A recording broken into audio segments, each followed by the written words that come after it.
help William and Mug after she's gotten them up there.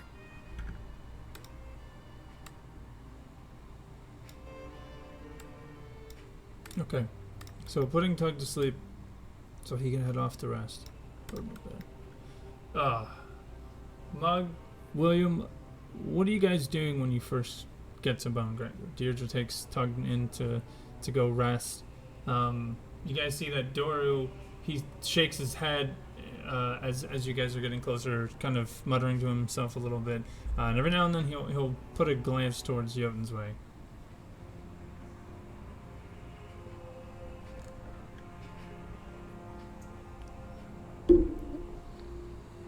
I'm probably just gonna listen to that. Considering I can't say anything, I'm gonna shake my head a little bit and just kind of start heading up the stairs.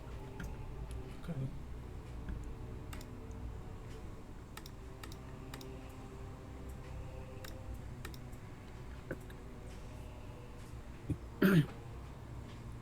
Alright, Jotun. What'd you say? What would you like to do? What would you be doing? And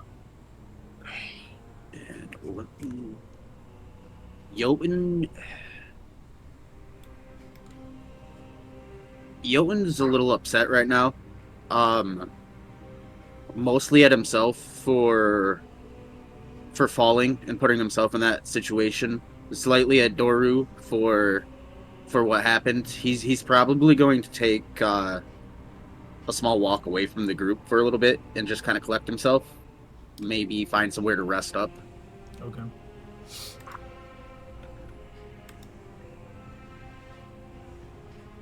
I am going to leave my hammer over here just off to the side of the door. Okay. Alright, and so the group takes a moment to recuperate, to heal, to lick their wounds, and reassess. And this is where I'm gonna do a little bit of some I'm trying to think what the wording would be.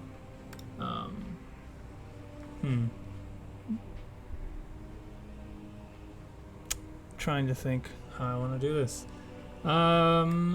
Yeah, I'm gonna give you guys an informational spout for a moment here. Alright, so nobody's getting yelled at, I'm not poking anybody. This is just simple DM to players. Where is okay. So I wanted to go back and look at some other things that we've done in the past and make sure that I clear some things up. And one of the first things is magic items. So right now, in terms of loot that the party's been given, everything that has been handed out has been the Baleful Talon, which is on William, the Arm Blade, which is on Jotun, and the Piercer, which is on Mugwort. And I thought that wasn't magic. What? The arm blade? Okay, I said treasure, not specifically. My bad. Anyway. My bad. Anyway. What else was there? There was the Orb of Shielding, which I believe Jotun has, as well as the Everbright Lantern, and the Feather Token. Those were all things that I know that Jotun should have. But other items that haven't been given away yet are the Potion of Water Breathing. That's still something. No, that's on Tug. Is that on Tug? Yeah. Yeah, we discussed that. The Feather Token Swan is still something that hasn't been given to anybody yet. And I thought someone was holding on to that. The We Featherfall all were. token? no, I said the Feather Token Yeah. Swan. The boat. Yep.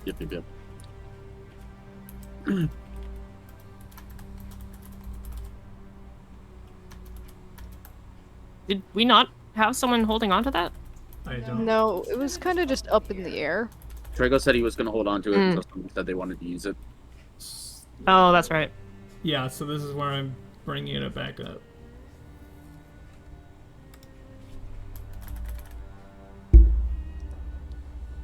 Hey, Jotun, do you I mean- have dark vision?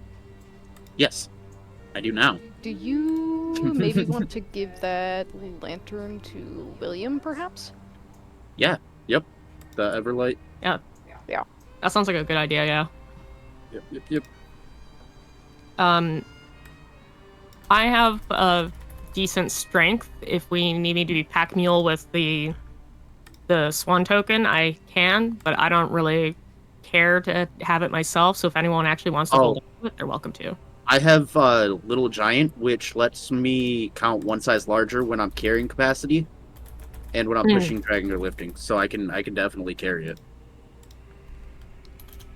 Well, then yeah, you're kind of automatic pack mule for the most part, then, aren't you? Yeah, no, for sure. I could take the whole party on my back. Yeah, it's just a token. It weighs like 0.1 pounds. I mean, dude, Yeah, I'm talking more in You general never with that. you never know. Tell that to an ant, you know what I'm saying?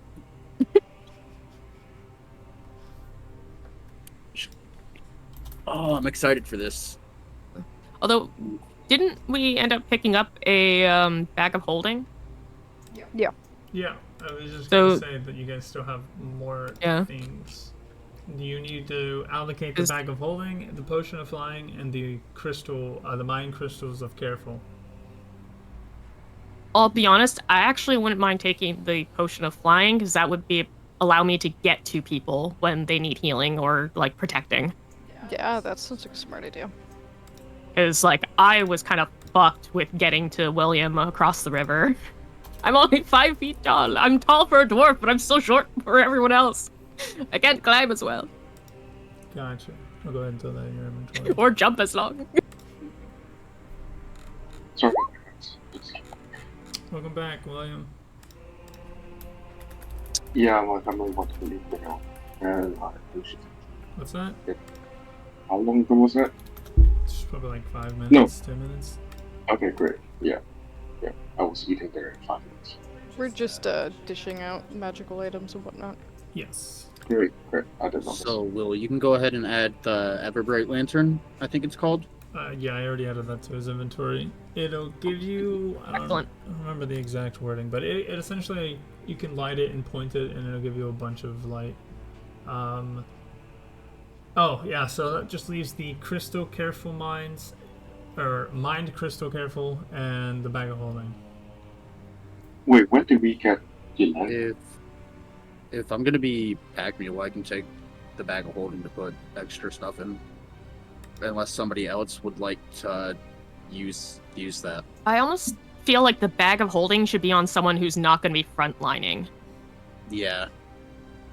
Because Yeah, that's facts. if it gets torn, it's fucked. So, So, like, Mugwort is kind of half and half. William should be in the back for the most part. So even William having the bag of holding would probably make the most sense with our current party composition. We That works for me. do gotta be careful to not just put a bunch of random items in it, though. And we have to keep it closed. We definitely have to keep it closed. Yep. What was the question? I have... What was the question you had, I William? What do you say? What was the question you had? Oh, I was just asking, when did we get the Everbright one? You guys had it... They had it before you joined. I see. Okay. Yeah, it was on Jotun, but he no longer needs it. Yeah. And since you don't have Dark Vision, it makes most sense for you out of the party to have it. Yeah, I'll just carry around a dagger on my right. Is anybody else having trouble hearing him or just me? No, it's occasionally. Like, Yeah. Oh, this is too bad. Oh, Yeah, your mic went all weird again. let's see. I will use You're my- louder than you were last week, but the quality is, like, weirding out.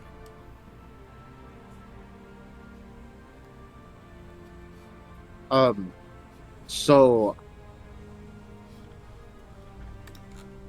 Maybe I those- have. Go ahead.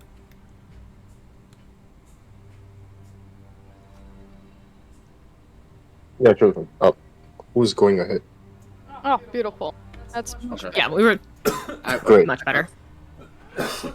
I have 2 scrolls right now. If anybody would like to take them, a scroll of protection and a scroll of poison. I don't know if you guys could learn dispels out of them or not, but I don't believe that I can.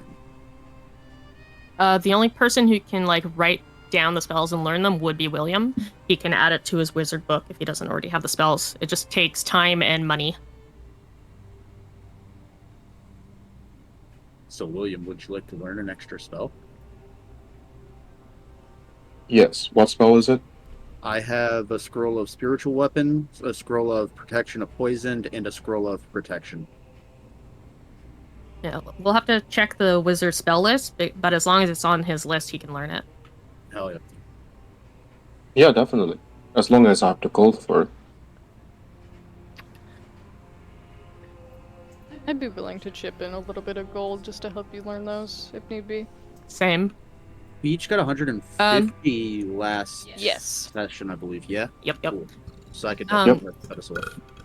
Hey, Tainted, could you put into Discord chat which spells they were again? Like, just copy paste them? Yep. Got you right now. Thank you. Yes, me. Muchos gracias. Because I can quickly look them up and then find out if you can learn them or not.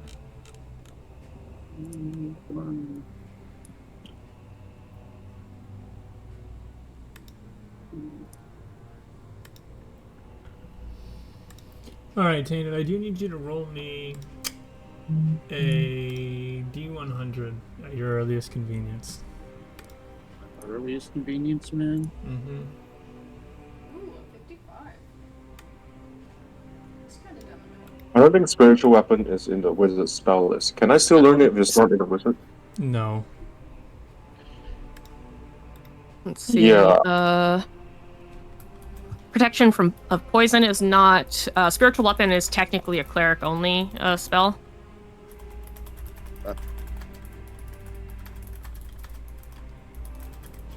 Also, what does scroll of protection do? I can't find it.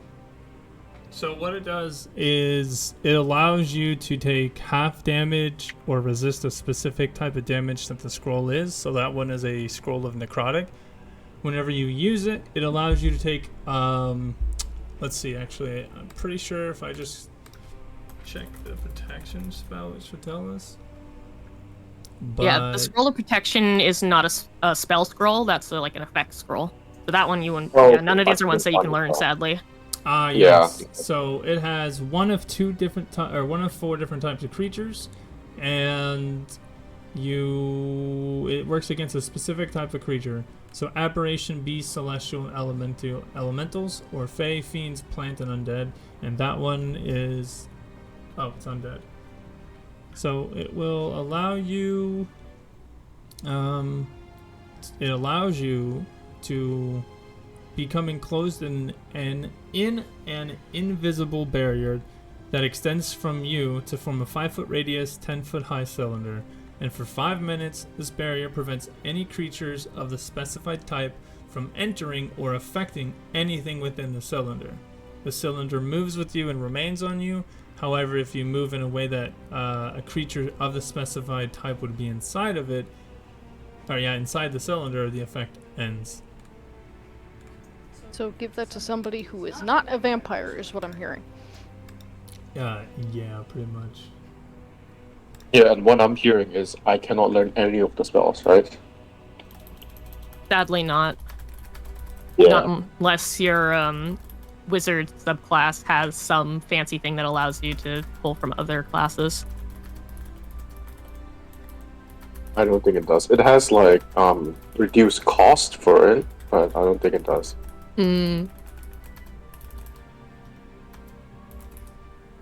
Well, you can still use the scrolls. You just can't, transfer them into your book to become actual spells for you. Yeah, I can keep it. Just trying to think if there's anyone who would be more beneficial to use those, but I don't think so. I don't think so either. Because, like, I'm a sorcerer, so at some point I'm gonna be able to just pick and choose things, so...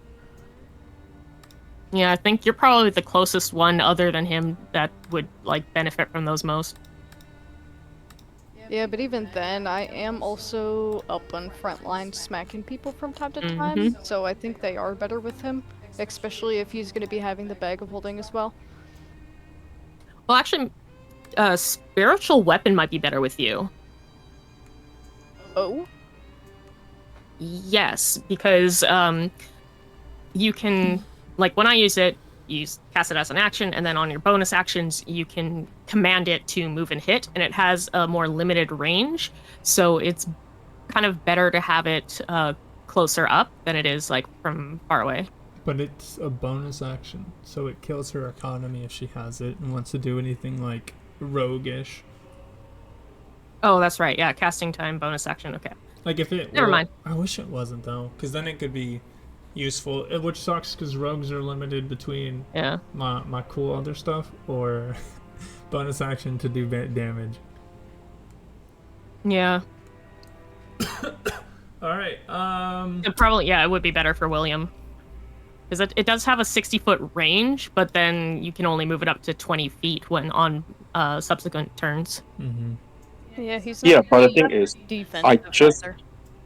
I just got a feature that allows me to separate myself into two of myself, technically. So I can cast it at a high range because the other would just be my projection, I guess. Okay. Mm-hmm. Yeah, could he can Do deploy it it. through the other person. Cool. He can deploy it at an extended range, but that doesn't mean that its effectiveness becomes better.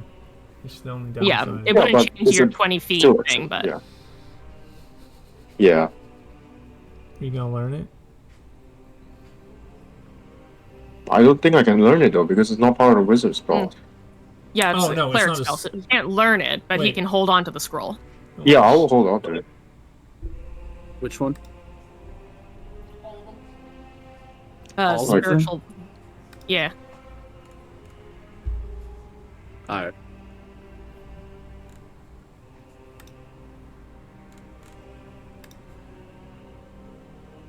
Draco, do you catch that? Yeah. Sometimes if he's going silent, he's looking at something. Got it. So I'm gonna get rid of this alms box. I'm gonna get rid of this block of incense, the censer, the Okay. vestments. Toss those my way. I'll take your incense.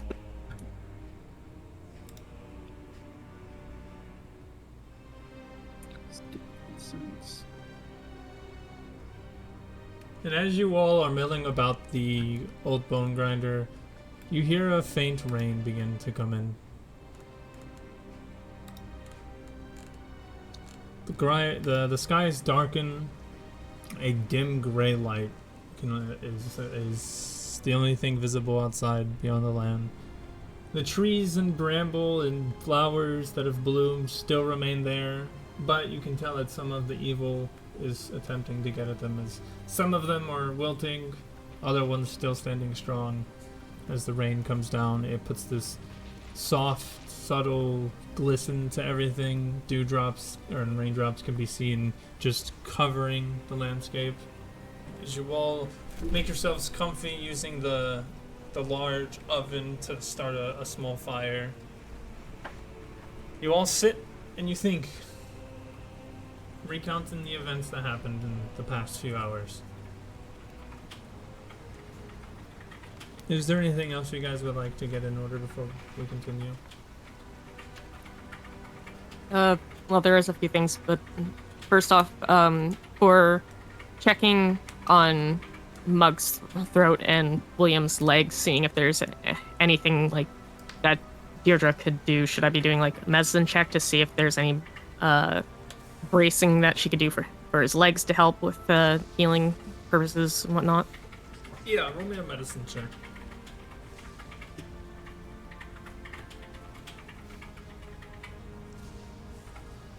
All right. Your extensive medicine knowledge tells you that his legs are not ruined. They're not the bones are not broken, but it caused a lot of muscle damage it seems like the demon blood ichor acted more or less like an acid than it did a poison or anything else of that nature. And so Okay. you know that if you put some wrapping and some ointment for like cooling burns and such, you can wrap his legs, and in a short rest, if he remains still, his legs will come back to new. They won't be perfect, but they will be usable. And here I thought I could cosplay as Xavier. Oh, that's great. As I mean, for- if you really wanted to, I could still use my divine thing to create you a wheelchair. Yeah, because I can project my mind, sort of. You know, I just got a new feature. You know, just put on a helmet and I'll start. Jesus Christ. As for Mugwort, she's gonna need at least a full 8 hours of rest. The arrow did damage part of her throat structure, and so you fear that if she were to use her voice or strain her voice too much beyond a whisper for too long, it could cause irreparable damage. She's gonna need at least a full 8 hours rest before her voice will come back.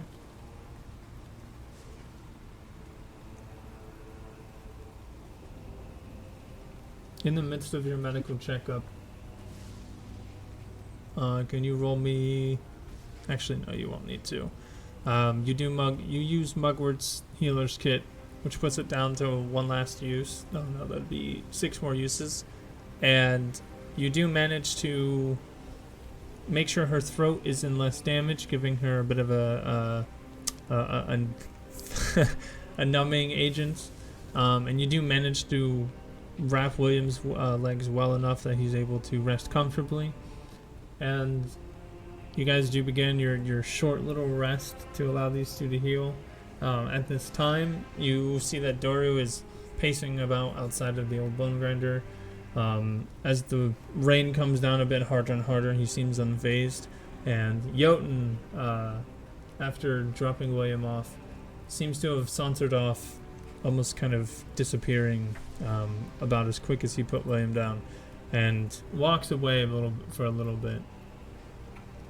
Yeah. After getting them settled, Deirdre is actually gonna head outside, kind of looking for Jotun, and then seeing that he's gone, make a frustrated sound, and turn to Doru and says, "You and I need to have a little talk." Oh, yeah, that's true.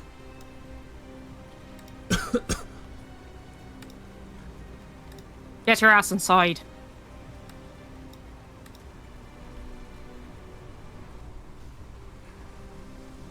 So,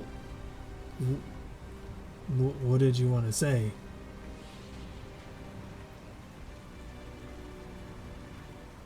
It's kind of obvious that you're going, "Oh, I know how badly you fucked up with that." I mean, Jotun's not exactly himself right now, for obvious fucking reasons. And I can't really blame him for that. But here's the thing. I can understand why you did it. I really can. It was panic, instinct, all that. But I want you to look at yourself. Oh, I guess you can't, actually. You're a fucking vampire. You don't have a reflection, do you? So I guess you can't look at yourself in the mirror. Pretend you're looking at yourself in the mirror. And just ask yourself, are you really okay with the fact that you passed on your blight to someone else? That you did to someone else what was done to you when you're trying to get rid of it? You see that he makes eye contact for you, listening to your words, and then the more you say, his eyes begin to lower and lower until he's almost just staring completely at the floor. I thought about it for every moment since I've done it. I felt his kind. I saw his thoughts, his dreams, and his fears. I know what I've broken. And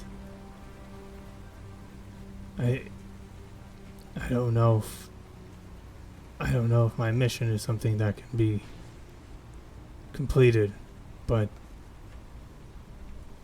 Jotun, I have a feeling that he can still be saved. And so that's the only solace that hasn't stopped me from leaving. Oh, good. So I don't want you to leave. In fact, if he did leave, I'd have to hunt you down and kill you so that we could get him back to normal. But I'd much rather have you as an ally and help both of you. So, that said, we need to have a little talk about consent, alright? Because here's the thing. If you'd had a talk with us, we should all have this talk actually, but Monk can't exactly speak right now. William needs to stay, and Jotun's fucking gone, and Tug is asleep. So that's a conversation you need to have with each of them of if the stakes are so dire, what everyone's willing to do. If they would rather die or have you bring them back. Yeah, that's a good point. And since we're on the subject, if it came down to it, and there was no other choice, you have my permission for me. I understand. I'm really sorry. I want to do whatever I can to help him fight it.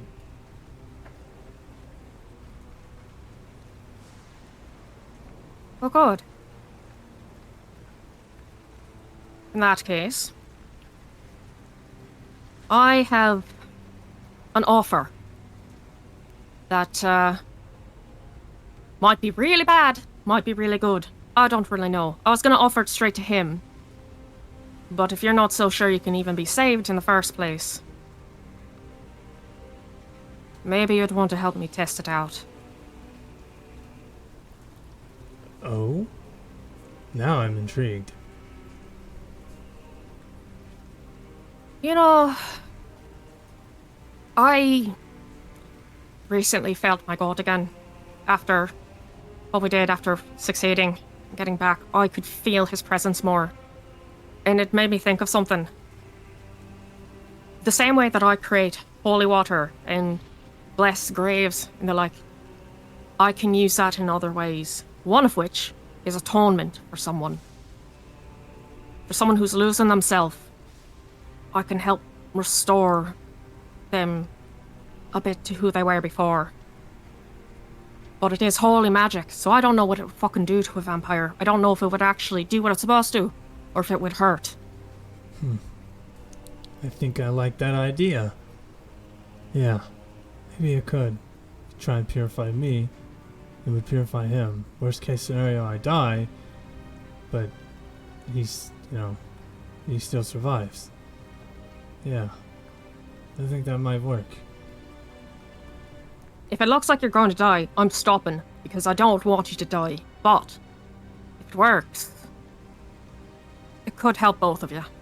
And you see that he grabs you by your collar and he looks at you with his piercing yellow eyes. You do not stop. If I'm dying, you have to keep going. This might be our only chance to bring him back to his faith. You do not stop. Do you understand me? Her jaw kind of clenches. You can see a little flex there. He lets out a long breath and takes Doru by the hands, looking at him, and tells him that I hear what you're saying, but we need you alive as much as he needs to be restored. Because you know more about this place than we do. You know the people better than we do. And you probably have a better idea of who the fuck did this to you, or at least how we can find out. And that's gonna help us against Strahd and any other fuckers we come across. Without you, we're more in the dark. You're right. We have to go to Valaki. It's time that we talk to the keepers. She nods at that.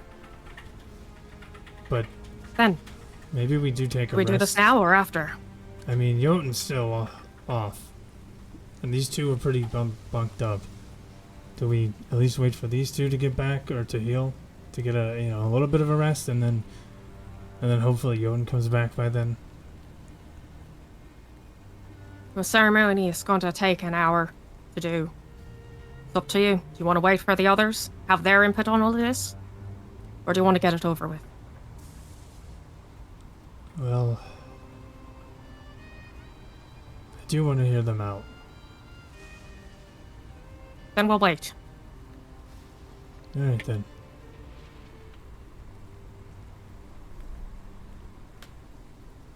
And Jotun, would you like me to do anything with you? Is there anything you'd like to talk to me about in a different channel? Yes, actually, that would be perfect. Okay. Is there anything else you guys would like to do while you take your first hour of rest?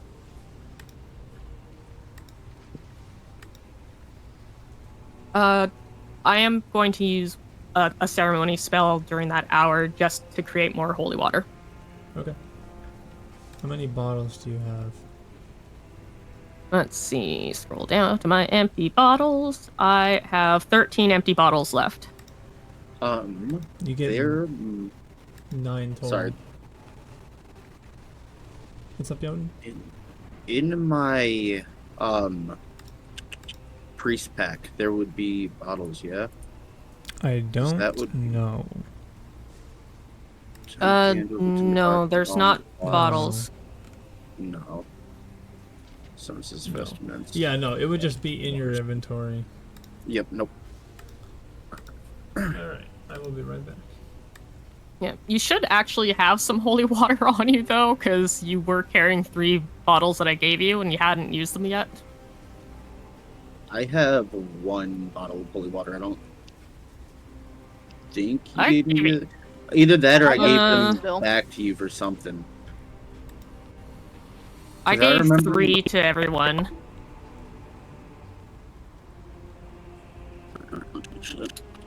Yeah. I think maybe there was miscommunication on that because I had made enough. It was before William joined us. I made enough to give each of the party members 3. Yep, and I'm the only one who didn't get it. Yeah, but you're gonna get some now. Hello. Hey, beautiful. So, what's up, Jeff?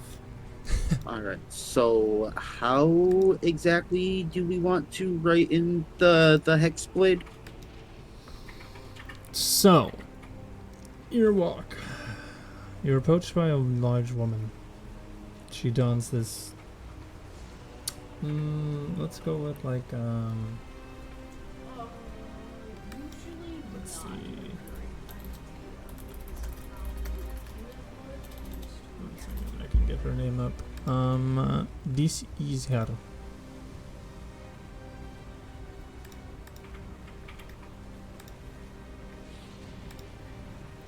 Here, let me show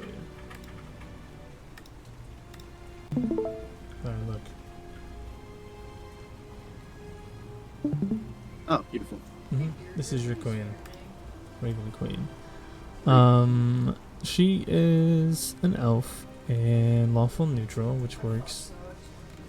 She wants to pull you back into things and make you not evil, essentially, and this is their symbol.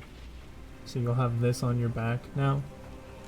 I'm not smart enough. Let's see. Where do you think this is? Oh, I'm trying to remember what else. Oh, Raven. yeah. So as you go out to do your own thing, I hate that. Going to walk, she approaches you with a cape of raven feathers, and she tells you about how she wants to bring you back to your light, and that your god decided to turn away from you, give you the cold shoulder, but she knows that it is not of your doing, and it is in fact because of where you're at. And so she says that she will be your patron from now on,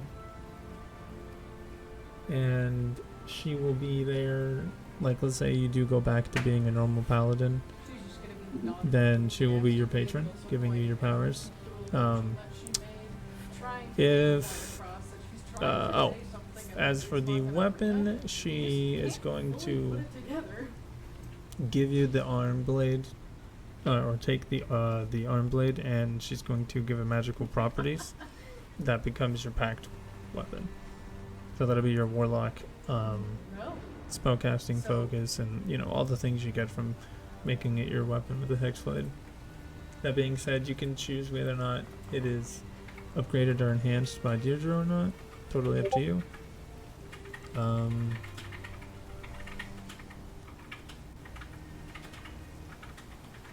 Yeah, you might be a little blinded by hatred, and that thing I sent you is, yeah, it's a flaw.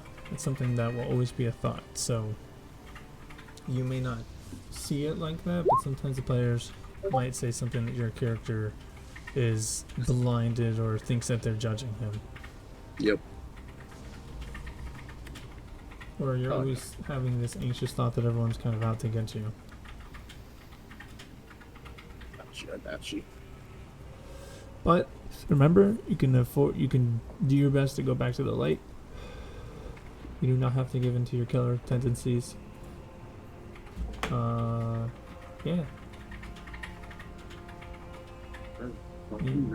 Anything else? That should be pretty good. I just wanted to make sure that we had the story straight on What that, happens? and like what I can tell the guys. But I think with the resentment that I'm feeling right now, I'm gonna hold off for a little bit. Good idea. Cool. Alright, sounds good. We'll be right back. No. Realistically, Oh, okay. the probability of you getting your legs back to normal is high, so I doubt you're gonna have to actually pick a specific spell in order to make up for that. Now, right now, it could be a little bit hairy, but you should be fine, because your bones, they all did end up popping back into place and stuff. It's just resting at this point. And Mugwort's not going to have enough time to, like, get her voice back, so this is going to be interesting. The other side of it, though, too, is if you think that a spell would be useful outside of just this, like the floating disc can carry things and whatnot, could get you up in the air so that you can fire things off at people while it's holding you, because I'm trying to remember exactly how much weight it can carry. 500 pounds. Oh yeah, so you could basically use it to be a little in the air, because you can go, what, 20 feet up? Yeah, but just think of how cool it will be. It will be a floating wheelchair with a crippled Never mind, leg. it's only 3 feet above the ground. Do you have something that allows you to telekinetically move that much weight? We're talking about the, Spencer's spell. floating disc. Yeah. Okay. Yeah, we were talking about that, but I just looked, and that only goes 3 feet above the ground. So it's really just for, like, moving things that are heavy.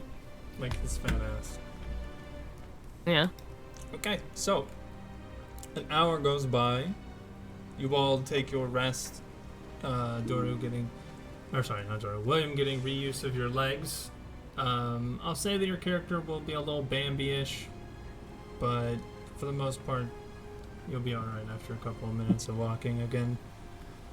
Mugwort, still voiceless. You guys can go ahead and roll your hit die for your short rest to get HP back, because even though you guys leveled, you guys did not actually... You don't actually get your HP back on levels. Yeah. Where are you, Deirdre? I don't know why it auto did that. Just because it's a change to your HP, so sometimes it'll be funny. So here you go. Yes? Is this where my hit die is supposed to be under temporary hit points? Yeah. Should be like a D8 or something. I can't fully see if that's what I'm asking. Hold the button. My shit's on. Here, let me just roll it for you. You're at the mercy of me today. And then, would you like me to roll one as well, or would you say that the interaction that I had means that I wasn't resting? I'll say you get rest benefits from that. Okay. You get 4 HP back.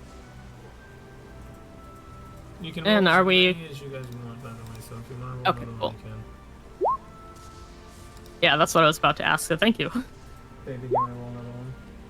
Oh, there you go. Hell yeah. Oh. That's tough. Are we doing it? As many as you have. So you have 2 left. 1 left. Now remember, you don't get any of these back until another long rest. Alright, you're all out.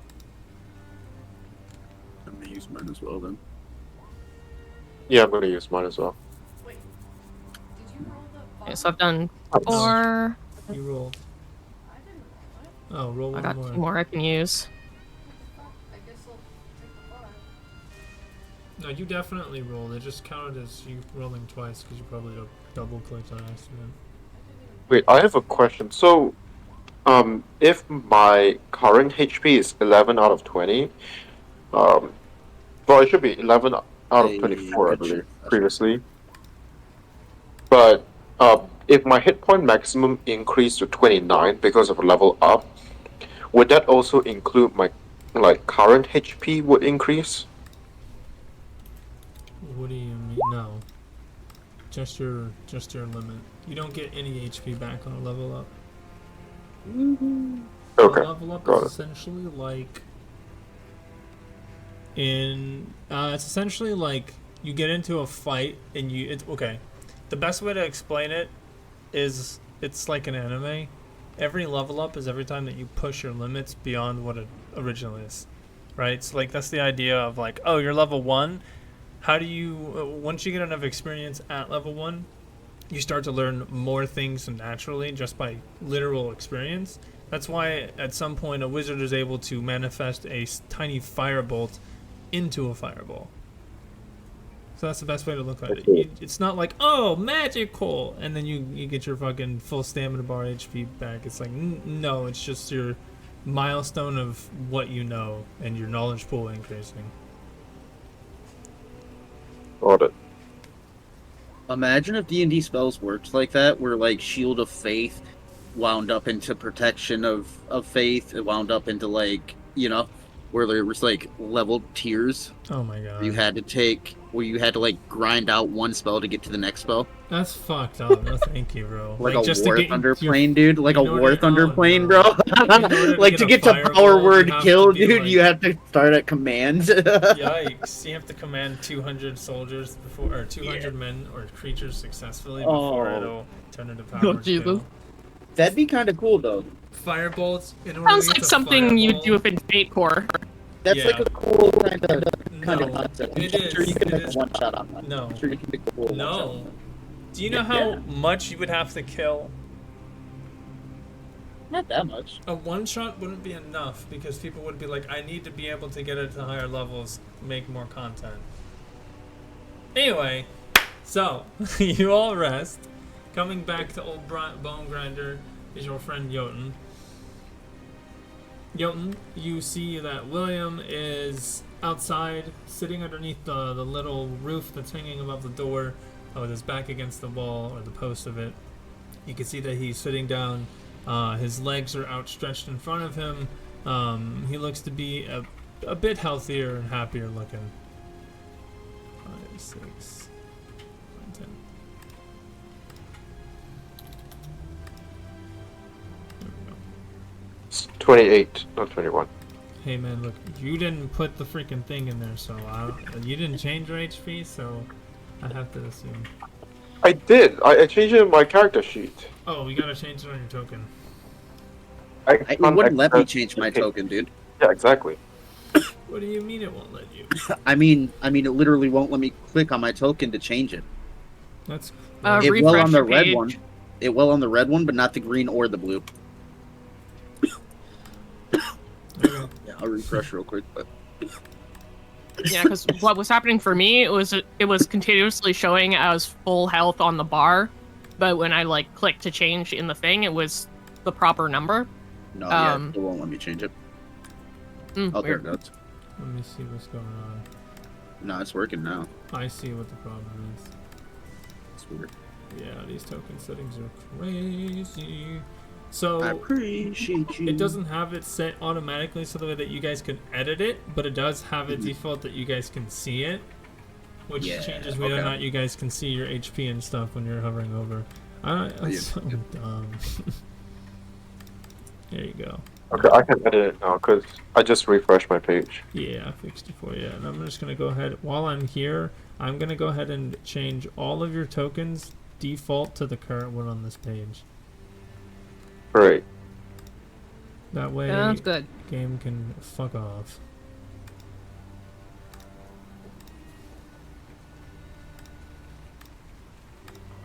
Alright, Jotun, you're home. You can begin. I didn't understand what you just said. I don't Do know something. We're doing RP right now. You just came Alright. back after the rest. I roll up, dead squirrel in hand, no blood at all. Toss the carcass aside. You said William's outside, kind of just resting up. Yeah. Alright. Are you feeling any better now?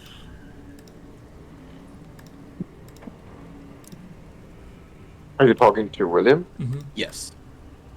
Oh, William just looks up to you and says, "Yeah, my legs are much better now. I think I can stand up." You see as he tries to stand up, walks a little bit, but kind of still limping here, but his legs work. It's usable. Good. Good. Is everybody else okay?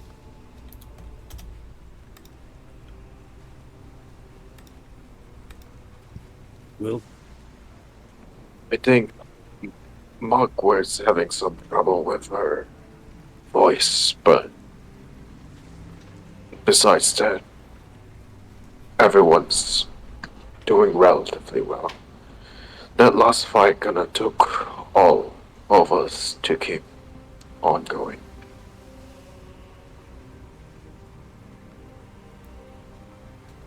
Yeah.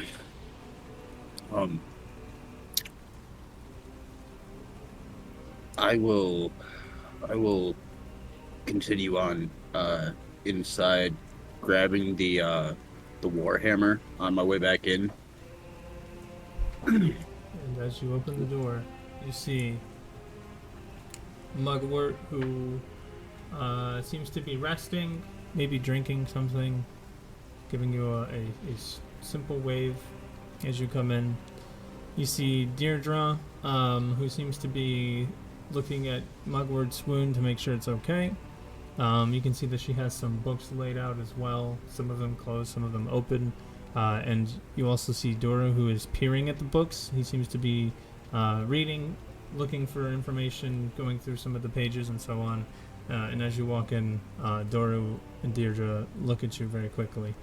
Dora is the first one to look away. Almost as soon as he makes eye contact with you, he goes back to the books. You see this somber look on his eyes. His face kind of darkens.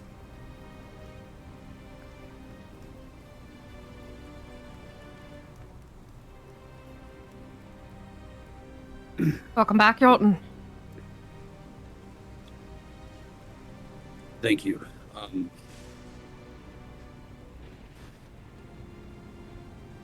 All right. So, putting aside the elephant in the room for now, what's the next step here?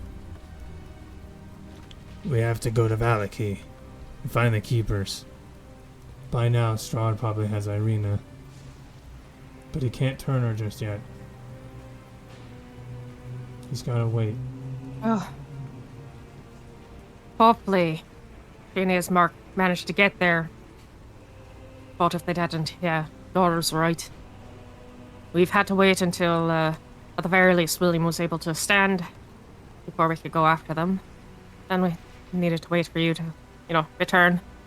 We're gonna just take off without you. Yep. And, I appreciate it. Thank you. I'd much rather have Toga's opinion on this, too, or assume you would too, Doru, but this is kind of the essence, I think. So, I think we should all have a little powwow about something Doru and I talked about while you were gone.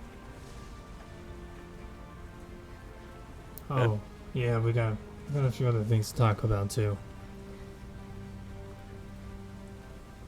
And so, William comes walking in very slowly. We're gonna get him a cane eventually. And he comes and he sits down. You all sitting around the earth using the various boxes and such that are empty now as stools to sit on. As the rain drizzles on, mind you, there's no door. You guys broke that bitch, so it's a little bit of a mood. Oh yeah. And as you all Forgot are, Well- about that. Forgot about that. On the door note, I'm pretty sure I have mending, so I could have taken the time to fix it. and so you all get a bit comfortable. A checkup on Tug. Tug was exhausted, extremely exhausted. And it seems like he went through more than just physical stress. It seems like something in his brain was causing anguish, as when you do check on him, he seems to be tossing and turning a lot in his sleep. But nonetheless resting. And as you all gather around, you see the Doru has brought a couple of Deirdre's books up, and he says that I wanted to start by saying that I'm sorry to Jotun. And he kind of gets down on both of his knees, looking at one of the books. I've been reading about your god and your tenets, burning the images into my head. For I feel that I have stolen something from you, and it's only right that you take what you deserve. Deirdre wants to commence a atonement ceremony for me, and we're hoping that it could cure my vampirism. And in doing so, No, that's not what I said. well, I didn't say anything about curing vampires. I mean, It can't do fucking that. oh well, that's not. You fucking misunderstood entirely. Hey man, that's the vibe you gave off. No, I know. what I said to him. I know what a ceremony of atonement is. Okay. You can see Jotun is fighting back like angry tears right now. And as much as I appreciate it,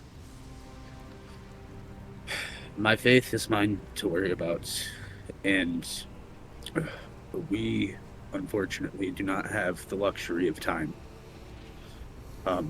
You're right on that. But Dalton, you're just gonna come up and just like put her hand on his elbow, because I mean she can probably reach his bicep, but not like his proper shoulder. And just looking up at you, say, "It's not just about your faith, though. I'm worried that you might be losing yourself. Maybe it's just the grief of what you lost. But after you turned, everything changed in how you held yourself, how you spoke. It's like something shifted. And I think something shifted in Doru too, because I'm pretty sure that he wouldn't have done what he did if his vampirism wasn't affecting him. So, this isn't about your faith. It's about your soul."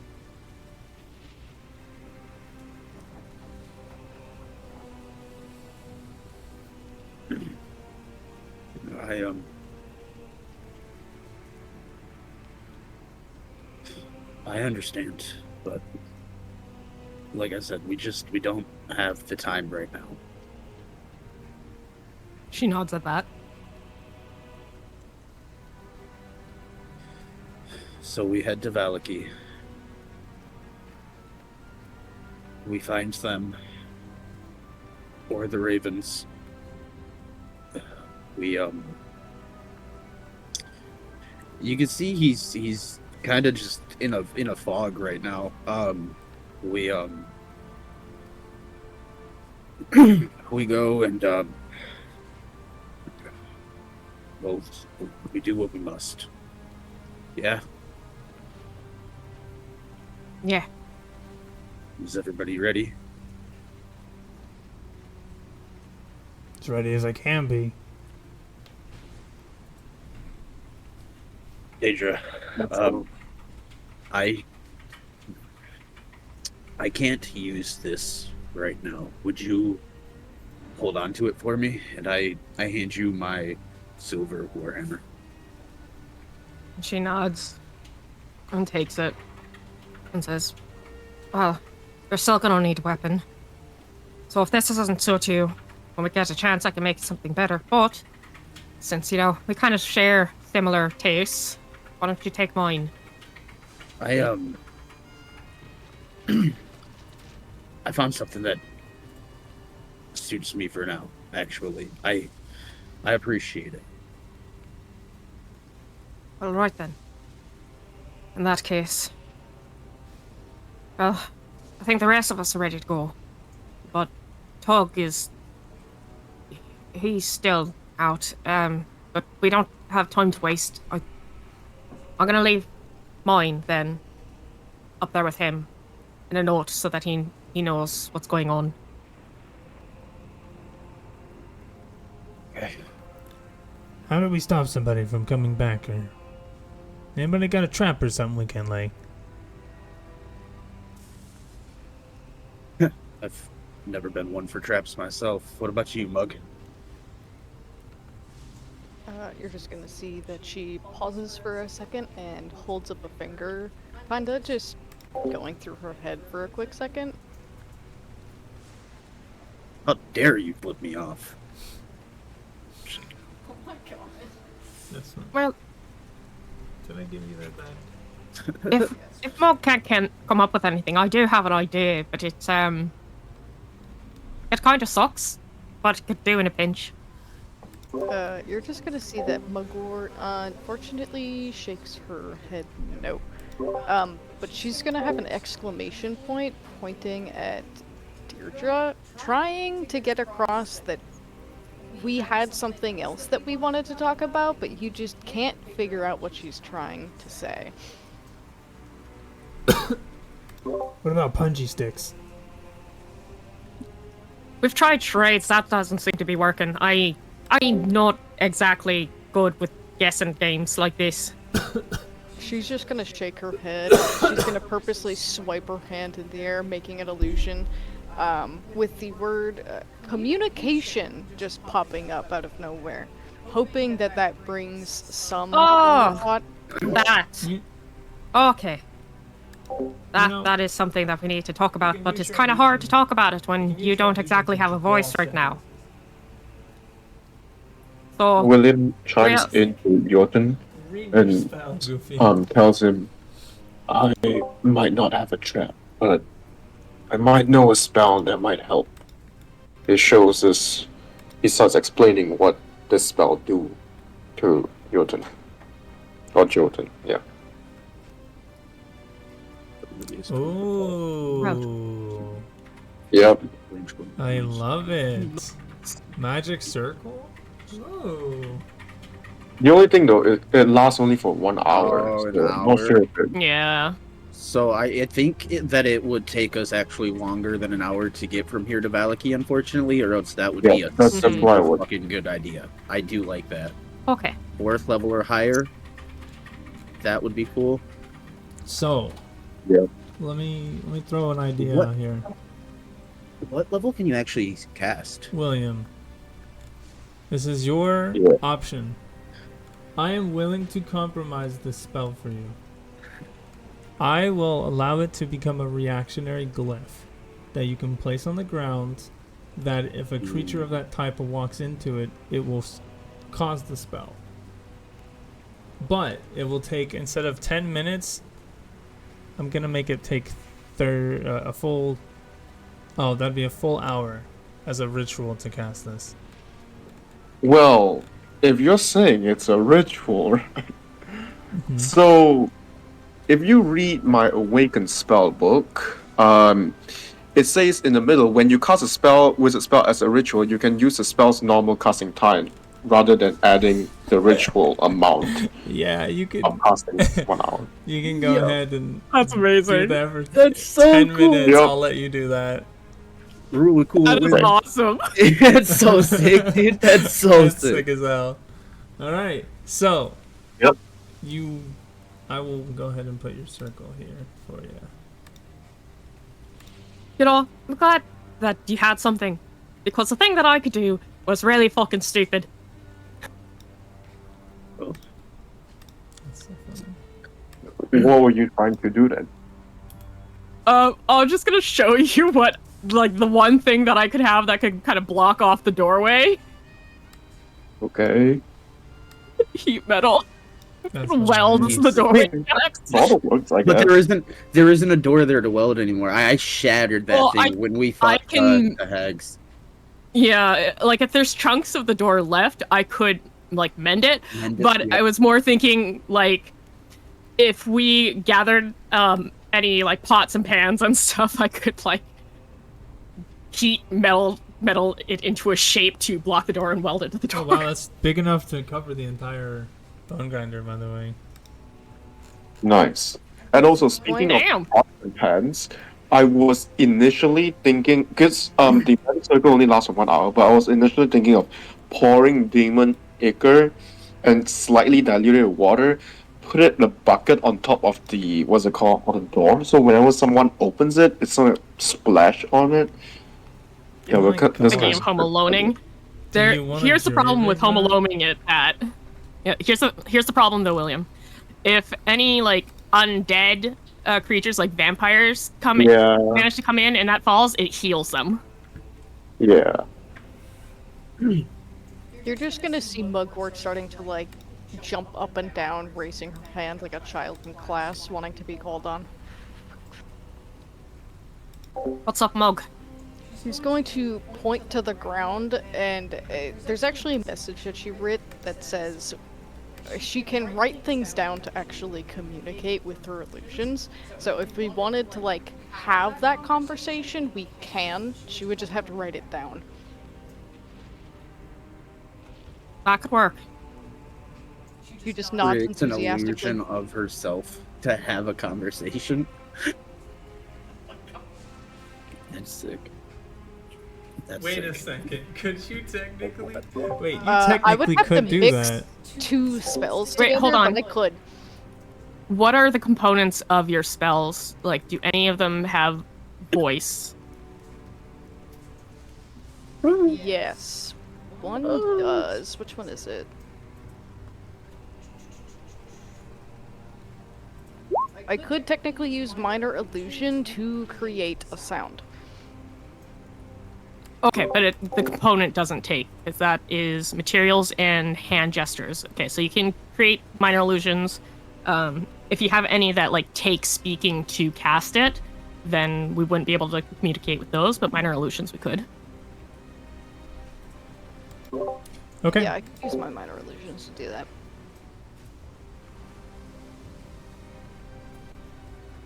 Okay. I guess then we need to take just a couple of minutes to have another powwow. And, again, I prefer to have Poker down here, but, I don't really want to wake him after all of that. So, the main thing that we need to talk about is, as Mog so eloquently wrote in the air, communication, because we suck at it. Especially me. I don't know why I'm the one talking, other than the fact that I'm the one who has a voice right now. So, we need to coordinate better. We got our asses handed to us, and we did some dumbass fucking shit that could have been avoided if we, actually tried to coordinate together in combat. We need to work on that.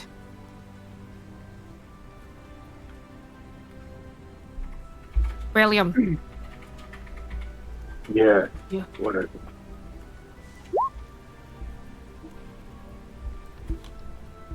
I don't know you very well, so I don't know your personality or whatnot. I'm not even 100% sure that I can trust you, aside from the fact that you haven't stabbed us in the back yet, and you've been helping us, and we've been helping you. So far, you're A-okay in my book. But you nearly got yourself fucking killed by doing something real fucking stupid. I like you, but cut that shit out, alright? You need to stay closer to us, or at least to me. If something like that happens again, I couldn't reach you. You almost died.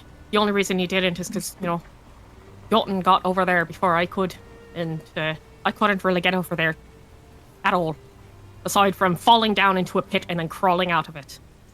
Mugwort is going to write a thing that says no splitting apart from anybody.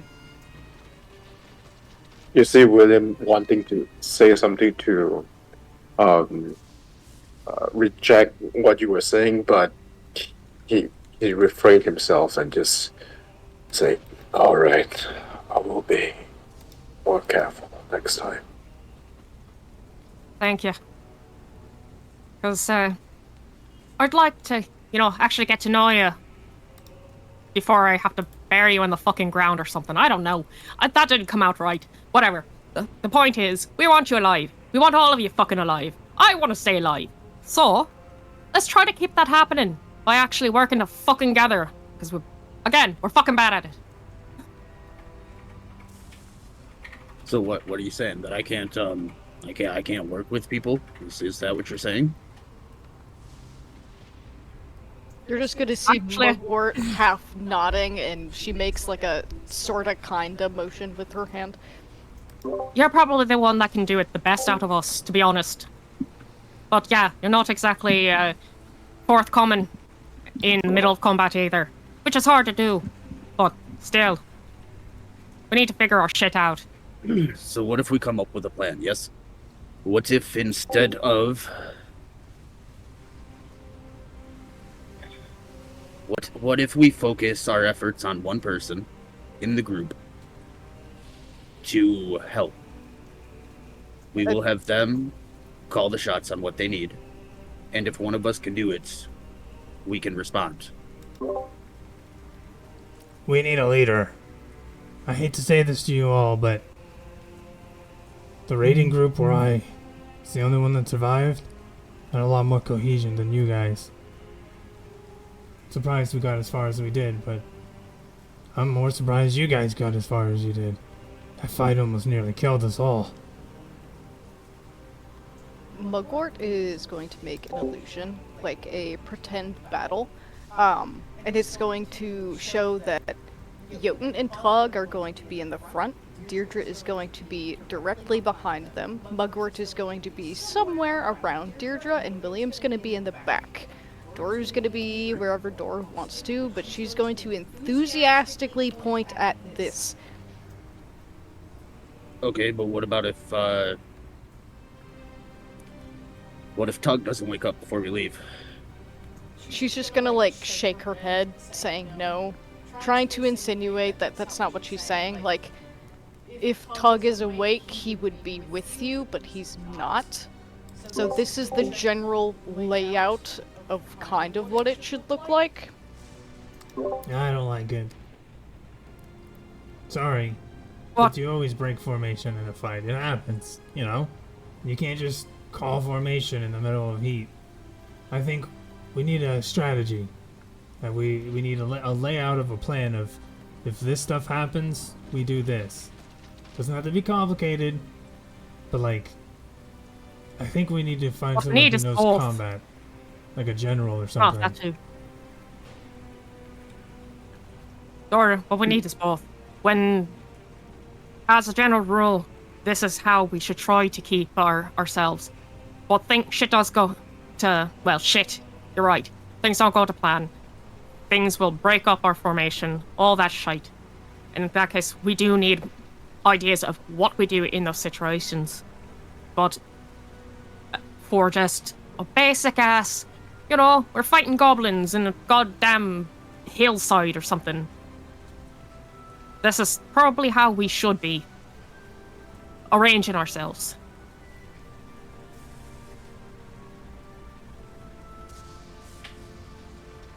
Hey, stop. Yeah, no, you're right. I don't have much experience on it, but that first raid, yeah, it was like night and day. There were some real men's men there. Real soldiers. Made me want to pick up arms, but you saw how that went. You a paladin, didn't you? You know, didn't you train with people, Jotun?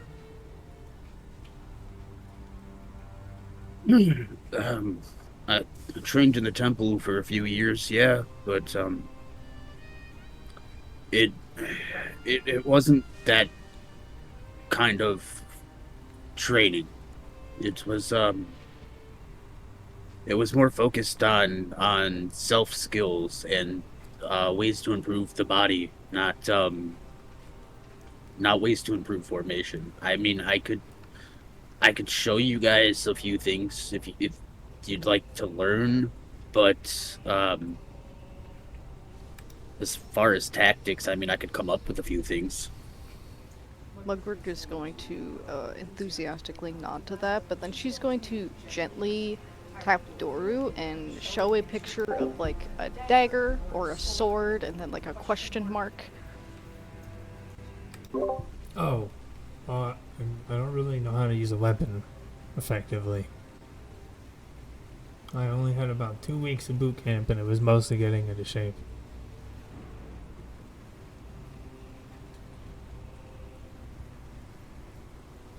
Well, You fight with your claws, right? Yes, ma'am.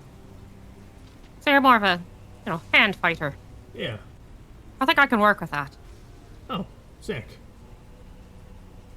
Snow silver. Definitely not silver, but when we get a chance, I think I've got an idea that I can outfit you with. Okay. So we gotta come up with some strategies, huh? And as you are all talking about your plans, and you do hear through the rain the distant clip clop of seem to be horses. The rusty squeal of the occasional what do you call it? A rusty drivetrain can be heard as you hear a wagon being pulled. Now, on your major map, I will draw you where it is going. Oh, wrong one. whoa. Here.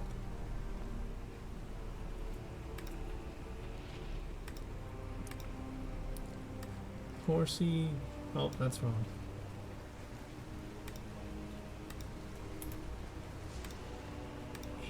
Okay. He's gonna be walking right past the old bone grinder. And you see what looks to be like this, or well, you can hear the clip clopping and the occasional neigh of a horse. The rain lightening up just a little bit to a slight sprinkle outside.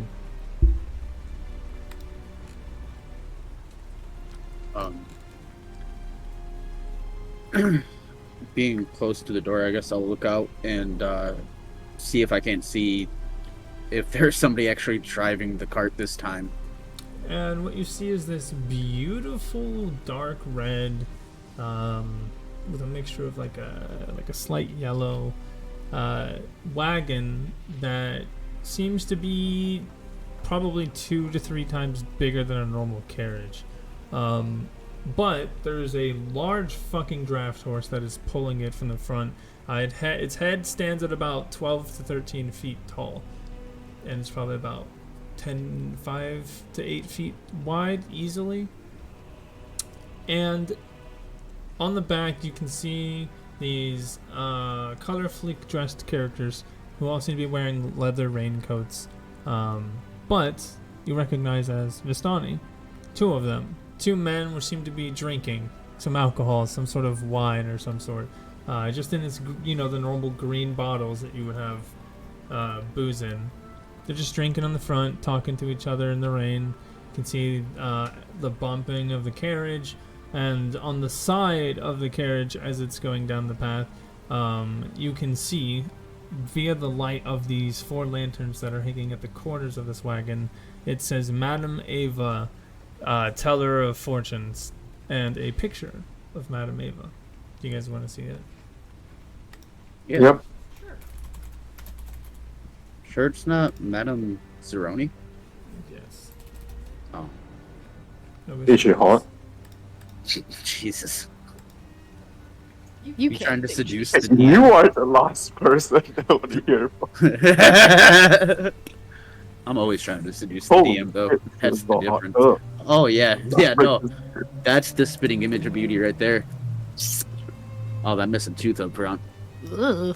That really sets it for me.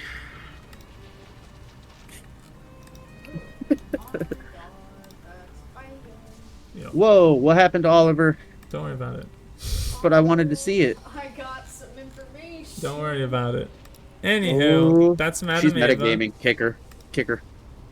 And so, you see the carriage comes to a halting stop at the little path that leads down from the main road to the old bone grinder.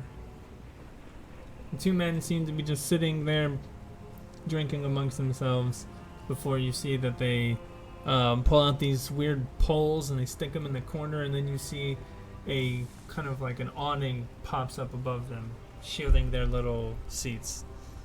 One of them hops off, and it's a kind man, fair-faced, seems to be short, about 5.5 feet tall, but he looks like he is eating very well, as he's a little bit on the huskier side. And he comes up to you, and comes up to the doorway, and you see that he calls out, "Hello, my friends. I am looking for some adventurers." We don't have time for this. What? Why? What? Oh. Who the fuck are you?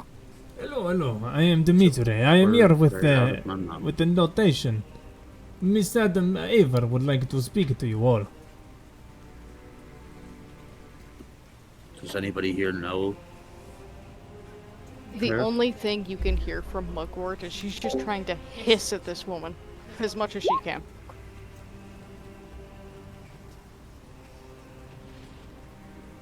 I see. I am. Is this a bad time? Should we come back?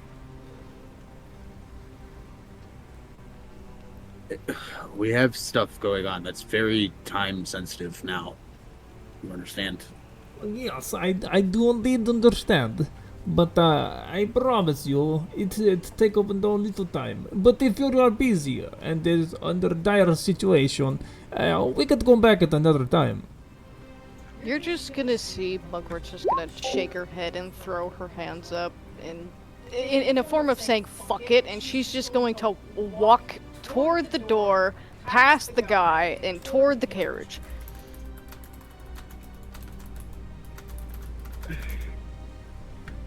Mugwort. Remember. Tactic. She's careful. just going to look over, nod understandingly. Just be careful, please. She nods again. Hello there, little lit. Oh, alright then. And as you see Mugwort walking to the carriage, you see a door swings out and a faint light on the inside, as you can see Madam Ava in the doorway as she says, "Ah, hello dear. Come inside. Is your friends not going to come and enjoy the spectacle I have?" She's actually going to motion toward her throat and also then shake her head. Oh, dearie, I see. And you see that she puts her hand on your cheek before she then puts her thumb on your forehead and smears it like Simba and says, "There, now speak." You now find yourself for the next hour able to talk via psychic connection. No. Can you hear me? Ah, Miss Mugwort.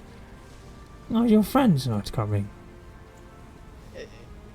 No, probably not. They have a bit trust issues, as do I, but I understand that this is probably needed, and I feel like I'm the only one that's going to be willing to do this, so it's probably just me. Mm-hmm. I will interject. Oh, go ahead, Nolan. No, no. Ladies first.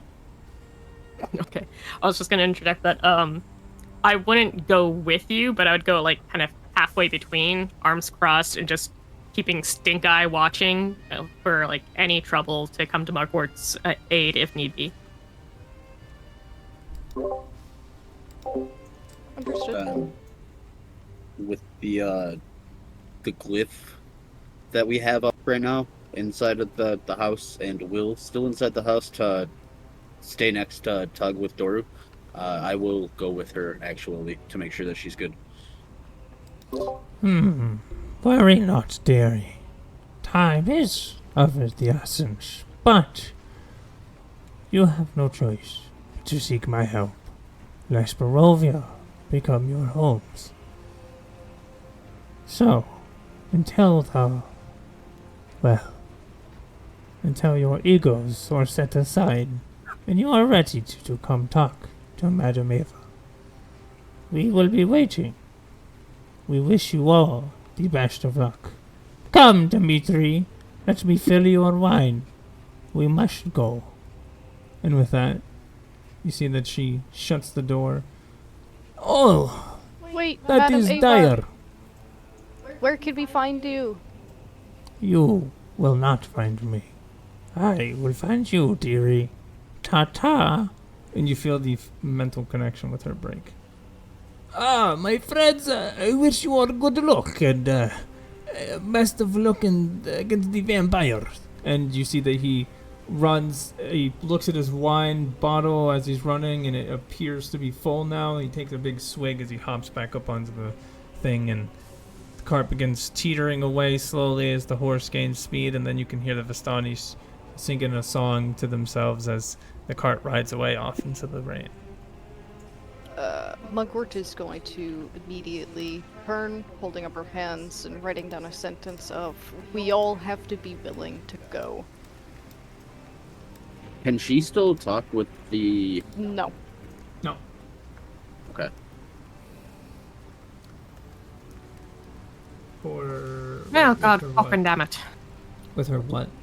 Mr. Yoden. Oh, I was gonna say with the I wasn't sure if the mental connection thing was something that she was gonna be able to do for an hour, or if it was just with that woman. It is just... it is something that she could do for the next hour, yes. Okay. Wait, so I can talk to people in the group? Yes. At least for the With next your hour. mind. Is that like a mass thing, or do I have to choose one by one? No, you don't have... It's a mass thing. Okay, I'm going to kind of reach into everybody's mind and saying, testing, 1, 2. Yes. Whoa. How are you doing that? I don't know, I was just gifted it for an hour. Can anybody else hear me? Deodora, hearing your voice, kind of just like jumps in her skin and goes, "What the fuck was that?" Sorry, it was a gift for an hour. I can talk mentally to you guys for only an hour, so heads up on that. Okay. Oh, that'll be useful at least. She said that we all have to be willing, and that time is of the essence, and that we're going to have to come to her no matter what. Well, she's gonna have to find us, but it sounded like it was kind of destiny that we were gonna have to go to her and talk to her at some point, and that we have to put our egos aside.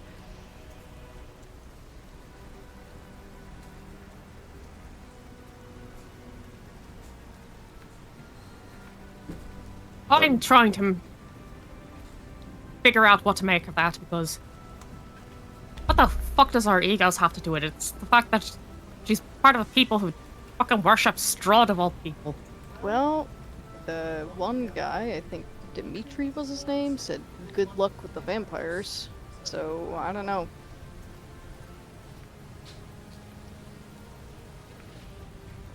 Huh.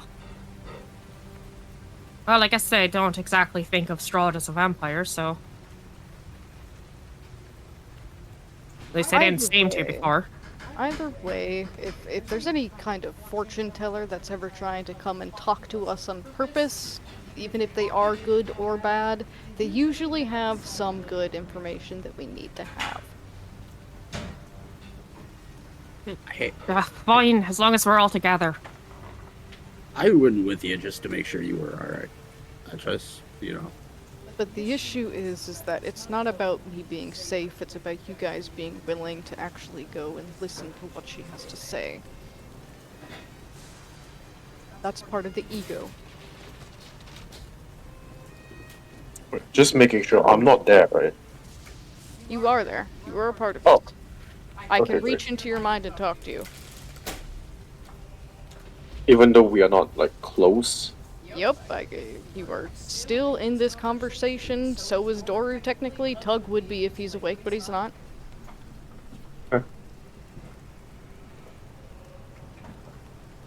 Psychic connection.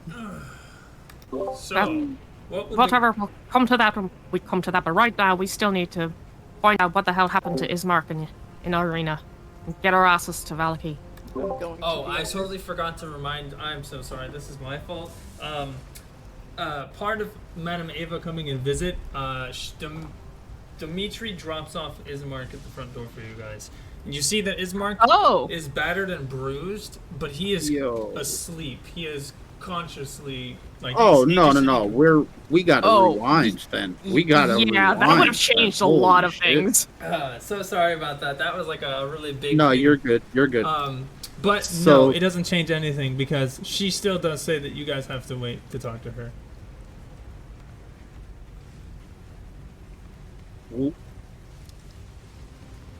Yes. Well, is there any information we would have got from her about what happened to Ismark? Okay, so she's just dropping him off and saying, see ya. Yeah. Dimitri and his friend Artyom hop off the front carriage with Ismark in between them, talking to themselves. Dimitri will still ask you guys to come meet her, and then he'll say, okay, well, we're going to leave your friend here. And then when she calls them back, she calls both of them back. They leave Dimitri inside, and then, they leave Ismark inside, and they walk back. But then, yeah, probably what would have happened was Deirdre and Jotun, quick sidebar of you go stick to Tug, or not Tug, Mug, make sure she's okay, and Deirdre would be checking on Ismark immediately. you can still check on him. Yeah, roll me a medicine check. Also, Irina is not there, right? Just Ismark? Just Ismark. So we can assume. Fuck, do you guys know what this means? This means that they probably already... It means that you have. Alright, so your medicine check tells you that Ismark sustained blunt force and fire damage, but they were not vital blows, nor were they really with the intent of killing. He's gonna be sore and have some aching muscles and some slight burns here and there, but nothing that should be grave. It looks mostly like mundane, doesn't look like any maybe necrotic style magic affected him. Nothing. This is probably the mage who just wanted to get him out of the damn way and didn't see him as anything even close to an actual threat. The burns could have been from running through the fire. Forest fire to escape, right? He could have also just literally thrown fire at him. Either way, he was burned. Fuck. I'm getting him inside. He's okay. Oh, okay. It's okay. I couldn't stop him. There's so many. You tried your best.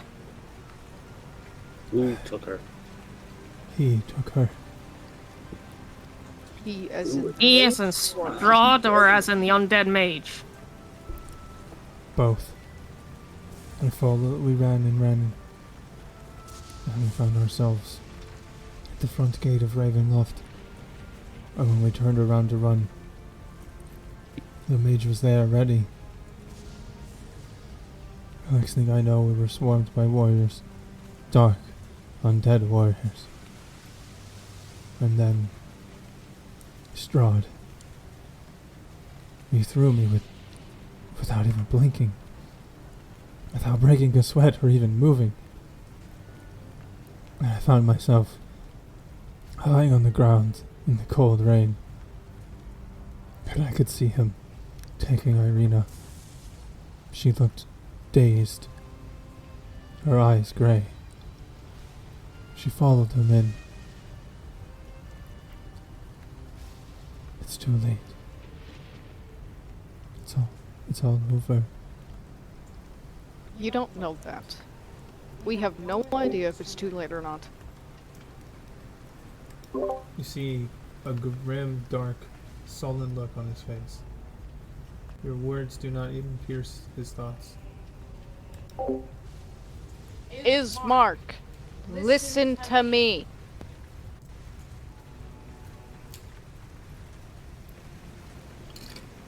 Are you listening? Does he give any reaction? None at all. You're just gonna smack him across the face and, like, turn his face towards Mug. Are you awake yet? Roll me a perception check, Deirdre.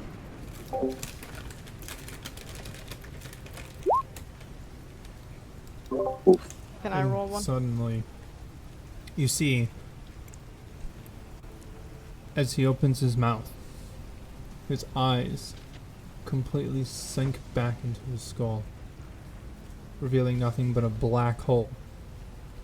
As his mouth begins to wither away, and laying up against the wall of the inner old bone grinder, you all see Ismark completely turn into dust.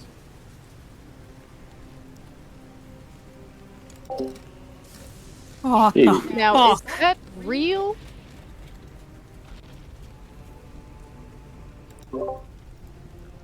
As real as the skin on your body.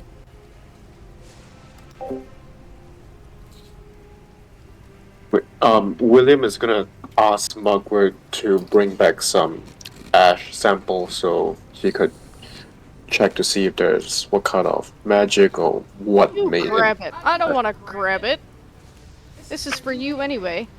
Well, I'm not close by. I thought I was in the windmill. We're in all the in windmill. windmill. Yeah, everybody's in the never windmill. mind then. I thought you were at the road. Okay, well, William is gonna go grab it then. No, because they took off. No. We came back in with Ismark. Mm-hmm. Got it.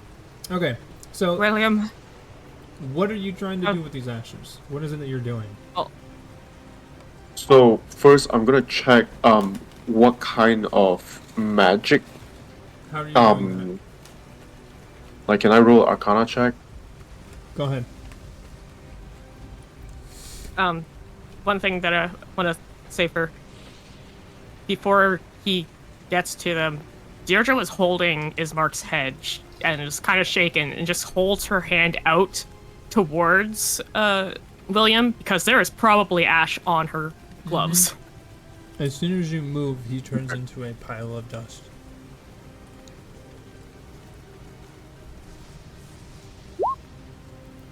Mm-hmm. 15.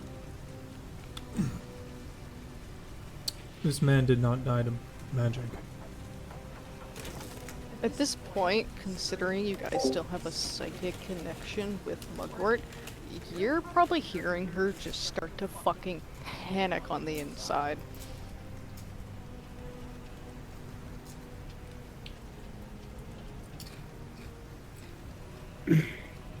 That's pretty quiet panicking. So we still need to get to Ravenloft. What? Find you, them. You want to just leave him here?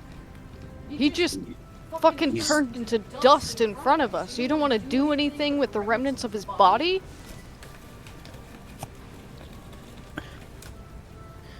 I've said it before and I'll say it again. We do not have the luxury of time right now. This happens because we weren't there. Yeah, and you know what the problem is, Jotun? It'll happen again. You couldn't even save these fucking people from those two goddamn fire vampires. What makes you think you have a fucking chance against the lord of this domain? You're a useless fucking paladin. Both of you. Doru! By the faith, you should be ashamed. You called upon the dark powers resonating within you. And yet you just want to walk right into death? You know what? No. I'm sorry, Deirdre, but I can't. He doesn't deserve the power. He's gonna use it for his own gain, to go fight the Dark Lord, thinking that he could do anything.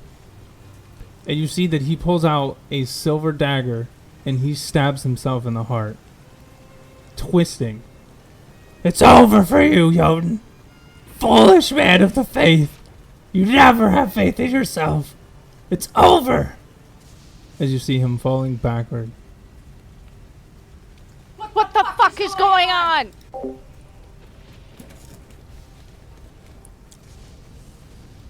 I don't think that was Doru speaking.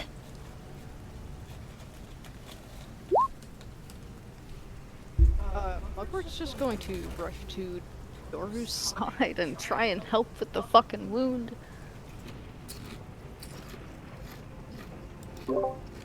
What are you trying to do? I don't know. Anything that she can. Realistically, she's panicking and she's just gonna try and take her healer's kit to see if she can do anything. Even if this is like a silvered weapon, she's still just panicking and trying to not have him die.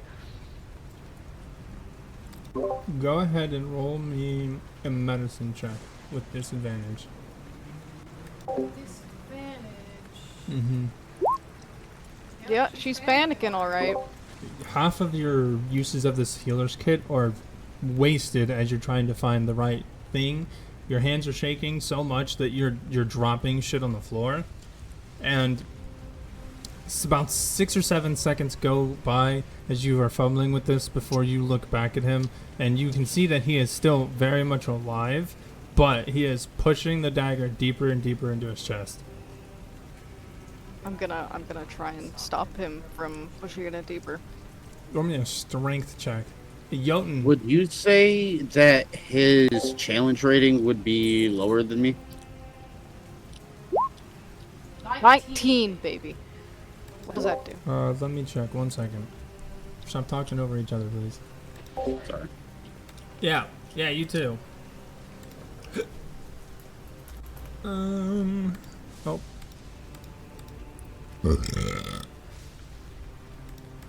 Yes, your challenge rating is higher than his. Okay. Okay. You stop him from pushing the dagger deeper, but you and him are now locked in this struggle to attempt to pull this out of him. Jotun, at this point, you are starting to feel a burning sensation. You lose 1/4 of your HP in damage. Yay. Fucking somebody do something! Which, if I'm not I'm going mistaken, to... that is enough to... Oh, what just happened? I don't know. Okay. You good? Yeah, what I was gonna say is... yeah, split your main HP into 4, and then that's how much damage you take. Okay, I gotta do some math for that. But I'm, in the meantime, I'm going to try to channel Divinity Control Undead to get him to stop fucking trying to kill himself. So that's wild. And if he would have listened to me... Did he pass? What is your spell save DC? Oh, it's decently low, 13. It doesn't work. Can I try to freeze him on the spot, as in, like, make him into ice? Using what spell? I was thinking, like, frostbite.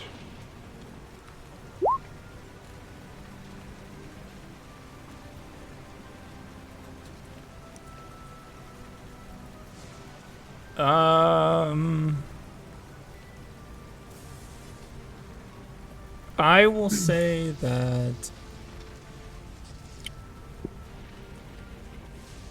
multiple uses of it maybe, but not in the first use.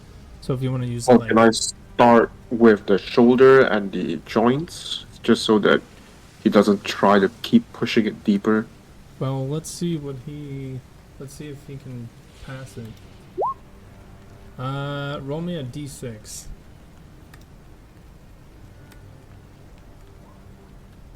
Six. Alright, my boy's gonna take 6 damage from that, and we'll say that he is frostbitten 1 out of 4 times. Okay, so Mugwort attempts to wrestle this dagger out of Doru, while William attempts to try and slow him down by freezing him a bit. What else is happening? Deirdre has been kind of like just in shock for the most part, but coming out of that, she's going to put a hand on Mugwort's shoulder, casting guidance to give a D4 for anything coming up, and is going to close her hand over Mug's on his arm or dagger, whatever she's pulling by, and yank back with all her strength as well to try and pull it out of his chest. Roll me a strength check. And I will say you can get advantage on this one.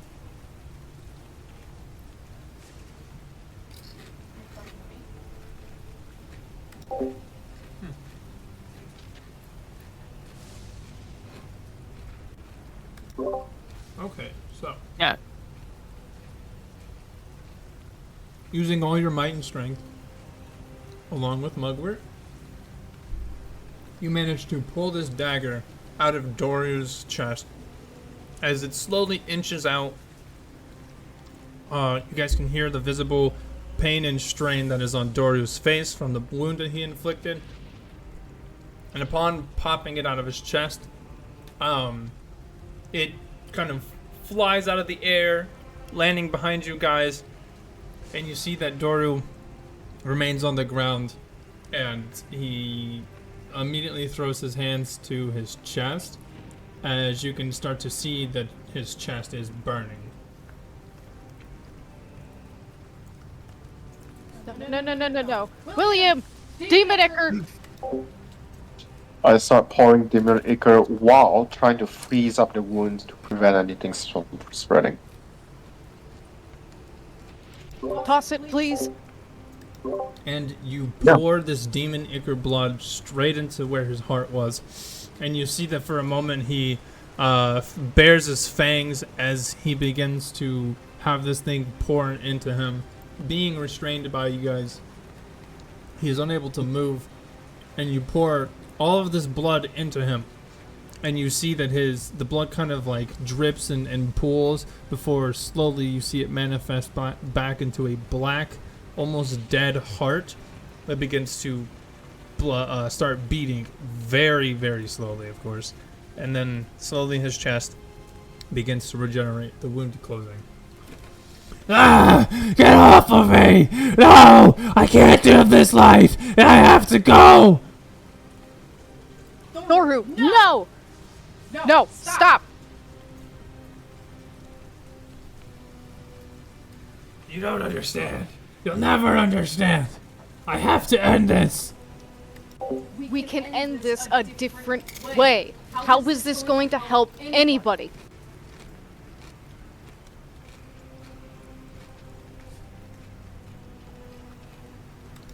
You just don't understand. Help us understand. The only way to cure me was by killing the one who turned me. We understand that. We get that. It's that mage. I can smell it on him. We can't kill the mage. We No. almost did. No, we didn't. You know what makes a vampire terrifying? When it taps into the dark or the arcane arts. Have you ever heard of a vampire lord? It's a pure form, like a lycanthrope. Or Deirdre might be able to go wolf or hybrid form. Wolf form is her truest. What do you think the truest is for a vampire? up bad. Bad. Doru. Going straight for Strahd and the wizard. It's suicide. You to see two of the cloth not realize that. Insanity. That's how I So know this what can't do you be want us real. to do? You want us to just do nothing about No, this? we need to get the keepers. We need help. We need to find a way to kill him. We're going to get help. You trying to kill yourself over this isn't a good idea. This is not how we solve this. Well, he just suggested that we go walking right into it.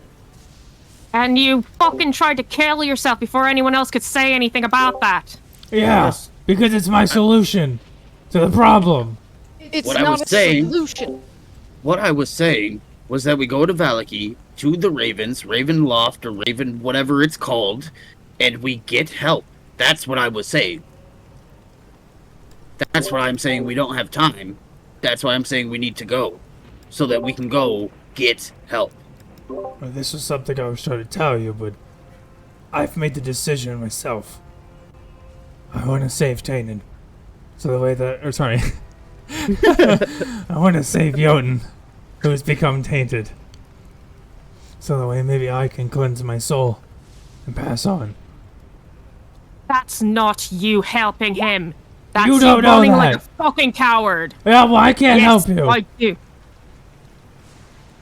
If you... Doru, you already agreed to what I said earlier, didn't you? I did. Without you, we don't fucking know anything here. If you fucking kill yourself, That's why you go to the you're leaving keepers. him. Just follow the plan. Stop fucking talking and listen. Without you here to help us, we are stranded. We are lost. We need you as our guide. He needs you as our guide. You fucking killing yourself and just giving up helps no one. All it does is satisfy your cowardice. All it does is help damn your fucking soul.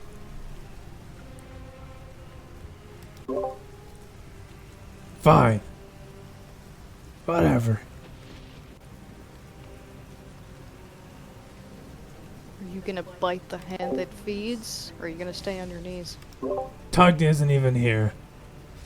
Not that one. You know what I'm talking about. Whatever. Don't, whatever. Let's just get to Valaki as soon as we can. You see that he turns back into rat form. Doru, you do remember when I told you that I would help you, right? Mm-hmm. You're not going to be one of my failures. I am going to help you. And in turn, you will help me. You will help all of us. If I wanted you dead, I would have done it.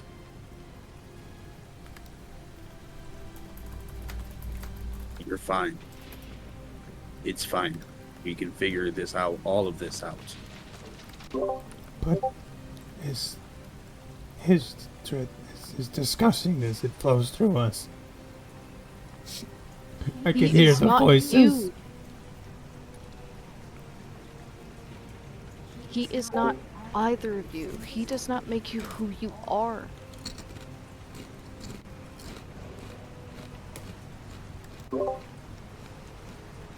The fact that you find it disgusting tells me you're not the same. Yeah? Yes. You have tried to help us every step of the way as much as you possibly can. You became a goddamn shield for Ismark and Irina. The things that you have done in such a short amount of time has already proven to me that you are not a bad person. Oh, maybe you're right. I know I'm right. I spit facts. It definitely speaks a lot better than the rest of us. Okay. I'll trust you guys. If you can't trust yourself, trust in us. We know who you are. Well, we should get ready to go to Valaki then. I agree. That's what I've been saying. Can we go? Yeah. Yeah, let's go. Thank you.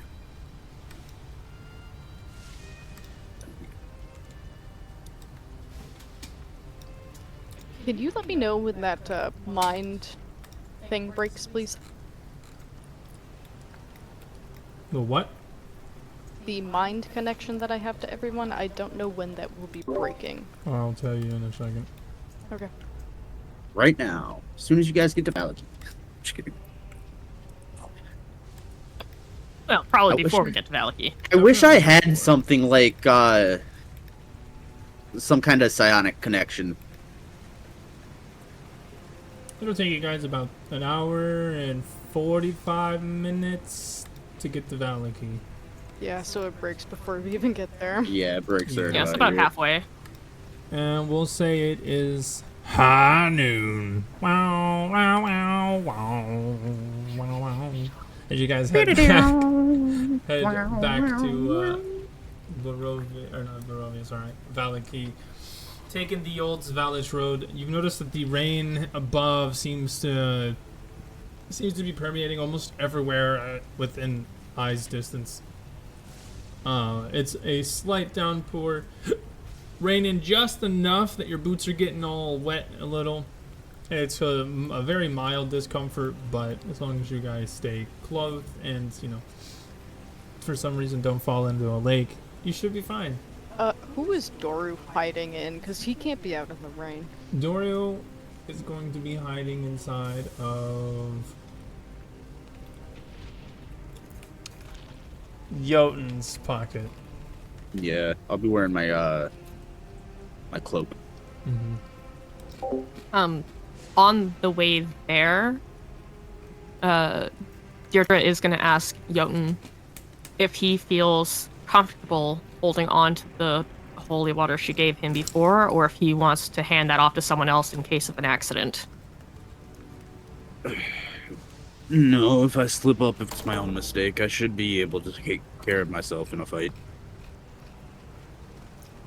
Kind of nods at that. And, Mug, how many do you currently have on you? I still have 3 on me. Okay, you saw 3. So I'm going to give you another one so that you have 4, and then I'm going to give 4 to William. Thank you. Muchas gracias. It's fucking cold in here.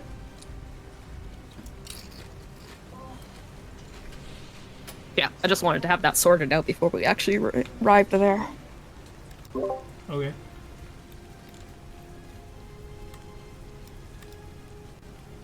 Alrighty. Is there anything else before we continue?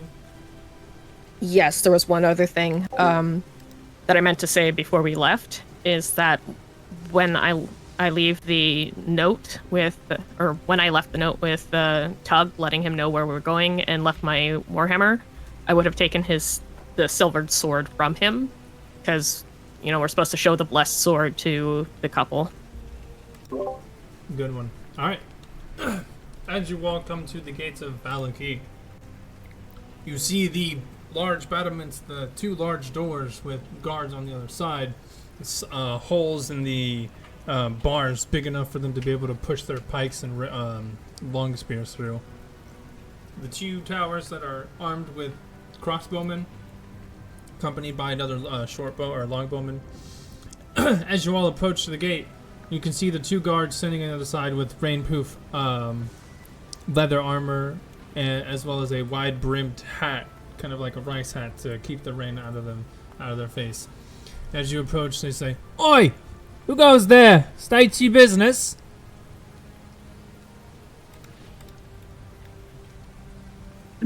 Anybody want to take lead here? I can't.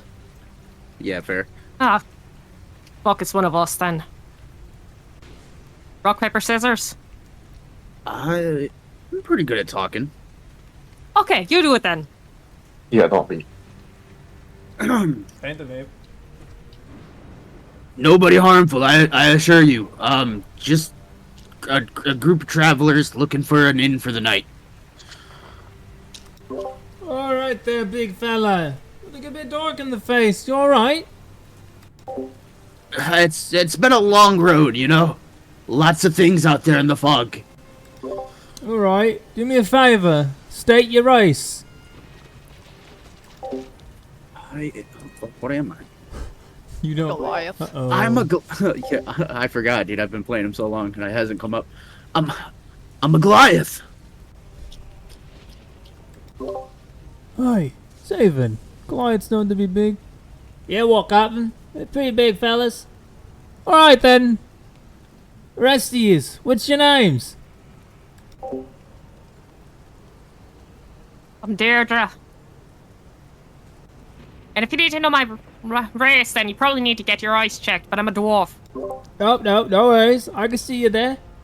You know what they say, your temper's much taller than your size. You weren't wrong about that one. You see that he is drawing down, or writing down names. Alright, Goliath, man. What's your name? Jotun. Is that with the Y, or is that with them special ones with the J? The J. Okay. And little green guy. What's their name? It's Mugwort. Like the plant? Yeah. Alright. I assumed so. Mug. What? Alright, and what about the hooded fella? Name's William. William. I used to know a guy named William. He died not too many months ago. Poor guy. Alright. Well, thank you for your names and identification. You all have a good day now. Come on in, boys. Let him through. And you see the gates begin opening. And while you're at it, enjoy the festival tomorrow. It's going to be quite a nice one. And the gates open, and you guys see more festivities being put up. The various decorations that adorn some of the shops and houses, and maybe some of the fence posts, or any sort of, I don't know, message board, anything of that nature, all has Festival of the Sun, and you can see that most of the posters depict a burning sun, and a lot of other posters on the side have like what's gonna happen during the event, and it's like festival games, like throw this object here, jugglers. They're gonna have a carnival come in. Apparently, there's gonna be a man, a tiger tamer, who's gonna be showing off his wonderful tiger pet, and see, you know, some other things of that variety. And you can also see that there's a big event called the Head Fire. And it is essentially what you get from it. They're going to burn a wooden fire head. Yeah, but this all starts tomorrow. As you all begin making your way through town. Not too much has changed. But I want to... Oh god, I gotta find this fucking map. There it is. Back into town, my friends. Where would we all like to go? Let me put you guys back to the entrance. Whoa. Yeah, good fucking. Oh no, I'm back to the old token, I think. Okay, I got you. Don't worry.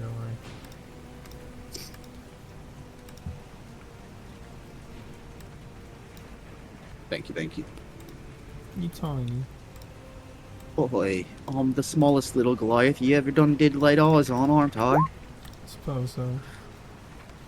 Any other things I need to change? Everybody else good? Yeah, should William, be. do you have vision, William? Yep, yeah, I do. It looks good. Okay. It's just much bigger, I think, compared to others, though. Don't worry about it. Alright. Find yourselves all back in the town of Valakey.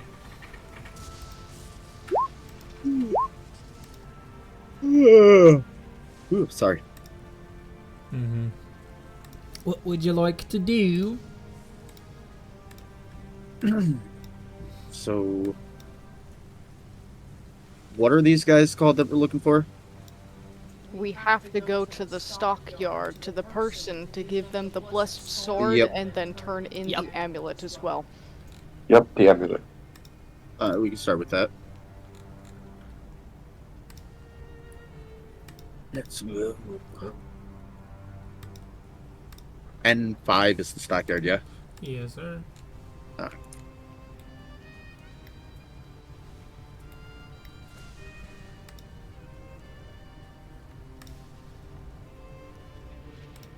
Okay. As you all make your way to the stockyard, it is. Let's see, that was 2.5 hours, 12. High noon. High noon means that there are a few people who are actually here in the stockyard by their wagons. You can see various traders and or other procure people who have items for sale. Staked outside of their wagons, about 3 different people, all in various green and gray clothing. One of them being an elf, and the other 2 seem to be Vistani. They'll have equally random items, bits and bobs, and here and there, the occasional sword and so on. Nothing at first glance that seems to pop out. Then you can see the carnival wagon you guys all saw earlier, talking about Rectavio's wonders, or Carnival of Wonders, as well as you can hear the sound of soft purring if you decide to get close to the carnival. Rectavio not anywhere in sight. The 2 stockyard attendants, the couple, can be seen doing their business, just, Gunther and Yelena selling shit and buying shit to people. In this slight rain, there seems to be a line of about 2 or 3 people that Yelena is talking to.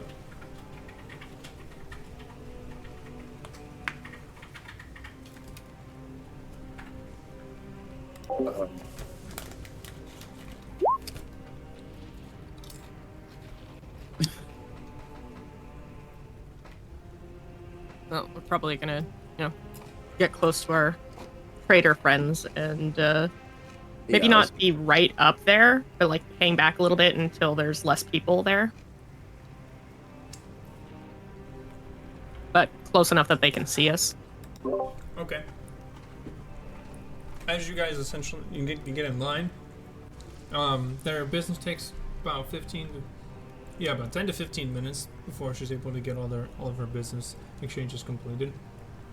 At which point, when you guys come up, you see that Yelena will say, Ah, hello, friends. It's been quite a long time. I hope you are all doing well. As well as can be in this place. Where is your friend Tug? The purple one.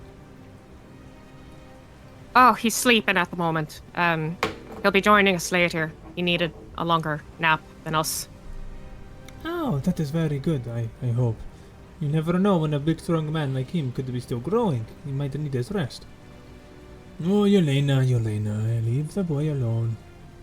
So, how are you all?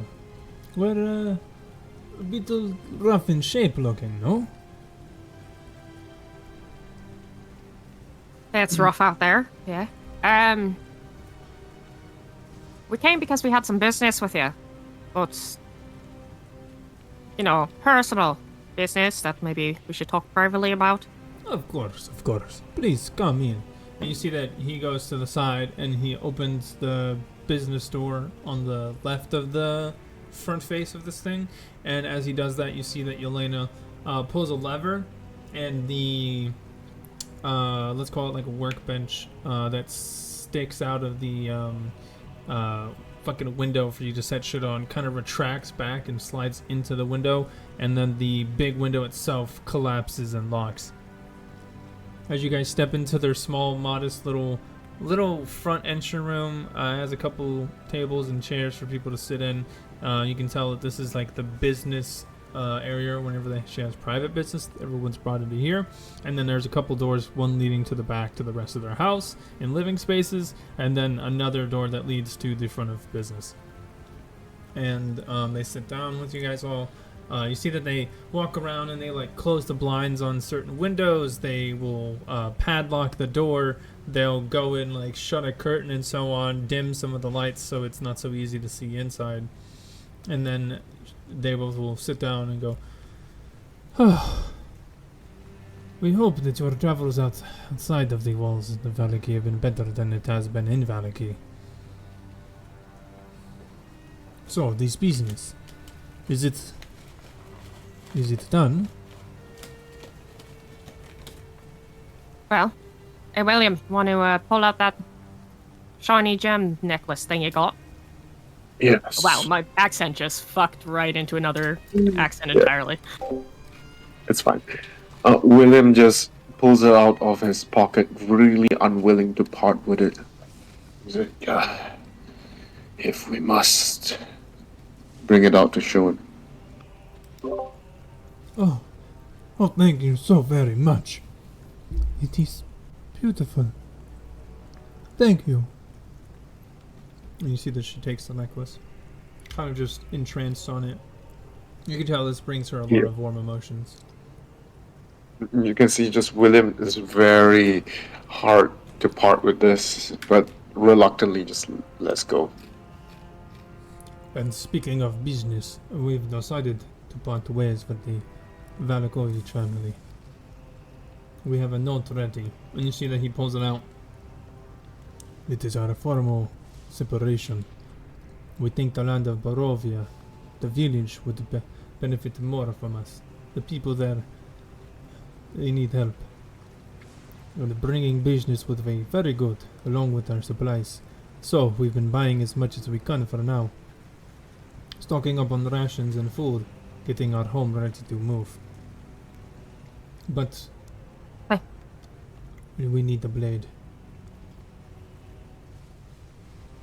Right, and that's the other part of the business. And Deirdre is gonna pull off of her back. Like, she would have taken her blanket from her sleeping bag and stuff, wrapped the sword in that, and used a thing of rope that she had to like tie it in place and tie it onto her back, as the clip for her warhammer, or Jotun's warhammer, is what's taking up that holding spot there. So she would have had to tie it on. So she takes that off and unties it and unwraps the thing to show the blade. Well, I've blessed it as you wanted it. Thank you so very much. And you see that as he reaches out to grab it, the sword floats out of the blanket for a moment before it rests into his hand.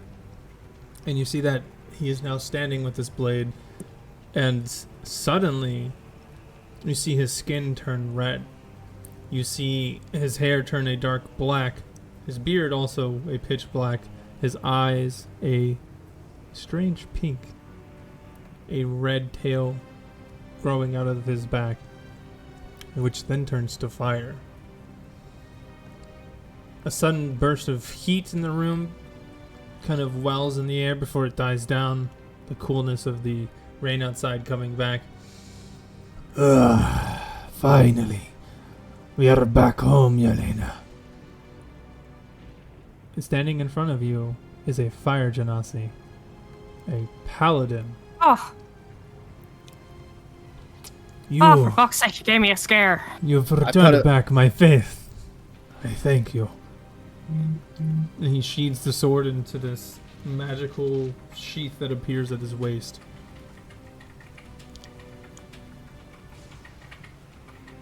Yeah, like during that transformation, Deirdre probably cursed, not quite under her breath, and like half stumbled back, like, oh fuck, what did I just do? But at the end of it, seeing it's a genasi and just being like, oh, for fuck's sake, you gave me a scare. And then you see, as Yelena stands up, she becomes an air genasi. Her pigtails becoming wound up in a beautiful braid by almost just nothing, as her bottom half becomes this swirling vortex that keeps her afloat. Her upper half still being humanoid, but this pale, almost silvery skin appears. Her eyes become these tiny white clouds that are constantly swirling and moving, lightning crackling, and then with no pupils, as her hair begins to flow a bit in the wind. A little gust in the air, and then you guys find yourselves back in the stockyard. a small box sitting next to Yelena and Gunther, who are now in their Genasi forms. As you can see that there is just a tiny little one-man or two-person wagon with a horse and a few small boxes on the back that appear almost out of nowhere. I mean, this is almost like you blink and then it happens moment.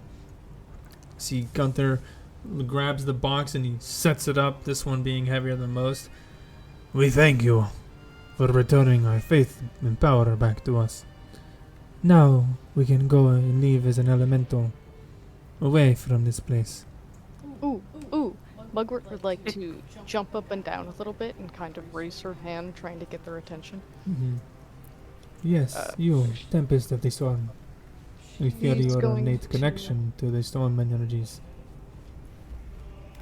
She's going to make an illusion of kind of showing the fact that she has a memory of the beautiful tattoos on both of them, and then she's going to put up a question mark and then a sentence of, would you teach me a little bit about them, or do you not have enough time? All the history that you wish to learn will be revealed to you in time. And she gives you a warm smile. And you see that they hop up into their carriage, turning back to their humanoid forms, putting on a big straw hat on Gunther, and she puts up a small cowl, like a sage's cowl. Farewell, friends. Thank you. We wish you luck on your adventures. Mugwort's That just last going to favor I wave. have for you. Yes. I guess I'll do it for you in Barovia then. The village. Next time we see ya. Thank you. And off they ride. And not a moment too soon. As they begin riding away from the stockyard, you see their horse turns into this beautiful phoenix griffin, and they fly off into the distance. Oh, what the fuck? Vortex Wow. of air pushing behind them, swirling, causing some dust and other things to be blown in the stockyard. And then a few moments later, you guys hear a big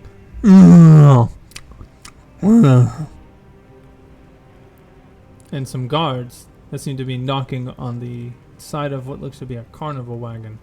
Oh yeah! Wake up, kitty cat! Come on now, it's time for chow. What do you guys want to do now? It's a kitty! Yeah, what does it look like? It's a tiger. It's probably It's tiger, inside yeah. of a carnival wagon. You can't see it. Mugwort is actually just going to take a couple of steps toward them and kind of just watch and see how this is going to play out.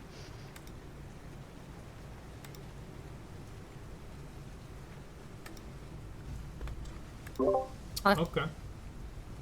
Look, I guess, alright, let's check this out before we continue on then. Okay. As you kind of begin walking towards the two guards who are tapping on the carnival wagon, you can see that there are these two humans. They look like they have souls. They have color to their face, wearing leather rain jackets, a pike on their back, and a big shield in their left hand. You see one of them is carrying a torch, and another one is throwing meat into it. The one with the torch seems to be banging it on the metal bars. Come on, kitty! Get your food now! Ding ding ding! Come on, come on! It's time to eat now! Oh, look at the little guy. He's a little scared, isn't he? Yeah, it must be the rain. I'd be terrified too if there was so much around me. But we're not no kitty cats. The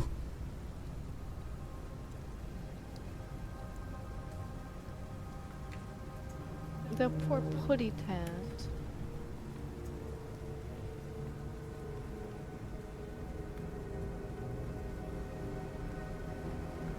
And then suddenly, the group dies, falling into an eerie sleep.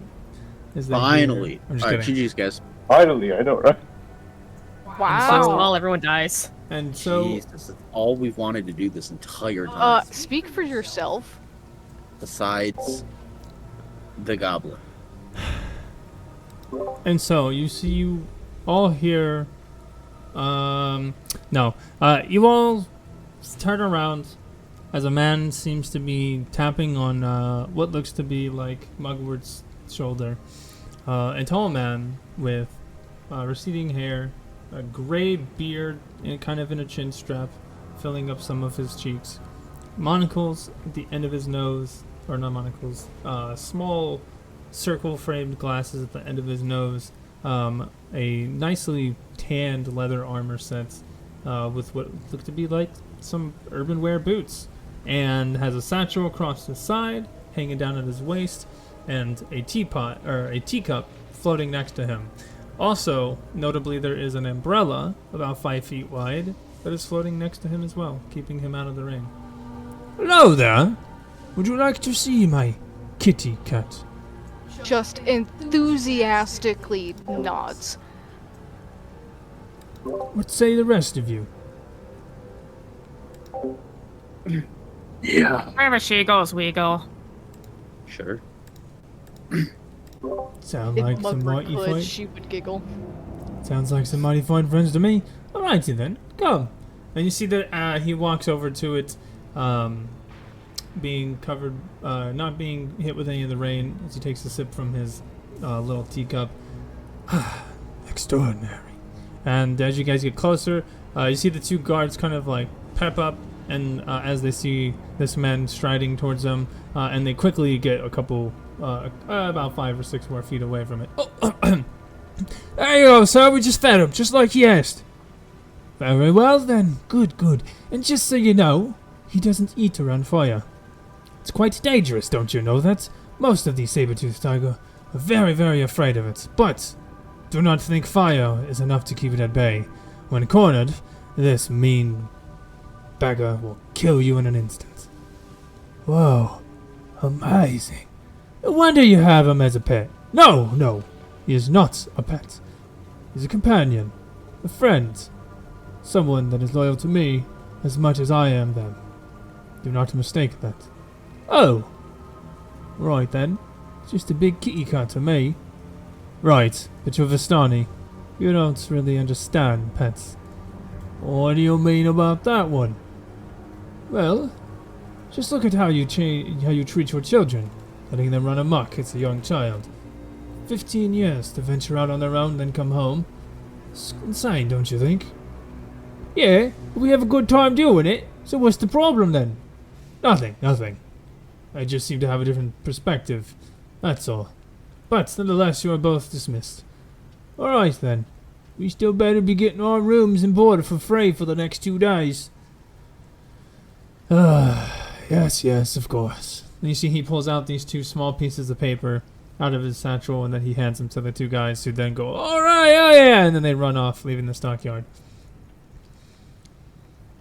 Well, come meet him.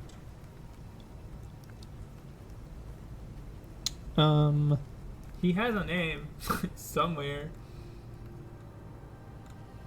Tony. No. Come on. This is Jeremy. And you see a beautiful saber-toothed tiger just in a cage, hanging out, doing his thing. Let's see if it's in here.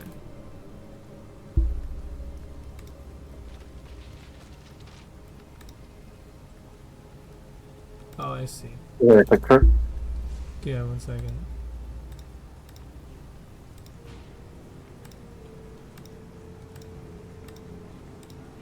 Doesn't have a full picture for him, but it's you know, it's a saber-toothed tiger. This one is cooler than most. He's got like black and white stripes down him along his normal browning on his side, and his eyes are a bright blue.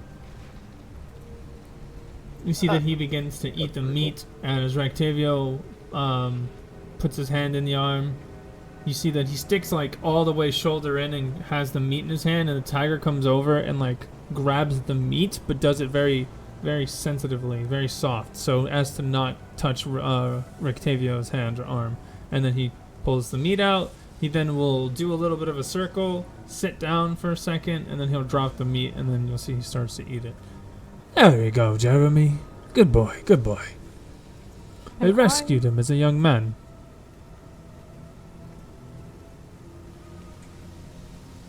William asks him, "Can I pet Jeremy?" Maybe after dinner time. He's a bit hungry. It was late on getting him breakfast, so he might be a bit sassy today. But maybe after his meal we can come back, talk to him, see how he's feeling. Those two guards irritated him quite a lot.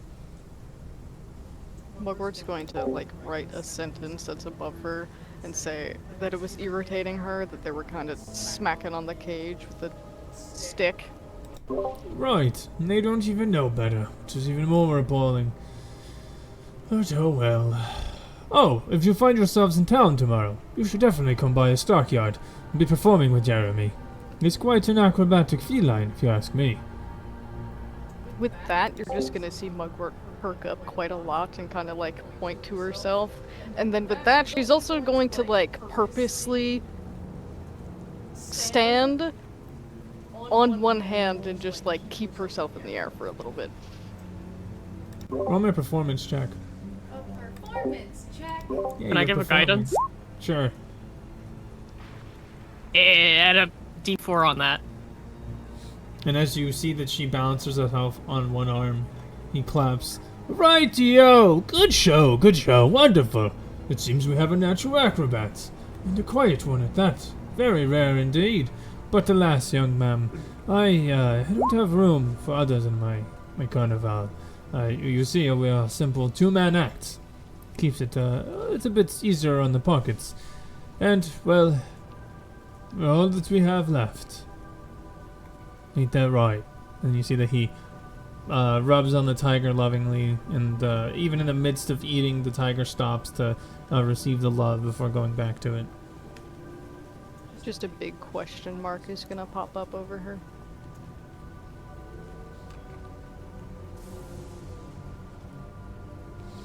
But worry not. You can see our amazingness, our aptitude for the arcane, on display tomorrow. Now, if you all don't mind, Jeremy, you should get his bath. You see that this man snaps his finger and a compartment comes out of the wagon, like underneath, or at the base of it, and a small bath full of soapy water with some sponges and a couple of towels hanging off the side of it appear. Alright, Jeremy, it's almost time for your bath time. He snaps his finger again. It becomes encased into part of the wagon itself. And then as he's heading up the stairs to go inside, he turns around. But I wish you all the best of luck. Have yourself a very wonderful festival of the sun. Before he heads inside. She just enthusiastically waves at him. Is there a curfew in town? Yes. 8 Enforced. p.m. Okay. And now you all remain outside the stockyard, or well, in the stockyard. Looking around, you can see that there are still some traders hanging out at their wagons, talking to other commoners. But the elf trader, she is standing with what seems to be 3 or 4 guards around her, and another man, a large man with a very large, disfigured black arm. Isaac.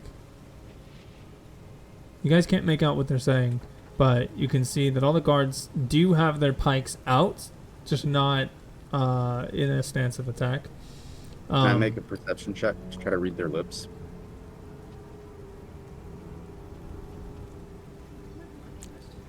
Roll me an insight check. Or Do you have the observant feat? no, I don't. And The only as, feat that I have is tough. and you notice that the guards are 2 on the left, 2 on the right, with Isaac in the middle, kind of in front of her shop front. So she doesn't really have a place to go besides into her shop.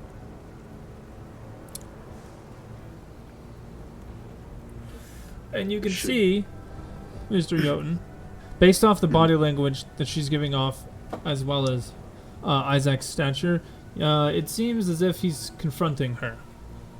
She seems to be uncomfortable, but still stands with her chin up. I'm gonna motion to the group that we should approach. Before we approach, William is gonna look towards Isaac and ask the group, who are they?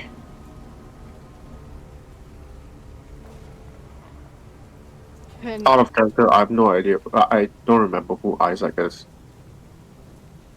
Yeah, I don't think you've met him yet. No, you haven't. Okay. I thought you were referring to someone the group already knows. Never mind that. we kind of, but we only like know about him. We've never met him. Can Mugwort take her goggles down from her hat and put them on? Yeah. You know what? She's doing that.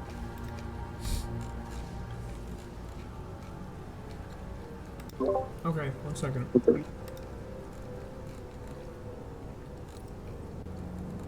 I guess we approach him then. Okay. Hold on. So, as you guys approach him, you see.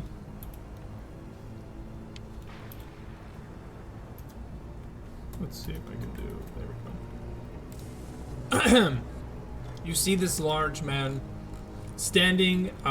You see his beautiful axe on his back. Gray-skinned, not as much as Jotun. Fully shaved head, wearing beautiful armor, with his fur coat vestment around his shoulders and the top of his cape. As you all get closer, you can hear the elven woman in common talking to Isaac and the rest of the guards. I don't have any of that kind of trade, and if I did, I would have already sold it. And then you hear the voice. Right, but you've brought something in here. A man Arcanus go crazy.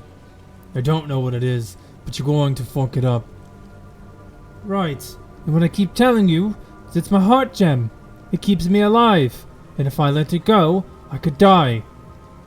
Heart gem. Pff, how am I supposed to know this is true? Until my Arcanus tell us. Fine, I'll go with you, but you're not taking it. Alright then. And you then see that he, in the handout, it's the man on the right. That is Isaac. With his normal arm, you see that he makes some gestures towards the guards, and you see that they all kind of like stamp their spears on the ground, and they wait. As Isaac turns to give her room to leave, you see that she is gathering some of her items into her bag, and puts some packs away of her shop as they are all waiting for her. Can I ask in Sylvan if she's okay? Sure. Well, no, you can't, because you can't speak. Oh, fuck, right! And so, as you walk up, Isaac turns perfectly towards you all, coincidentally. And as you get closer, he looks at you all with furrowed brow. Halt! What do you want? Just want to quickly point out, you could use your minor illusion to recreate your voice speaking in Sylvan. I could do that. I would like to do that. It costs us spell slot, but okay. Oh, fuck. Never mind. Yeah, it is still casting a spell. So, what's the response?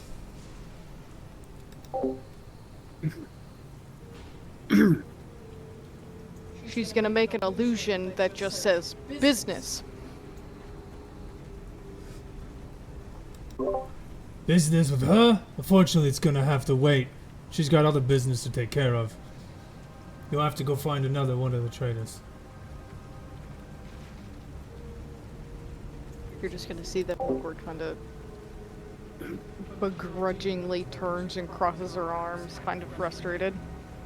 Please, sir, you don't understand. It's of the utmost importance, and it'll only take 5, maybe 10 minutes. I'm gonna try to persuade him. Business, eh? Right. We'll be waiting at the edge of the stockyard, and I'll leave one of my men here to wait. Be quick. I ain't got all day. Alright, chaps, come on. And as he signals his men, one of them stays. The three of them leave, and you see that as he's walking away, he leans into you, Jotun, and says, "You better not pull something funny, or you're fucking dead." And then he walks away. And they are within vision. They can see you guys directly, and vice versa.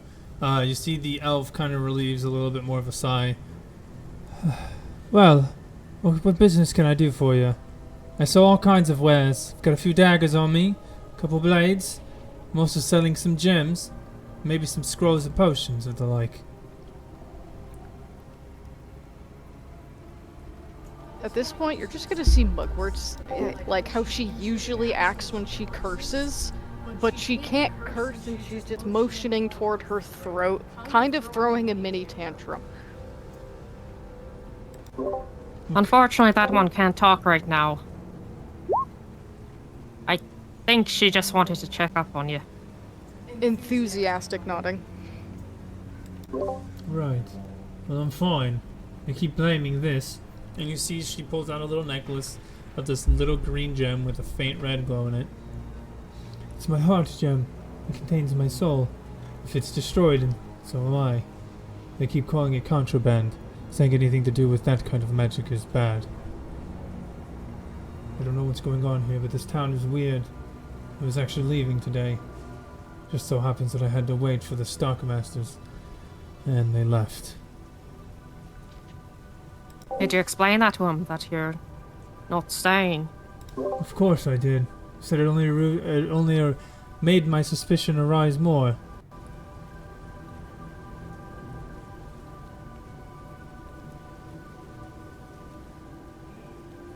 We're fairly new here. We've been here once before, but very briefly.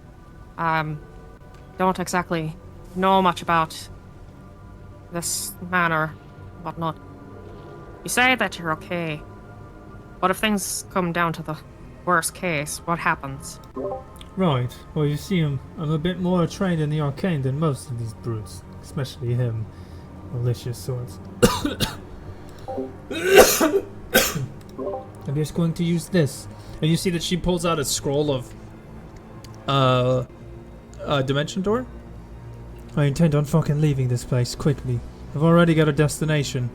I just needed some time. And you see that she looks at the guard. Time that maybe you could supply me.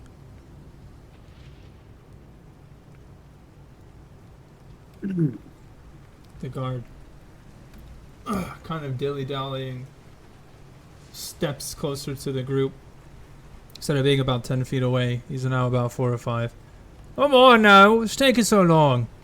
We've got a card game tonight, and I don't want to miss it. Oi! It's been only like a minute. We already said we need like 5, maybe 10. Kinda hurrying us up there a bit much, aren't you? Well, it's not your ass, it's mine if Isaac sees you dilly-dallying. We're not dilly-dallying. We're dealing with what we're needing to deal with. So why don't you kill your fucking horses for once? You better watch them out there, lady. It's not the Or time what? to be... Oh, what? I'll kick Captain Isaac on you and into the pens you go. Mugwort's just going to gently place a hand on Deirdre, looking at her a little bit. Ah, wait, just give us a couple minutes, alright? We'll be out of your Yeah. fucking hair. Yeah, and you keep your horses stable too there, eh? I hate to see that mouth getting shot up by a fucking donkey head. And he walks a couple feet away, muttering under his breath. And as he does that, you're just gonna see Mugwort kind of flip him off over his shoulder as he turns away. Oh, God. I was gonna do the same thing, so it's just the two of us flipping off his back. Perfect. You know what? Keep antagonizing him, please. You see that she quickly throws her hands over the some of the belongings on the ground, and you see they pocket up, and she opens her bag, which is actually a bag of holding, and you see everything except for the wagon appears inside of her her fucking bag of holding. Then she turns, and at this point, you see the guard turns around. Hold on, I did a performance. performance for? I just want to try and make any sort of distraction. Something that will keep the guards' eyes off of them. What is the distraction, though? I'm just gonna start, running around and starting doing a bunch of flips and tumbling and whatnot. Maybe juggling some things here and there.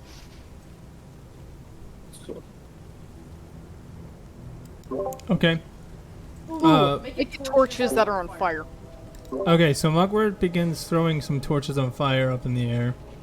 As this noise begins, some slamming, some shuffling, and other things can be heard as she swipes her hand at the wagon. You see that the door shuts, and then instead of being this beautifully handcrafted, travel-worn wagon, it becomes this dilapidated, old, just disgusting pile of shit wagon that looks like it's been rotting for 50 years.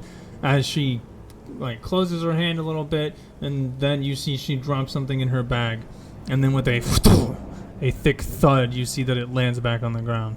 And at this point, your performance has this man completely entranced in what you're doing. As the slam happens, though, you see that at this point, Isaac and the rest of the guards have become walking their way over to you guy. At this point, I'll give you all one action, and I will tell you now, the elf, upon hearing this slam, she turns towards the group, and she immediately says, "Good luck! Appreciate you!" And then she immediately tears open her scroll and begins to start speaking arcane runes in Sylvan. What do you guys want to do? Wait, can someone catch me up to speed? What? Can someone catch me up to speed? I was out for like a minute. What is the last thing you remember happening? I remember we start talking about what is it called? Persuading the person, and that's it. Okay. Jotun said that they needed a couple of minutes, and the guard said, "Okay, we'll be waiting at the edge of the stockyard. You guys have a few minutes to get her things together, so the way that she can come with them." Thinking that you guys have some sort of trade or business to do with her. Now what is happening is Mugwort is distracting the single guard that was left to watch her, and the woman has packed up all of her shit, and she's beginning to try and leave. You now see that Isaac and the guards are making their way down. What do you guys want to do? I was actually feeling a little off during this interaction. I was kind of wanting to watch her body language as she was moving about and talking with us. Something didn't quite feel right to me. See if there's any deceit and whatnot going on there. Roll an insight check.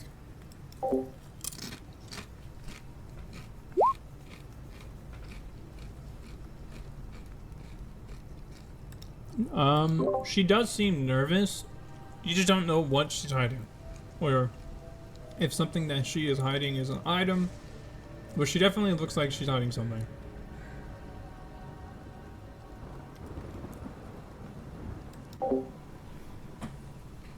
Food's done, by the way.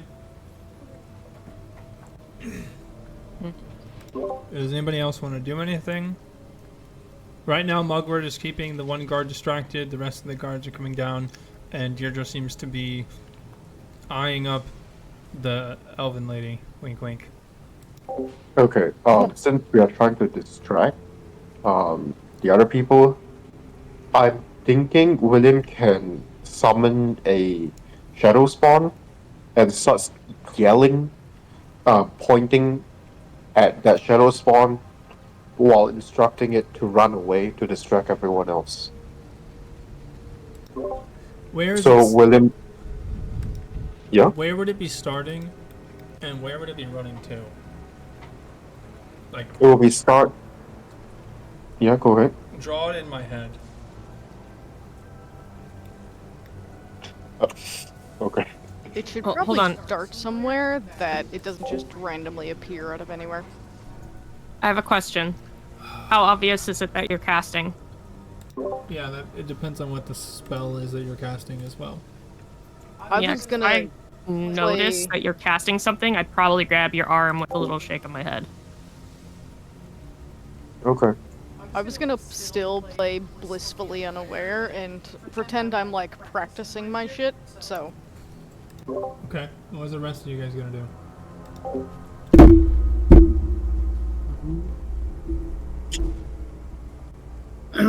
I'm going to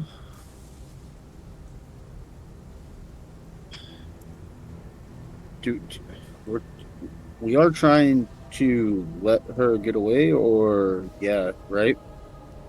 Because I've got like two.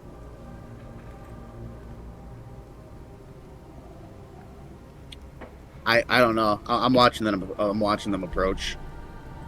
If you can kind of block their view of her, look like you're still talking to her, I have an idea of something. Okay. All right. I will try to position myself in between them and her with my back turned to them. Roll me a performance check. Oh, baby, you shouldn't have even asked. Guidance? And what are you doing, Deirdre? I'll use guidance.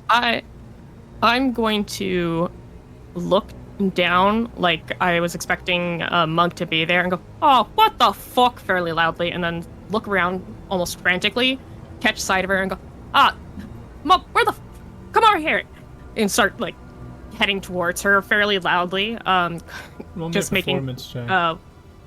well, also going like, "Did you get in the fucking mushrooms again? What the hell's wrong with you?" Just kind of trying to make it sound like Mug is high or something. And after hearing that, she's gonna start being a little bit erratic, almost weird. Like she might have been on something. Okay, both of you roll my performance check, please. Yeah. If I can, I'd like to guidance myself. Yeah, I'll let you guidance yourself. Okay, cool. Oh god. Oof, you really needed that guidance. Yeah, I have a -1 to my charisma.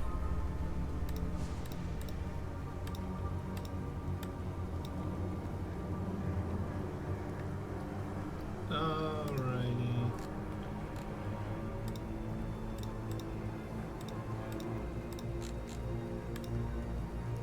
I will say the frustration in my voice is very genuine because she is frustrated that she doesn't know which person to really trust in this. So, as the guards come stepping up, you see the one guard confused at Mugwort, kind of just watching what's happening. And then you all see Isaac trailing behind the rest of them. Some of the guards stop and they're looking at Mugwort, asking Deirdre what's wrong with her, is she okay? And then so two guards there, and then Isaac and another guard come walking up. And Jotun, you begin just randomly talking as if you're talking to the elven woman. And so your back, being tall, does kind of encompass most of her stature. And she is standing in front of you, now facing you, as she is confused, stops her spell, but then realizes what you're doing, and she begins talking again, speaking the arcane runes. As this happens, you see Isaac, Deirdre, and Mug quicken his pace as he takes 2 quick strides, and he immediately pushes Jotun to the side and begins to grab the page out of the elven woman's hand. Slashing down with his black hand, he grabs it, and then immediately, holding the crumpled piece of paper in his hand, you see his arm begins to glow red, starting from the shoulder, traveling down, before eventually his hand glows a hot red, and he burns the scroll in his hand. A large explosion as the spell is destroyed. Wait, could I cast Dispel Magic against him right as he does that? Yes, but it does not work. Oh, okay. As you cast your spell, you see that the magical explosion that he caused in his hand, William's hands reach out and they begin to make movements as if he's trying to contain something, and you see for a second the hand begins to sputter, the flames dying, before they have finally reignite, burning this spell page, or the spell scroll, unleashing a small little shockwave of arcana that everyone feels. Subtle, nothing too crazy, but he destroyed the spell, and you hear the voice booming out. Where the fuck are you going? You see now that as the spell, as the scroll is destroyed, his hand sits at his side, a small flame brewing, completely encompassing his hand, as he stares down this woman, sitting at about 7 feet tall to her 6 feet. She still seems to kind of shrink. Everybody, not everyone, but the guards all stop and stand at attention as soon as this happens, breaking their gazes on everyone performing. And you lot! What are you doing allowing her to escape?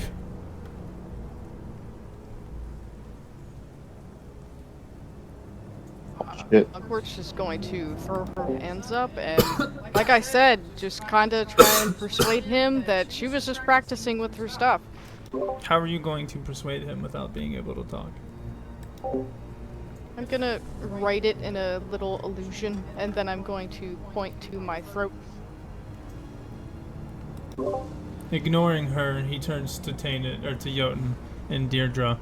You two! Since you have a fucking mute amongst you, speak up! What do you fucking want us to say? Explain to me why I specifically told her to stay here, had a guard on duty to watch her, and she's trying to escape in front of you. I'm sorry. What do you mean she's trying to escape? Wait. Deirdre, is it our job to make sure that she doesn't escape, or is it their job to make sure she doesn't I'm confused. Well, I'm just confused what they say that she was doing. Look, I thought she was showing him some wares. What's going on? The scroll had teleportation magic on it. I could feel it as it's burning in my grasp, and he was just sitting there watching her read it. I could hear the runes being yelled. And what? He's just gonna play it off as if nothing happened, as if you couldn't see it with your own bloody eyes? It's a scroll. No, William is Why? gonna try to persuade him that says this isn't teleportation magic, and he will, he's a wizard and stuff. Well, what do you say, William? Well, you would say, "Oh, you've got it wrong. This scroll is not teleportation magic. It's just some cheap spell that she's trying to show us." Roll me a persuasion check.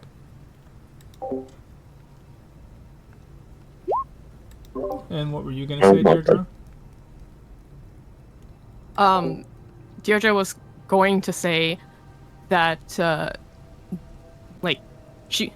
Jotun was just, trying to do his business, that, we were looking at her wares with her, and that how the fuck are we supposed to know if it's teleportation or not? Like, I'm a fucking cleric. I don't know shit about arcane. Right. If it was a cheap-ass spell that she was trying to sell you, she would have showed you the page. It's very simple. That's how most of the trade here goes amongst our arcanists. So, breaking a simple rule that she knows in place, because she's been here multiple times. In fact, I've seen her be using these scrolls various times to get around the land of Barovia. She cannot just sit there and lie to y'all, and you cannot just sit there and act like I'm a fool, as if I can't see what a real spell is or not. Now, is it your job? No, it's not your job to police it. But, when you see somebody who is under detainment, has a guard near them, and you've already heard me say not to allow any bullshit to happen, as he glares at Jotun, don't you think that as a good Samaritan, you should, I don't know, enforce the law? You're a clothman, aren't you? Yeah. Why don't you start fucking acting like it? Uphold the peace. Make sure the criminals are doing their jobs. Just get contraband on her, and I can sense it. Now, since your little excursion didn't go so well, you're coming with me, lady. Guards, put her in chains. The rest of you, stay put. Can I sorry. do something really fun, really quick? No. You said stay put. What were you gonna say, Deirdre? Deirdre was gonna ask if he has, like, any knowledge of what this contraband may be, because, well, I don't have much in the way of knowledge in arcane. Maybe I could assist, as I do have the ability to see the nature of things thanks to my deity. The contraband is that necklace where it's soul-bound. Anything to do with soul bindings means that it's dark arts, and it's contraband here. The fact that we're even letting her live should show the amount of gratitude and generosity we have. We don't know what power it could hold, nor do we want to test it, so we're having our arcana scan it and make sure that it's not evil. Then she can go on her way. That sounds reasonable enough to me.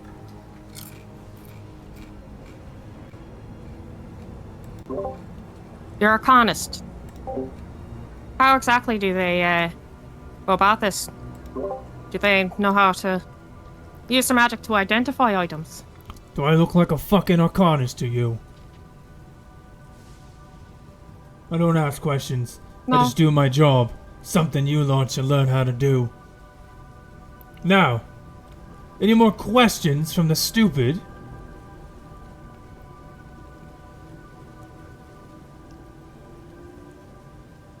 I didn't think so. Just right. one. What? Would it be alright if I accompany you?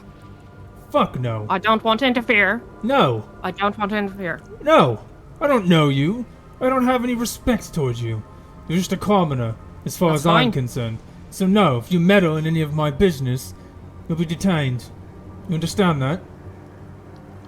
I understand that. Good. And keep your I'm little saying goblin you to could- herself. I don't want her prancing around the streets. We've already got enough of weirdos in town. Just a big ass smirk comes across her face as she stares at Isaac. If you could just let me explain what I'm trying to say, what I'm asking of you. So I'm not asking to meddle at all.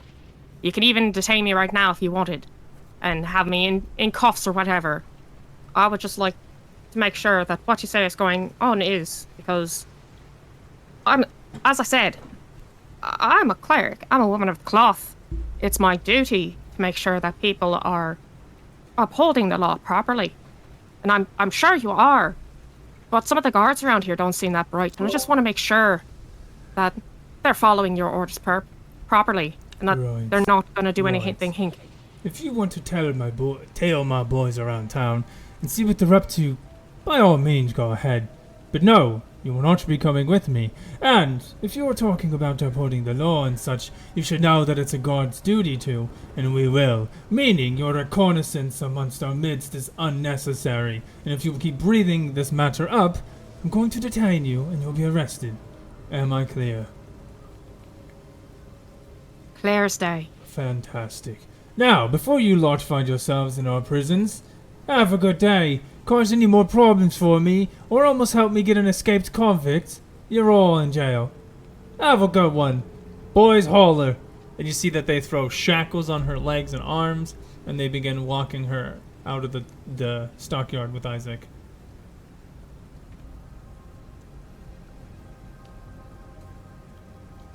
Deirdre's just like kind of turns her back to them and just starts cursing up a storm under her breath, pinching the bridge of her nose.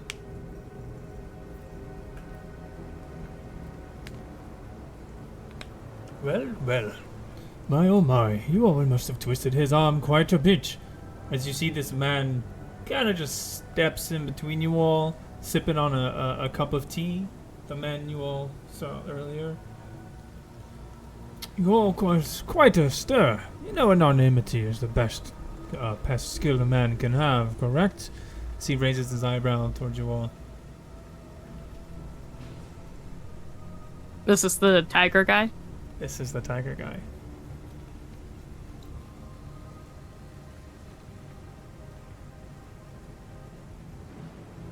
Couch got. Hi, Couch happy got to your entertain you, I guess. Oh, entertain me? It's not an entertainment as much as I'm just watching you all go about your business. You know, messing with Isaac is not a good idea, right? Do you know much about that man? Know much about him? Well, I know quite plenty indeed. A bit more than most might, but... That's a talk for another time. But now, I think that this should be solved. You see that he walks up to Mug, and he places a little soft hand in front of her, like his palm up. What say you, chap? High five. She's just gonna excitedly give him a high five. And as she smacks his hand, you see a small white spark. And as this spark happens, you hear a small, what's the word I'm looking for? Exclamation. A surprised sound comes out of Mug. I'd like to hear your voice again. I only saw you mildly around my tiger friend Jeremy, and you said there was a certain smell to you. So why not? Give that old voice box a try out, why don't ya?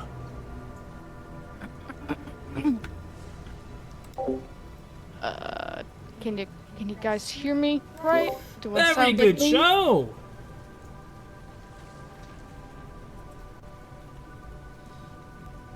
Oh, your tiger is absolutely gorgeous. He said there was a weird smell on me? Yes. A bit of an earthy smell. Said he hasn't smelt that since, well, his time with the gnomes. Earthy smell, huh? I'm not sure why. I mean, I guess I'm a goblin, but I also have a little bit of elemental stuff to me. I'm not sure. I see. Yes. Interesting. You're quite a interesting lot, that is for sure. I am Rictavio, and he bows to you all. So, what do you all find yourself in the business of? I have been dying to ask these two questions. How did you get your teacup and your umbrella to float? Oh, simple magics, my dear. Once you've spent a few hundred years alive, well, you learn a trick or two. A few hundred years? That's amazing. Oh, quite the contrary, my dear. Quite the contrary. I've lost quite a lot of friends and loved ones in my life. Natural passings and unwelcome.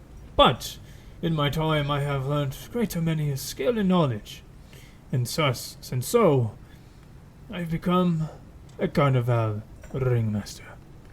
Me and Jeremy have spent the last 10 years together traveling, bringing adoration to young children, sparking hope in the eyes of all.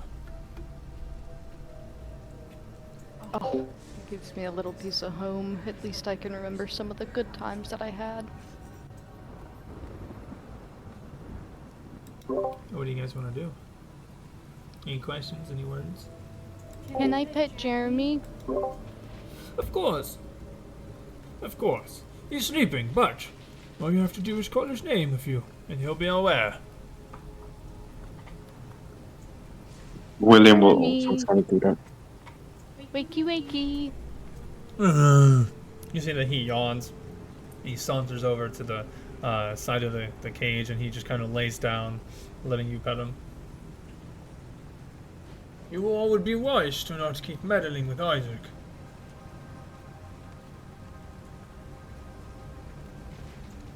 Some of us are wise in this group. Others not so much. We have a stronger sense of justice and morals that don't exactly align with most people. Right, but don't forget, it takes one bad apple to ruin the bunch. So, do not let your hubris or your ego be your hubris. Oh, Jeremy is so gorgeous and so soft. You take such good care of him. Thank you, thank you. But enough about Jeremy. What is your business here?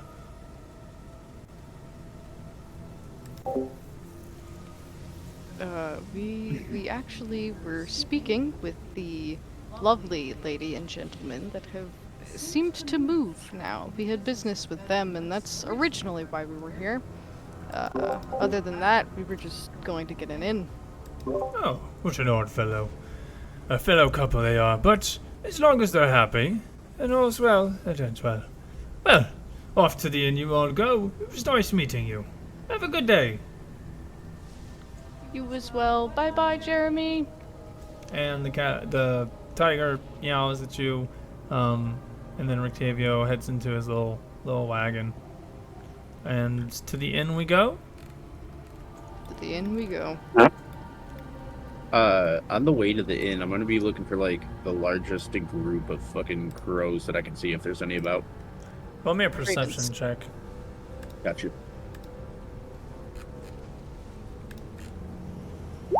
Oof.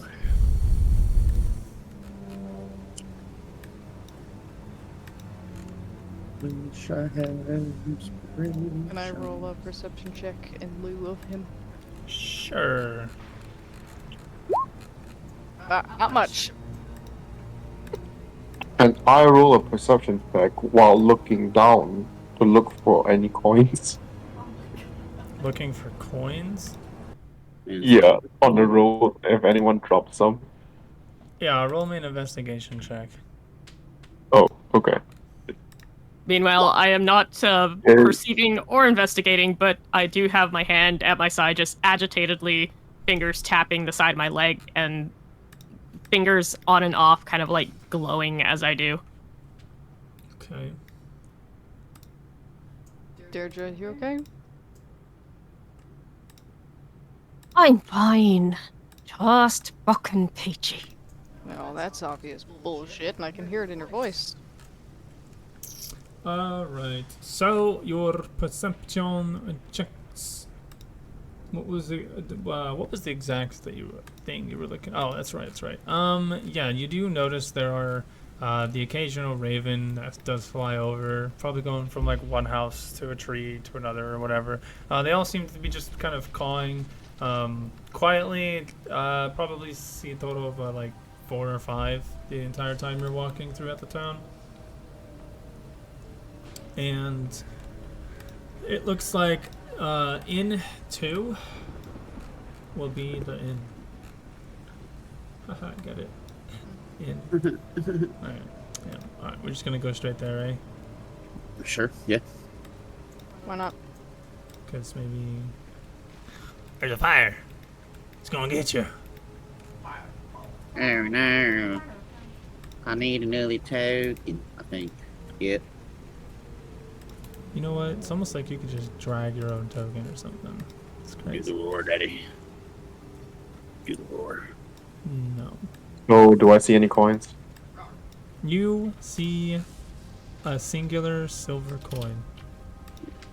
And Great, you I'll pick it that up and add it to my inventory. Alright. And as you all make your way to the Blue Water Inn, you can see more and more people have been penned up in this, and a few guards can be seen walking what look to be some elderly people and a few adults with donkey papier-mâché hats on their head to the central square. For the most part, there are more people here. It does seem like a small group of traders have come in, not related to each other, but it was just like clearly this festival is bringing people in from distant lands. And as you get to the inn, you can see the 2 drunken brothers that you guys had met before. One of them, the sober one, is at the front talking to the woman. What's her name? What's her name, Ho? Danica. And you can see that she is telling him, Right, but your brother's banned.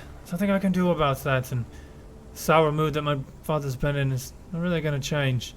Unless something different happens, but until then, you're going to have to find another place to drink. Alright, Danica. That's fair, I suppose. Well, thanks for the words, Withy. Tell your father I say best of luck to him. And then he walks down the stairs. Oh, excuse me. As he slips past you guys. and he heads off town. And you see Danica as he walks away. Oh, hello there, lot.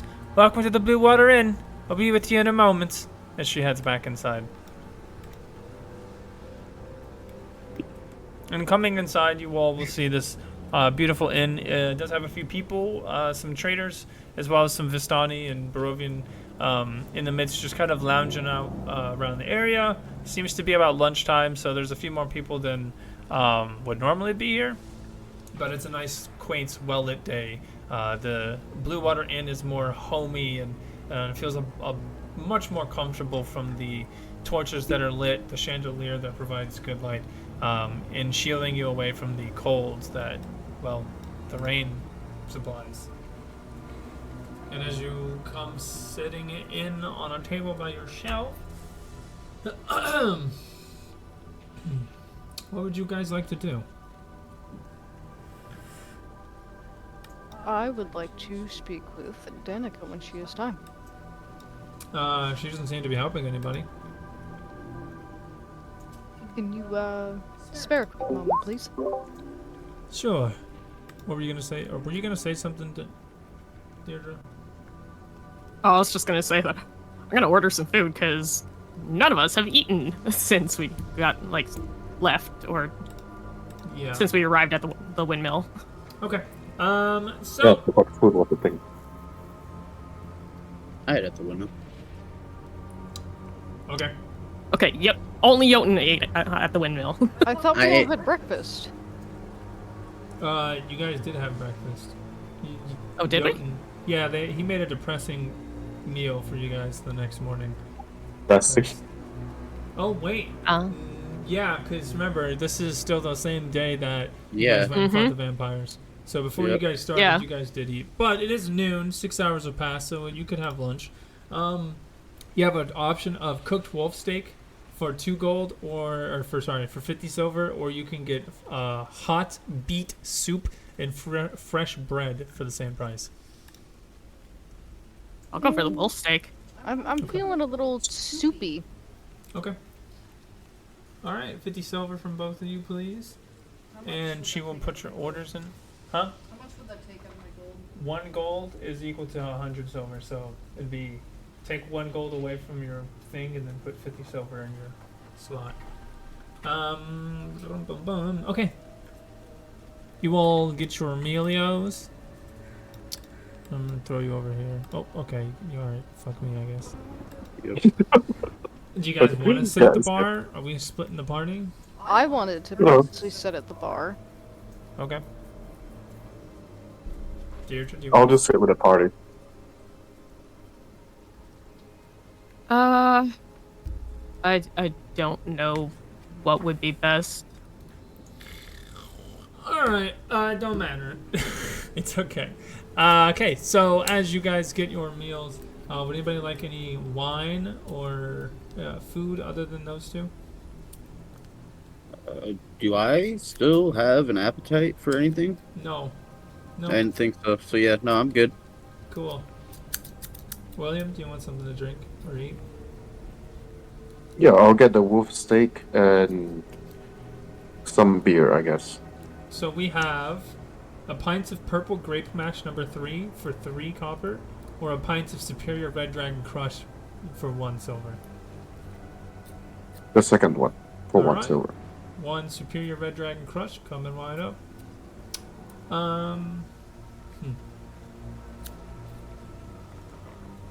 Let's see. Okay, as you are brought your food,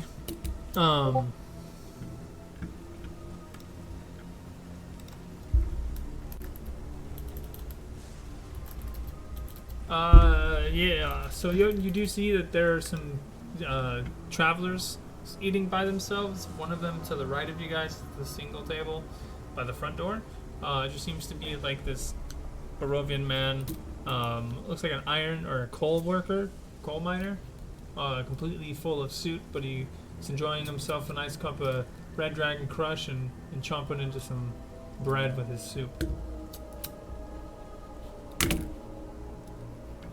And as you guys are being given your food, You see Danica hands you the wine and says, "Here you go, a pint. Please do enjoy. It's one of our few last bottles or pints that we have left." And then with that, she will walk back to the bar, setting down your food, Mugwort. And if there's anything else I can get for you, just holler. And then she goes back to some house or some bar cleaning duties. Is she able to spare that small amount of time that I asked for? I mean, right now, if you want to, yeah. You just have to call her.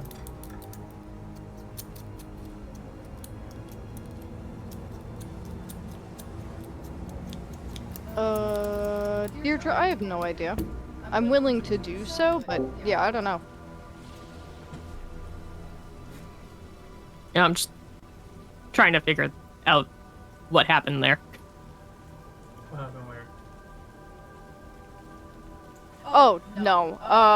Yeah, he was telling me to just put the 50 silver in my thing, so I took away 1 gold, but then I put the 50 silver back, so I think I only paid for myself. Okay. Okay, yeah. Okay, that's what I wanted to make sure, so that I didn't make us overpay, because I was just confused what was going on there. Yeah, no, you're good. Danica, I have some possibly sensitive information to talk with you about. Is there any way we could maybe talk in private?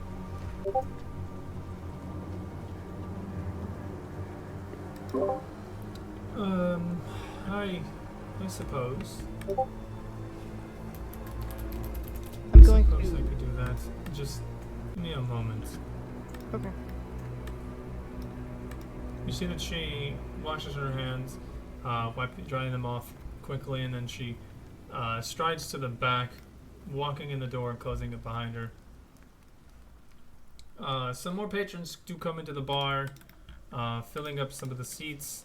You can see many of them wearing raincoats, now taking their hats off, or their umbrellas, which they are putting in a little barrel so the water drips into them.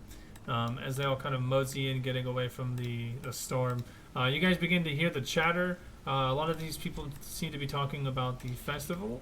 A lot of word about, oh, this stupid festival this, or, oh, don't get caught saying that, or, oh, well, I hope there's enough alcohol and wine. Shipments have been low, and we haven't seen any for a while. Some people talk about if it's even going to work, because it's been raining so much. Is the fire going to be quenched, or... yeah, quenched by the rain, or is it going to be able to burn? And just a lot of general rumor and talk around the tavern begins to rise.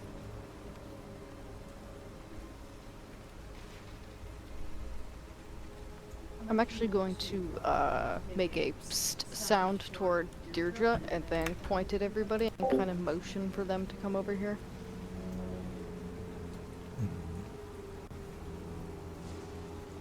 Oh, okay. You fine lot look like you need a place to sit. Why don't you take our table? Oh, well, thank you. We appreciate it. Dalton, come on. Let's, go, gather with our friend.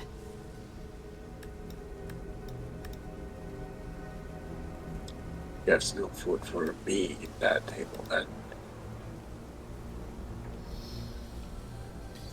And so, as Danica comes back out, you see that she is accompanied by a man, her father. And he sits at the door, sitting, or just standing out of it, looking around the bar. He's just kind of scanning the company that has come in, the different patrons and so on. And you see that Danica comes back over to the table and grabs your beet soup and your drink, or your soup and your bread, and says, "Don't worry, I'll have a fresh one for you when your meeting's done. You all are beckoned." And you see that as soon as she says that, she turns to her father. You guys glance towards him, and he just nods to you all, beckoning as he steps towards the door. With that, I'm going to nod at her as a thanks, and then I'm going to step and go toward the door. Come on in.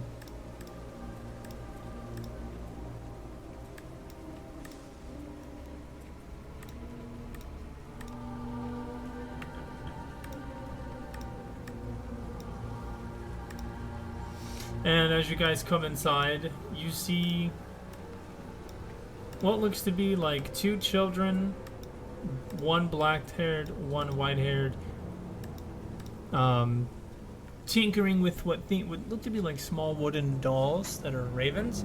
And you can see that they're both actually carving out small ravens, kind of whittling down wood into this shape.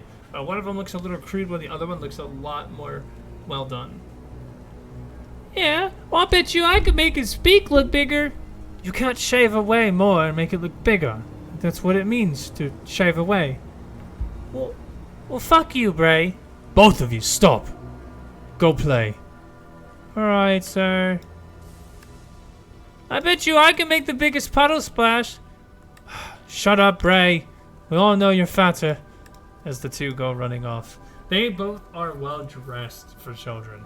Adorned in the same vest getup as their father in a different symmetry and style, but they do have the same cloak of raven's feather, then a wolf's pelt down their back, as they both run off.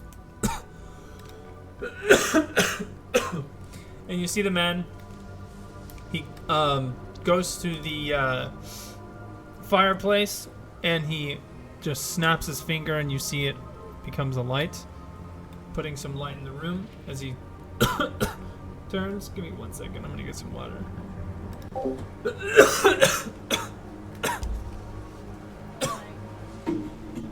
Well, judging by the way they talk, it doesn't seem to be a rich upbringing compared to their clothes. I wouldn't put it past them. We are here for a reason. Yeah, I'm not saying this out loud. Yeah, keep in mind too that this is like rural town in an area with roughneck people and people who don't have souls and whatnot. So there's probably a lot of rougher speak around these kids too, regardless of how well their upbringing is. You know, I never really understood. What do you mean by soulless? Oh, there are some people here who are quite literally soulless. You can see it in how they look, that they're just like a pale gray.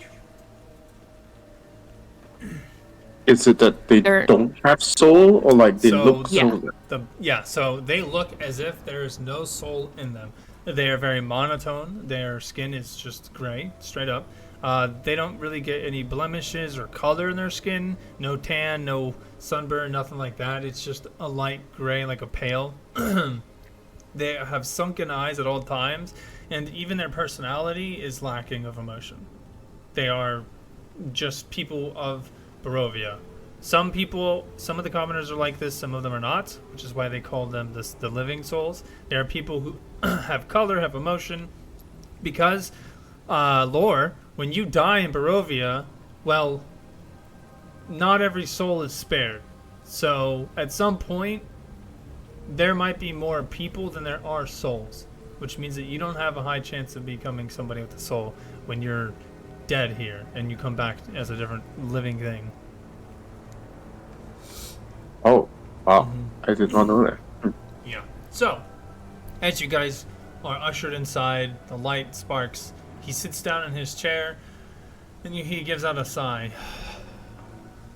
You are right. Your purple friend is not with us. What happened to him? He's taking a nap at the moment. He had a rough day. Alright. And your rat friend, where is he?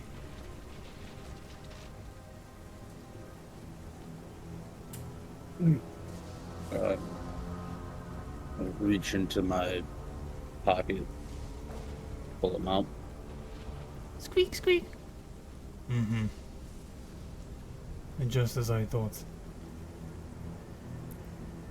Where is the girl? That's kind of why we came here. Based off of the cloak that you were wearing last time, I observed. We assume we could have a little bit of help or some sort of direction in this matter. Where is the girl? I am not going to repeat myself. We don't know. We were told that she was with him, but we don't know that factually. Alright. Well, I'm going to get straight to the point. You were last seen with him. And he points towards the rat. By all accounts, the vampire. You left about 2 days ago. Roughly.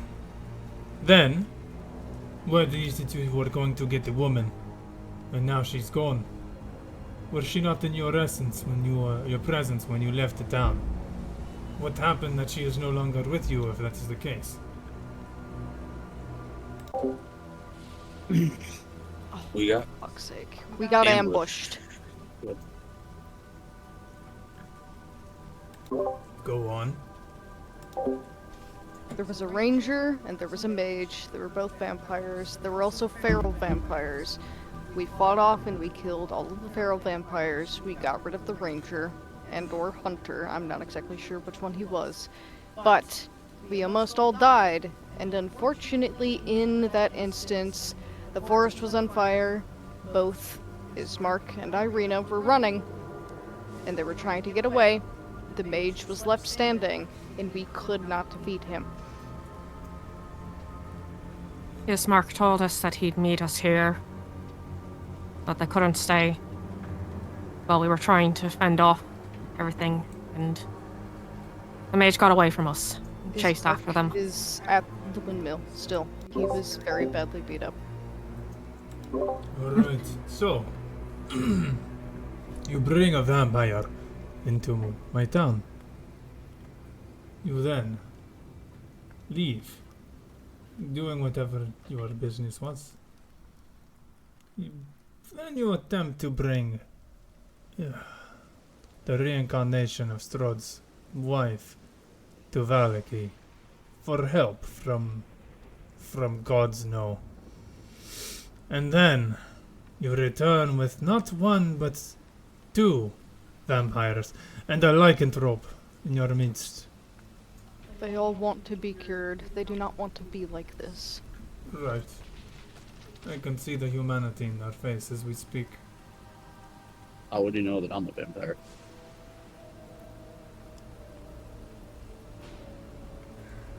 So, you ask for help, but I do not see why I should give you any. You cannot keep a simple woman safe. Maybe you're just not strong enough. So what is this help that you ask for?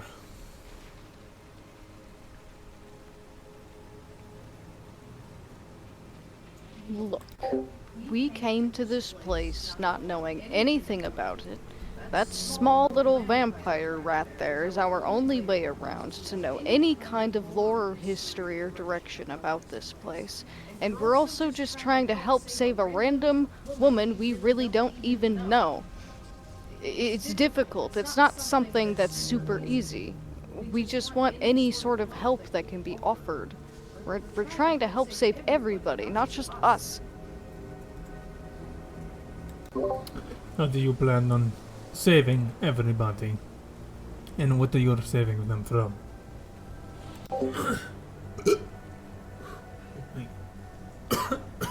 Everything. Everyone that tries to harm them. The man with no daughter has no room to speak of such thing. You see William really trying to hold it in, try not to lash out. William, no. This is not the time. You see before me stands a goblin of mischief, of chaos, a broken man lost in a world of madness, a man besieged of his own faith, and a woman with a stalwart heart. And I'm supposed to assume that all of you are supposed to be able to save anyone. That you are supposed to be able to be strong. And I'm supposed to offer you help. Is this correct? No? Am I misinterpreting this? You see, William just looks at him and says, I just don't want to lose anyone anymore.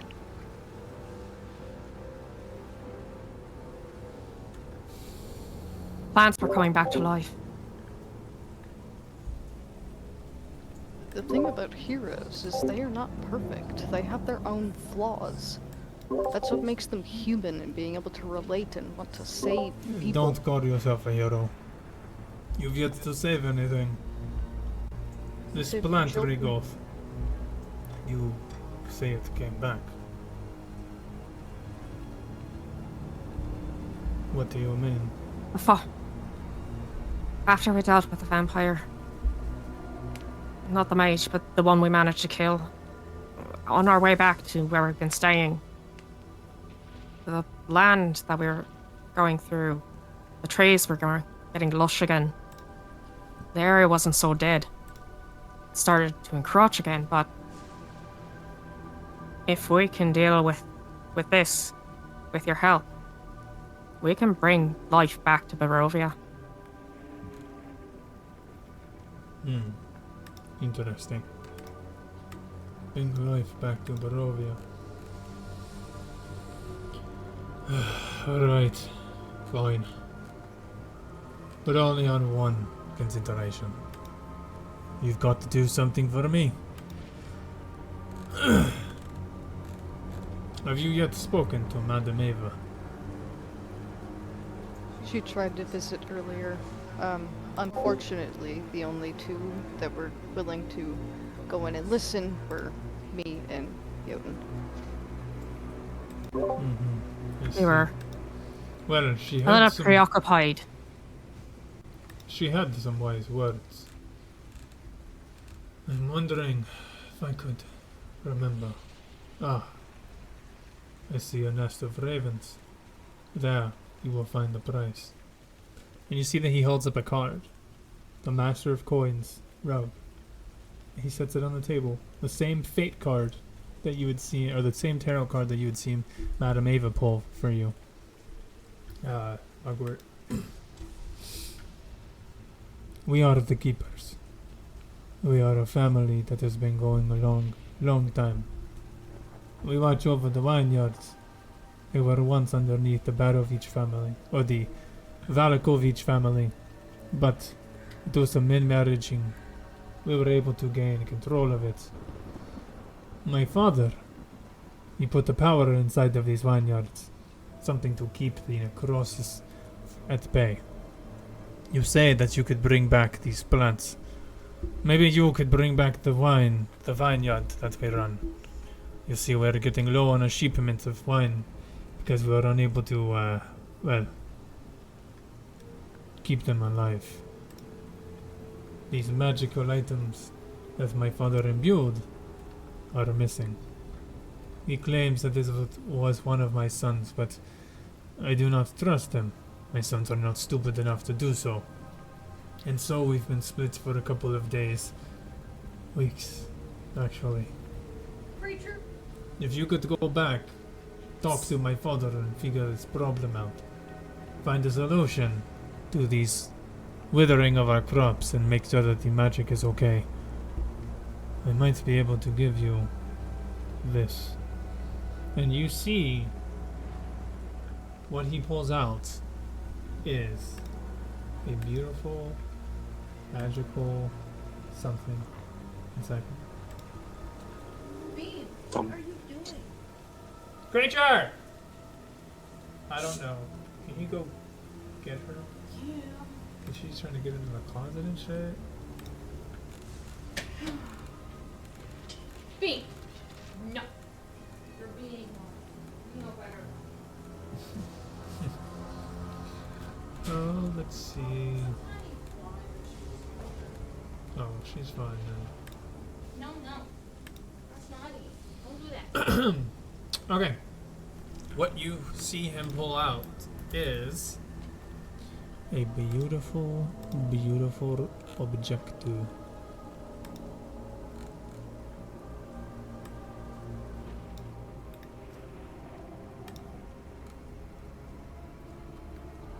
What is this beautiful object? Tainted, you are blind. As he pulls this weapon out, you see that it's an ornate handle. The blade itself is made of sunlight, and it sheds this entire room overcome with light. You see immediately both Jotun and Doru react. Jotun dropping to his knees. Doru immediately losing his rat form as they both are essentially feeling the same effects that Superman does with kryptonite. Just Jotun's pocket just like tear open from the rat turning into his human form. Yeah, like Jotun lets go and Doru just immediately is forced into human form. Dropping on the ground, kind of like holding his gut. Oh fuck, I can't see anything! And you see that he holds the blade, kind of inspecting it for all to see. The sun sword. A beautiful weapon. And then he sheathes it again, the sunlight disappearing. Oh, it's gorgeous. But you are not allowed to have it. None of you are. To hold such a weapon, you need to prove yourself. Only then will I join you in your escapade, your adventure, your foolish task against Strahd. Do this for me, and this is yours. Of course. Where would we start? First, we'll need to go to the vineyard, which can be found on the map. In 1 minute. 1 second. No, it's already. Perfect. So, does the sun sword works like a lightsaber, or do you need to sheath it? Because you say it's made of sun. Mm-hmm. Like, is that? Until you touch the weapon and inspect it, you won't know more. You already have a cool dagger. Okay. God, that would be beautiful though, because I inherently already love like any kind of weapon or blade, like as an actual person, so that would just be mind-blowing.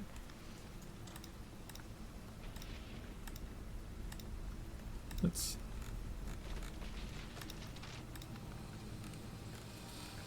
Sorry, I'm looking for the thing.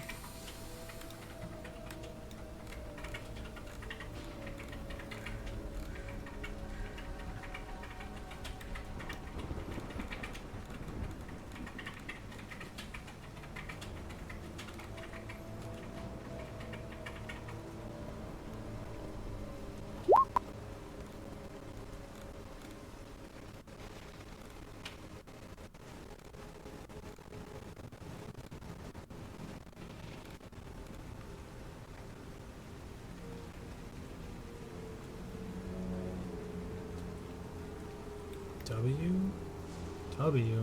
What the fuck's a W?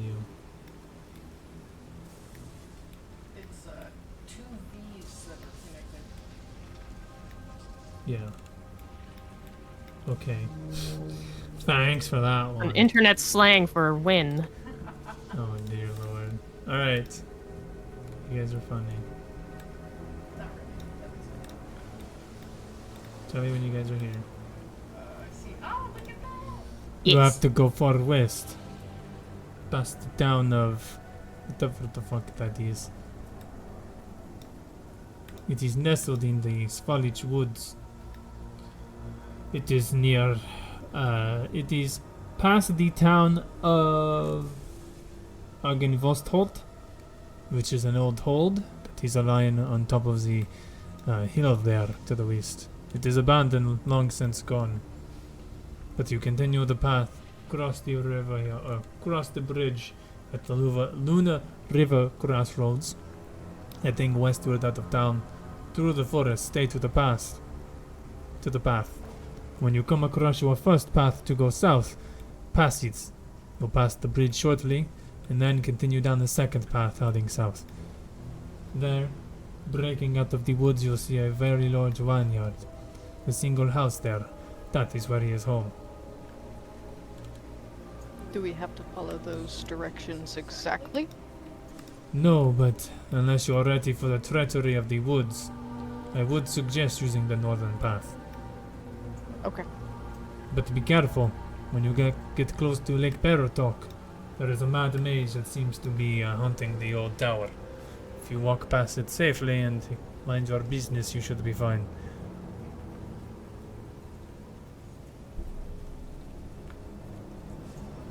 Any advice for any parts of the party that are not so stealthy?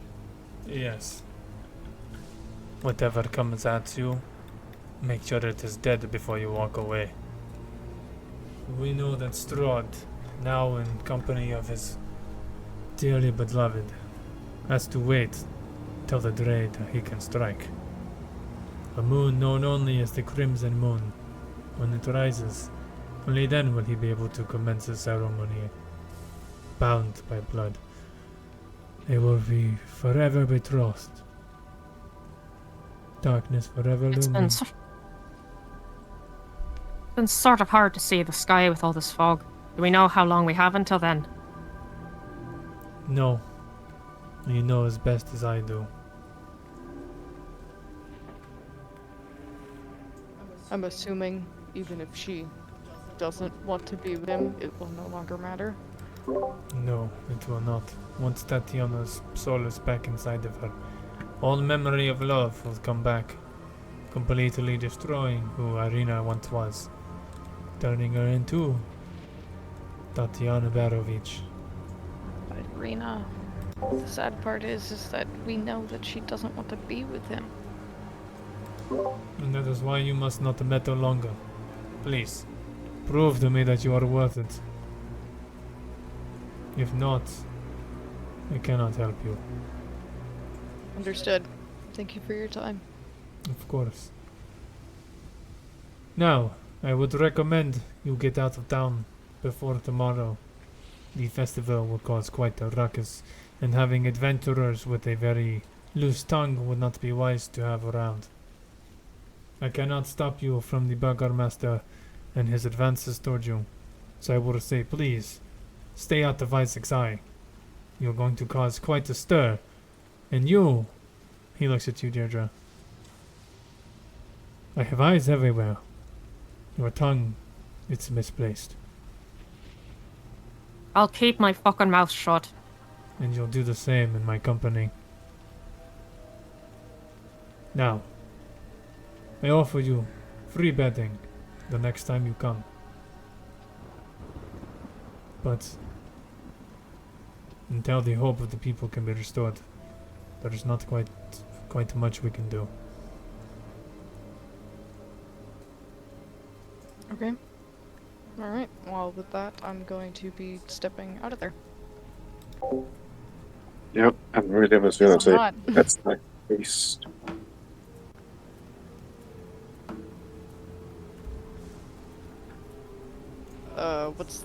What's the plan? Deirdre is going to come to the door and not go through it just yet. I was actually going to have her close the door behind them briefly and turn to look at him and say, "There is something else you should know.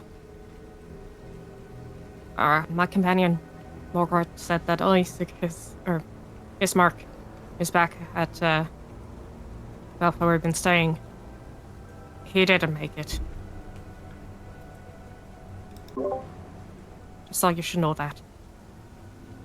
My condolences to you and your friends. I know not how close you were to those two, but I wish you best of luck. Gives a nod, and then she leaves the room. As Deja says that, I'm gonna turn to him and ask, have So you heard I it? did that after you guys left the room, and I closed the door behind you.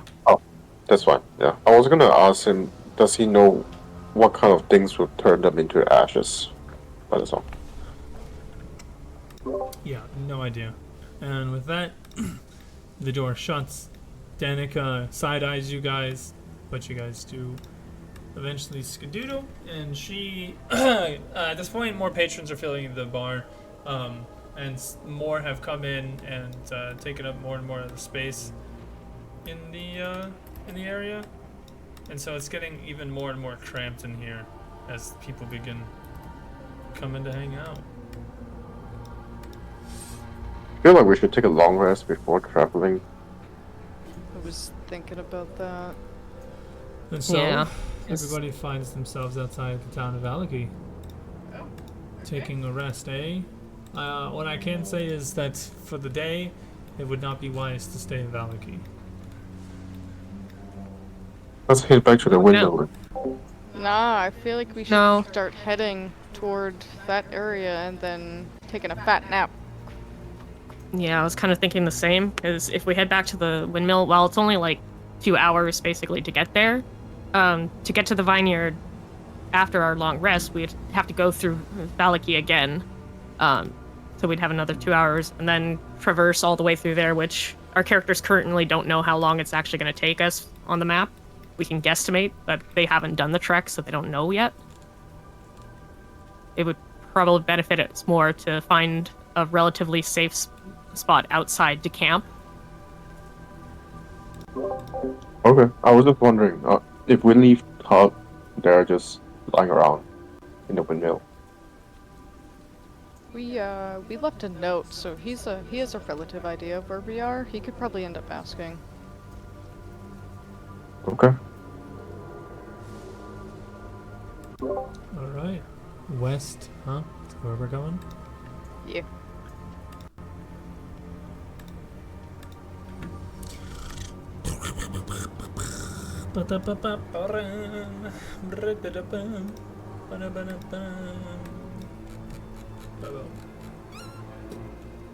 I would like You to go did to the say that bathroom real it's- quick. Yeah. Having a quick break would probably be good. Maybe do that first? Yeah. Yeah, that's a good idea. Let's go ahead and take a quick 10 minutes. Real quick question before we all end up splitting apart for a little bit. What's our time looking like tonight? Do we have a stopping point? It's up to you guys as far as I'm concerned, since I am, the furthest back in time. I can stay up as long as you guys can. Yeah, I don't really have a specific time. I don't know if Drago has a specific time or not. No, really, it's up to Jotun and William. I'm fine with whatever time. I'm still up. So, Jotun, how do you feel? Yeah, I'm down. Just till whenever we want to call it at the end. Okay, cool. Alright, cool. Let's meet back at the next, or at 10:20 for us. Sure. Alright, cool.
girl.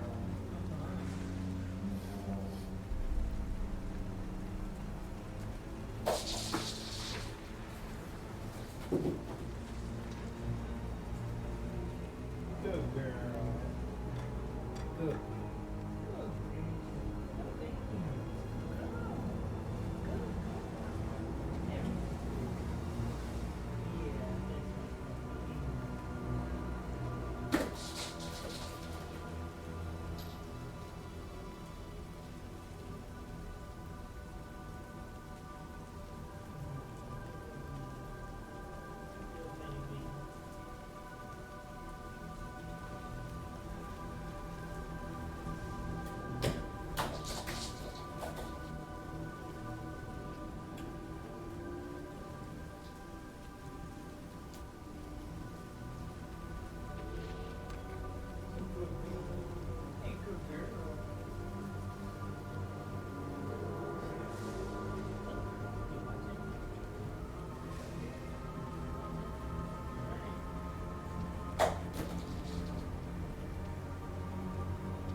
I'm back. Welcome back.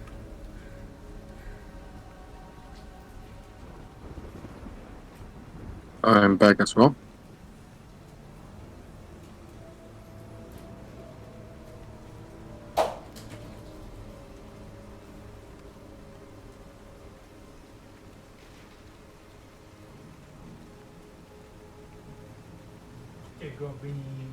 Good girl. So who are we waiting for?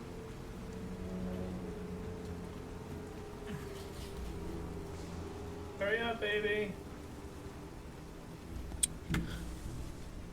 Drago and Mug, I think. Yeah, we're waiting for Mug. That's some- Yeah. Got it.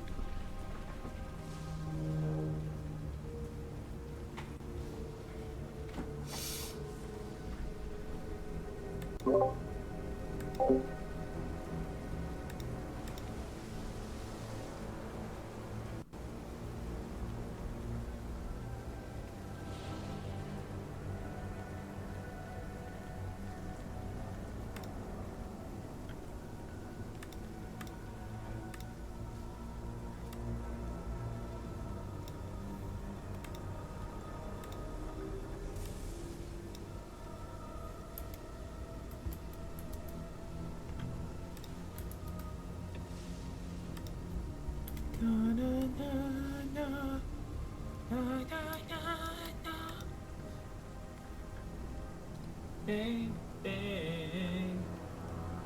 So, how's it going? Well, you know. It's going. It's good, it's good. You guys excited? Yeah. Finally have a quest and a direction. Valid, valid.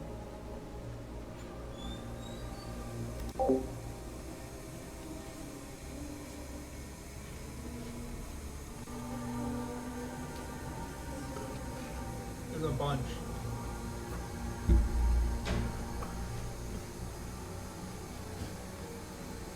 Yeah. There's ketchup on the top of my burger. Wait, isn't on the bun? Yeah, on the top of the bun. Oh, that's funny.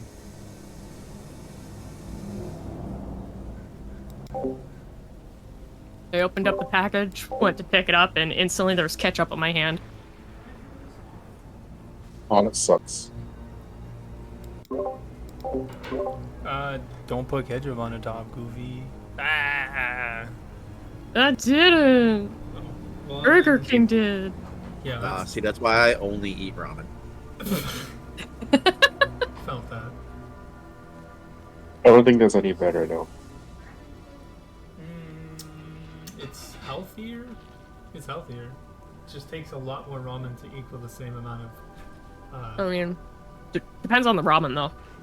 That's true. So the way that I usually make ramen is I will boil 3 eggs for 7 minutes so that they are just under like a hard boil and they have just a slight touch of yolk, and then I will throw my noodles in the same water, cook it down, drain out some of the water to the water level that I want, and then add a couple of red pepper flakes, some garlic powder, and then the seasoning packet.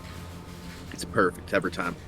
That sounds fantastic. I highly recommend you do not cook your noodles in the same water that you cooked your shelled eggs, because you actually, when you get salmonella poisoning from eggs, it's usually from the outside of the shell. Oh. Well, don't you kill the salmonella when you cook it though? Yeah, It should, it is boiling. but No, it should be fine. At the point that it needs to boil the egg to cook it, it would be more than enough to kill it, I would think. It should be 165. That's the point. It needs to be 145 still wash the outside of the egg degrees. first, though. Yeah, Fahrenheit. I Use do Fahrenheit. wash my eggs before I Oh, okay, that's fine. eat them. Yep. Okay, yeah. Just because being a cook, I've always washed food before you eat it. Oh, okay. Like So like a the raccoon. heat that it takes to make a hard-boiled or semi-boiled egg is much higher than it would take for you to start cooking out the salmonella. Yeah. So he's okay. I mean, is it possible? Probably down the line, but for now he's okay. I am back. Welcome. Well, Yeah, make it feel alive. All right. So you guys leave the town of Valagi, heading west, heading through the town and ignoring most of the people running around, putting things up on their buildings, the guards, carousing the civilians and so on. And you come across a bridge. Crossing it, you do see that the river underneath you is a beautiful, beautiful, beautiful, beautiful river that seems to be leading from the lake. And you all find yourselves at a crossroads. Beautiful Oh, sorry, I indeed. wasn't supposed to be here yet. That's, Oh, alright. I thought Sorry, we could wrong have map. No, this is a previous map that I had. Yeah. Anyway, save. because this is the Good actual. save. Whew, that's not supposed to happen here. Anyway, so you guys find yourselves coming down this hill, leaving about 200 feet away from the bridge, and the road comes to an intersection with branches to the northwest, east, south, or northwest and northeast, as well as to the southwest and southeast. The lower half of a snapped wooden signpost thrusts upward at an angle near the eastern elbow of the intersection, which is the little brown dot. The top half of the sign, featuring arms pointing in 4 directions, lies in the weeds nearby. Can I grab the sign and try and put it back on top? Mm-hmm. Unfortunately, it is snapped in two, so it will not just stay up there. I don't really want it to stay. I just want to see where the signs are pointing, if it was on there I was properly. gonna get there. Jesus. Gosh. I'm Not kidding. bad. So you see that whenever the two parts are aligned and rejoined, the arms indicate Kresk and Solenka Pass to the southwest, Lake Baratok to the northwest, Valaki and Ravenloft to the northeast, and Berez to the southeast.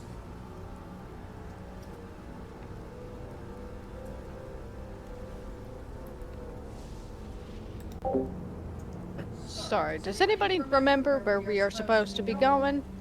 No Just freaking clue. going I up thought the north pass and around and avoid the little lighthouse thingy thing and go south from there, basically swinging around in a half circle.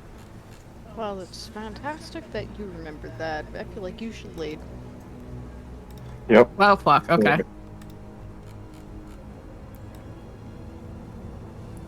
So which path? Oh, I'm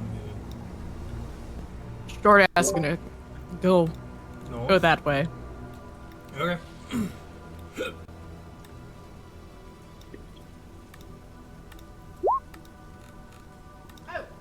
And you guys begin making your way, taking the northern path.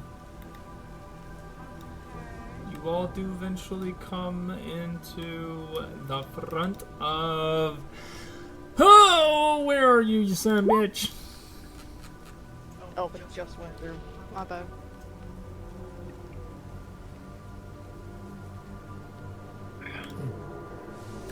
Ooh, sneaky. Yeah. He told us to be careful, like, crossing past through here, and that if we attract anything, we make sure we kill it before we get out of there. One second.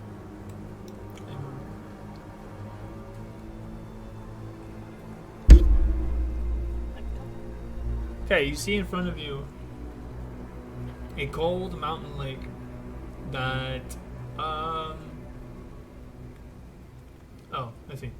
You see a cold mountain lake enclosed by misty woods and rocky bluffs. Thick fog creeps across the dark, still waters in the distance. And you can see the trail that leads to this tower. Looks as if the water has kind of receded. The path that leads to it doesn't seem to be a path that was originally meant to be traveled. But you guys can hear the gust of winds as it starts to pick up a little bit. Some of the rain goes a little sideways in different directions. And you can tell the tower is an old, decrepit tower with collapsing scaffolds clinging to one side of the tower. You also can see what look to be like statues perched at the top of the tower, but it's quite hard to make out what exactly it is.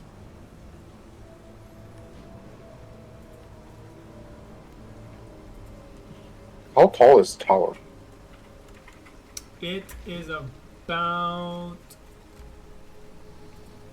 80 feet tall, having 4 levels total, each of them being 20 feet high. Do I see anything around the tower? No, it just seems to be empty land surrounded by a lake.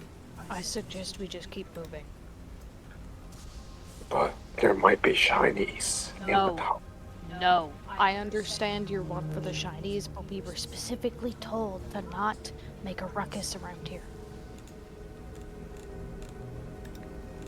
Yeah. I've been wanting to ask about that whole shiny thing with you. Because, passing thought has crossed my mind. Am I not the only were creature here? No, I'm not a rare creature. I'm a genuine 100% human. He just likes the shinies. It's just a mental thing, but we have to go. Okay. Let's get the fuck out of here. Yeah, let's go. And you continue on.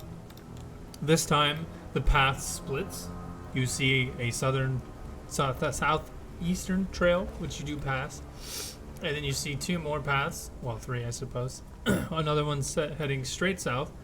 And then 2 more. One that heads north and one that heads west. And Keep going west. okay. Let's see. Do we see anything in the wood? Can I make a perception check? Sure, go ahead. Nope, I see nothing. Okay. You see a weather-worn signpost next to the road. The 3 arms of the signpost point along 3 branches of the road. The arm pointing north reads Kresk, and through the woods you can see an arching stone bridge spanning a river. The arm pointing east reads Valaki, and the road slopes up gradually in that direction. The arm pointing southwest reads the Wizard of Wines. The road slopes gently down in that direction.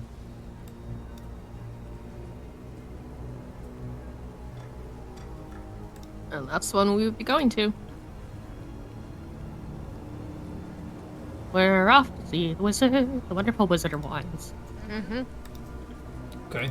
And as you all are pondering the signpost, you see what looks to be like a small swarm of rats that seem to be scuttling from out of the brush and the bramble, running about 20 feet across your path to the other side. And then behind it, you can see what look to be like a swarm of bats flying over them. Occasionally, one will dive down and grab one of the rats out of the swarms. Are they black rats? Make a based off your perception check. They just look like a bunch of different colored rats.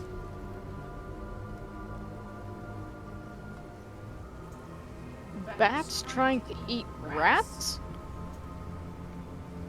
Oh, that's weird. If I've Ow. ever seen it. We have normal. How big are these bats? And they're bigger than the rats. What? Oh. I guess I can't say anything about that at all. We should probably just let him go, huh? I mean, Yeah, it's just nature, right? No, the bats don't eat rats, bro. That's the And thing. then you see a bat take a huge chunk out of the neck of one of the rats that's in its hands. Okay, possibly not normal rats. Yeah, I guess we should just mind our own fucking business, I guess. And I look at Doru and I say, Doru, you okay with your kindred spirits doing this? brother, if you are assuming that I am somewhat okay with vampires existing because I am a vampire, I think you've missed the entire talk of all of our anti-lycanthropy and vampire conversations. You think I think that's okay? No. But am I gonna do anything about it? No. It ain't my fucking business. Great. And so you all see the rest of the rats being dispatched off and taken in their grasps, pulled apart, eaten as this swarm of bats completely just chases these rats into the forest. Do you think that's a weird fight going on? Do you think that's like some sort of symbolism or something? I don't know, man. This isn't normal. You're just gonna pull her hammer off her back and just carry it in her hands as they go. And you all begin traveling, making your way down the lovely path, which is about a nice 2-miler walk. And if I measure this, I can tell you how far y'all can travel. It'll take about an hour for you guys to get close to the fucking tower. So let's say we'll call it about an hour and some minutes.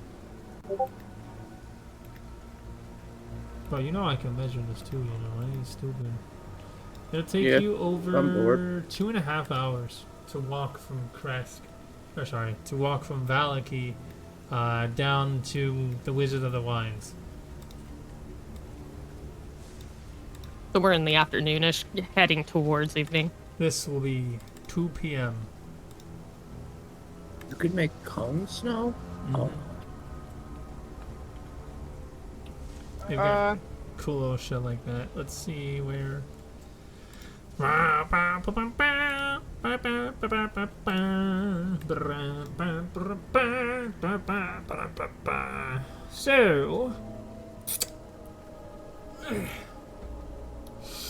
after half a mile, the road becomes a muddy trail that meanders through the woods, descending gradually until the trees part, revealing a mist-shrouded meadow. The trail splits. One branch heads west into the valley, and the other leads south into the dark woods. A wooden signpost at the intersection points west and reads Vineyard.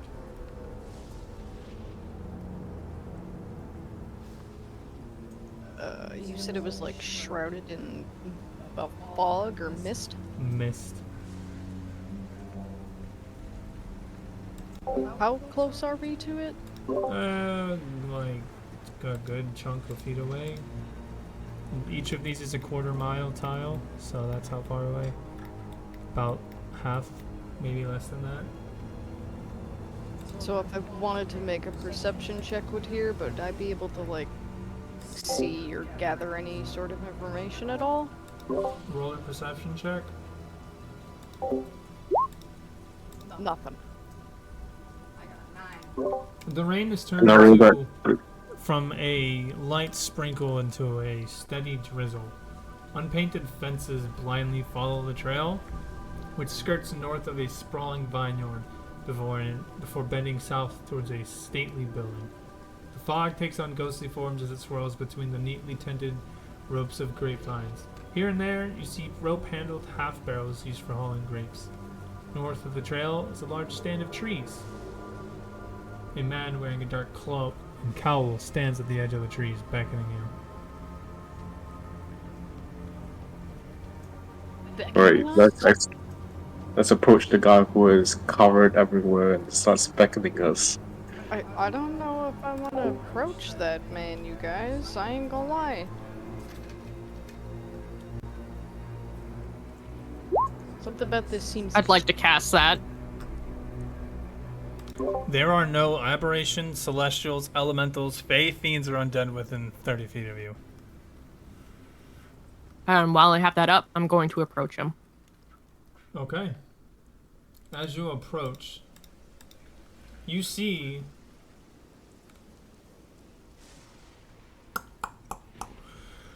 let's see. Okay.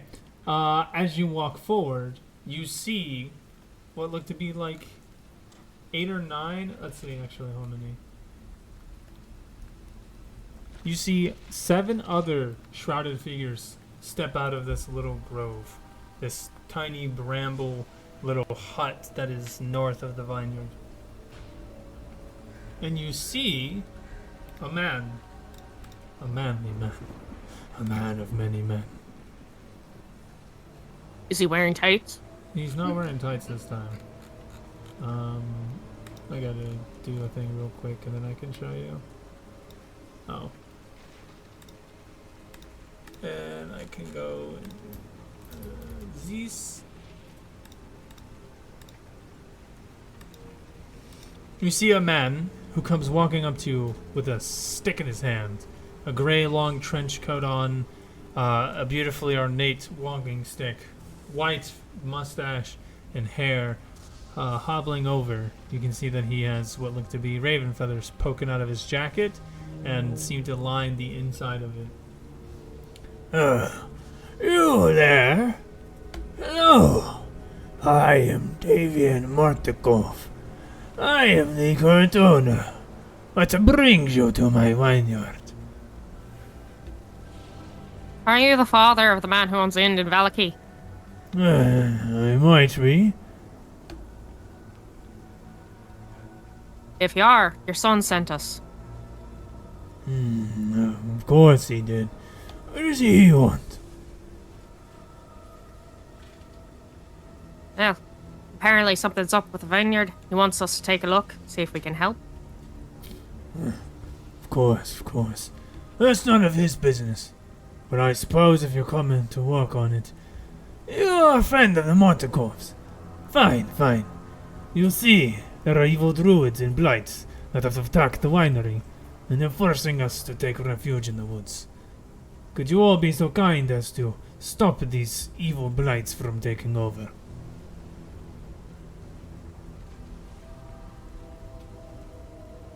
Deirdre looks over her shoulder at the others and like, well, I mean, that's sort of what we're trying to do here, is kill evil things that are fucking up the lands, right? So we can deal with the big evil. I guess she's gonna step forward and ask, is there like any tips or tricks or anything? Any layout or any information? Don't fuck with my vineyards. Other than that, I couldn't tell you. Our 2 ravens that have gone ahead and tried to recon keep getting pushed back. Some emanating force stopping them from scrying. So you don't know What the area? layout of your own vineyard? Huh? Are you questioning me? No, I'm genuinely wondering, because I would like to know, like, what we're getting ourselves into. It's a vineyard. You go inside, you kill evil people, and then you clear it. You see that some of the other figures around them, some females and some men, kind of look at him disdainfully. One of them stands up. I am so sorry about my uncle's stature and ways talking. As you see, he is beloved of this town, of this winery. He has got it from family, and he's the sole protector, the one who keeps the lands, well, alive. And as you can see, they are not very. And as you look around, you do see the vineyard has most of it's rotting. It doesn't look like a weed could grow here, let alone grapevines. It is his prized possession and the one thing that he solely lives for. You can see that it is causing him distress, but it is because the real as you see his father puts his uncle puts his hands over his mouth. Shut up, shut up! It is mine secret and mine alone. All they need to do is rid the evil of it, and then it will come back. You watch! But uncle, I believe there's a bigger problem at play. You can't just ignore. I do not care! It is my vineyard, I own it, it is mine, okay? You go, you clear it, you come back, you get payment, and you leave. And do not talk about my stupid son. It is his fault we're in this mess in the first place.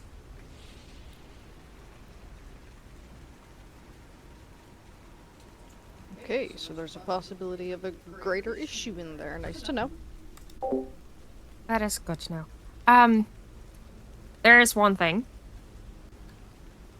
Our party, one of our members is still kind of injured, and I'm a bit tapped out on my magic. We were actually planning on taking a rest before we got here, but we got here a lot faster than we were kind of expecting to. Would you mind if we took refuge with you for the rest of this day to rest, that we can deal with this in the morning? Fine. Just stay out of my personals. You're not allowed to have any of it. You see that he hobbles back over to the grove. The others kind of just sighing at it. The seem to be nephew. Thank you. We don't have much to spare, but we can offer a room. That's more than enough. Before I rest, I'm mostly tapped out, but I do have some things. Are any of you sick or need some assistance that I could provide before conking out? No. We have druids amongst our midst. We're fine. Just take care of your wounded and make sure you all rest up. Very well. And so, the party rests. A minimum of 8 hours would put you guys at 10 p.m. Yeah. So it's a long rest, right? Yes, a full long Yeah. rest, 8 hours. Well, are we going to be resting now, or are we going to be like doing some preparations and stuff through the evening, resting, and then doing this in the morning? It's up to the group. Yeah, that's what I'm asking the group. I don't really Yeah, we can do have that. anything to prepare or get ready, so that would honestly be up to you guys. I can mentally prepare myself. Same. Nothing else? Just a rest then? Okay. Jotun, can you make me a Constitution saving throw? Well, there's nothing that you guys needed me to make for you at all, is there? Not for me, no. Not really. Okay. Oh, I was gonna make something for Doru. What were you gonna make her Doru? 1 second. I need to find the name of them. Does an 18 hit? An 18 does hit. Fuck yeah. You're good.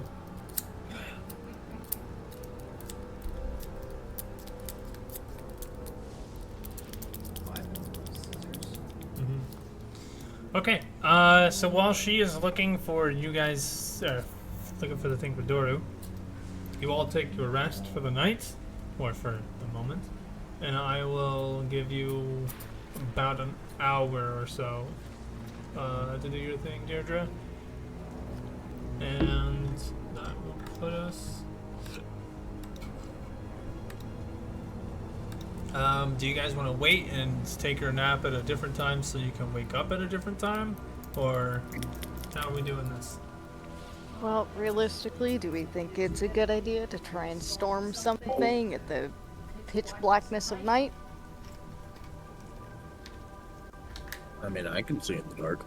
So can I, but there is one person that can't, and the only way he can is with a very bright lantern, which can sometimes be just a giant target. I mean, if we are in if we are in the daylight as well, they can also see us. So Well, Not that we know of. last time that we fought in the dark, you lost your voice, he almost lost his legs, and Tug is still recovering.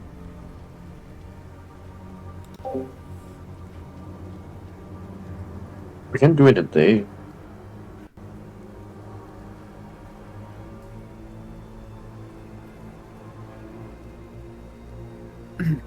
There's some pros and cons to both of them. The people that aren't stealthy are kind of fucked on both points. But during the day, the stealthy people also have a kind of a downside on that. But at night, we also have a person that can't really see in the dark. So, it's kind of up to you guys.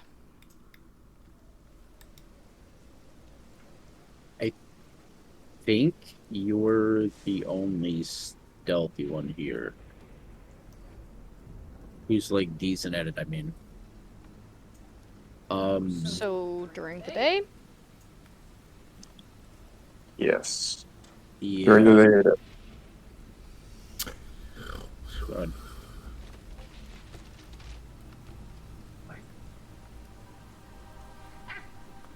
That's funny. Yeah, I'll let you come up with an improvised claw weapon for him. Okay, so, what we're gonna do is we're gonna have you guys, since it'll be 2 p.m. since you get here, we'll have you guys spend 4 hours or so talking to them.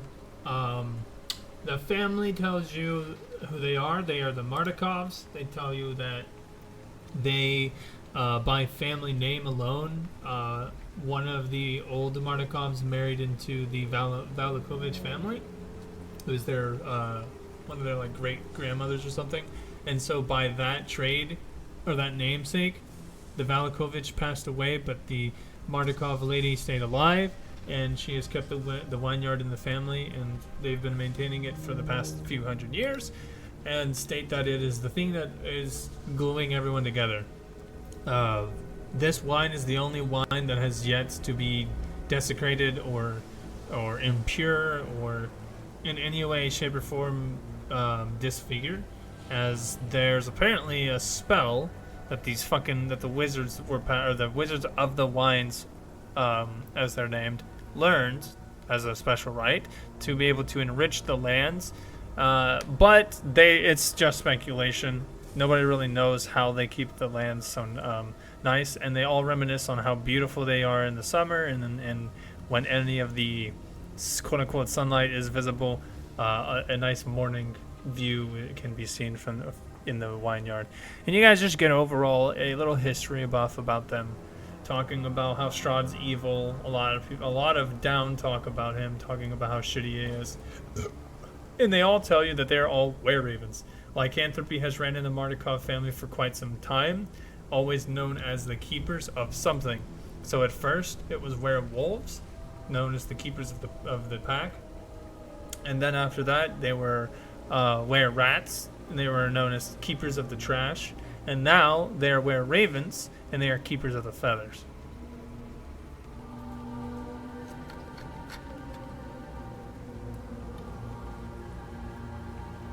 Interesting.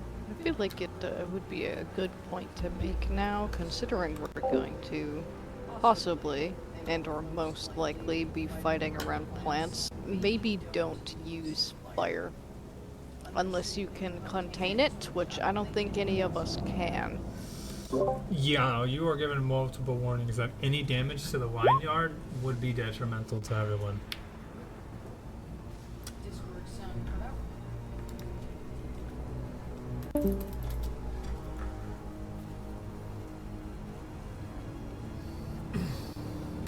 And I'm gonna give you guys 6 a.m. is your starting point. Yahoo!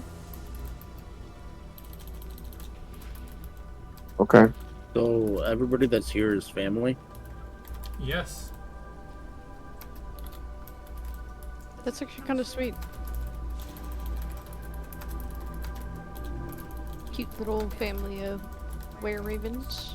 Just vibing. Welcome back. Hey, I hear you now. Woohoo! Welcome. I don't know what I did, but while I was typing, I hit some sort of keyboard command and everything just went wonky. Oofda.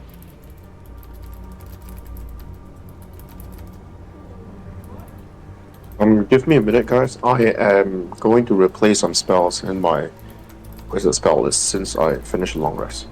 Okay. What the? I need to do the same, actually.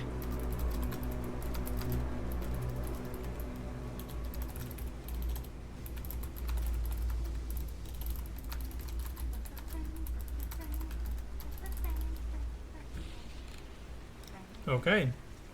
And so, you all taking your rest, preparing yourselves.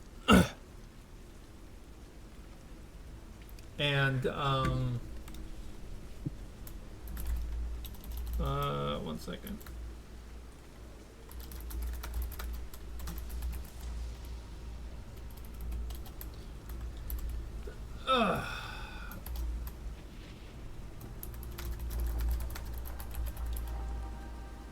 So, the day passes. You all talk amongst the family, the Mardikovs, telling you about their history, as well as things that they have gone through in the past, telling you about how much they love the vineyard. They do talk a bit about the disparity. The reason why Davian is mad at his son, Erwin, is because one of Erwin's sons was actually caught stealing something of value from him. The old man has been apparently heard muttering about a gem of some sort, and he thinks that this the family is piecing that because this kid stole something from him and he values it, it is causing a divide between the people, or between the two family members. So Erwin and his son, or Erwin and his immediate family, so kids, wife, and nephews, anyone like that, all are staying in Valaki, trying to keep things up as essentially, nothing is wrong with the Mardukov family, while the rest of the family who lived at the vineyard is staying here with their grandfather until something can be sorted.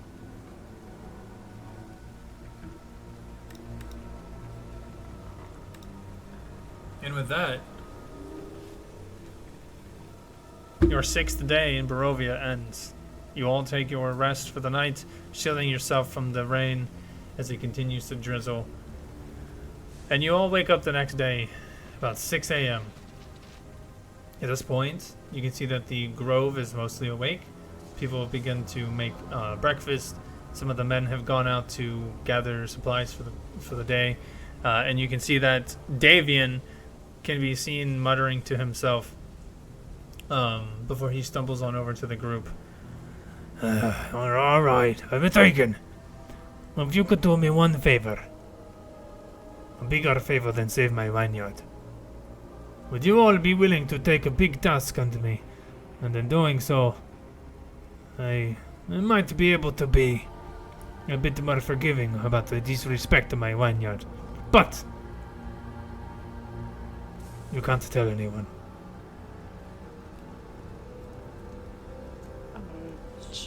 Sure. What is it? You see, these lands are enriched by 3 gems. 3 beautiful gems. upon which power I have put inside my own and my family's. It is what keeps our beautiful, beautiful vineyard alive.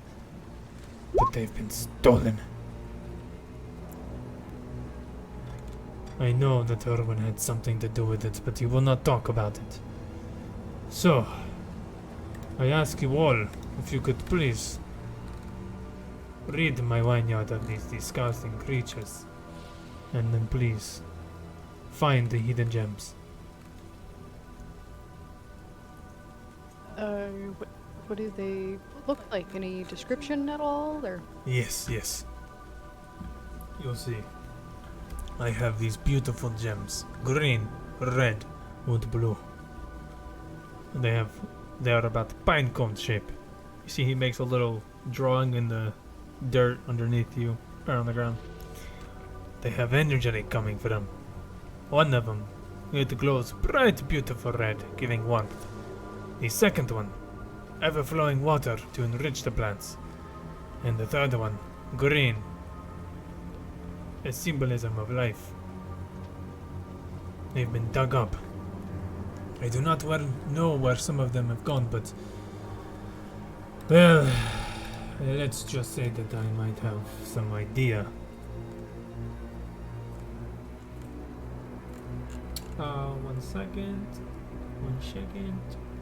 One second.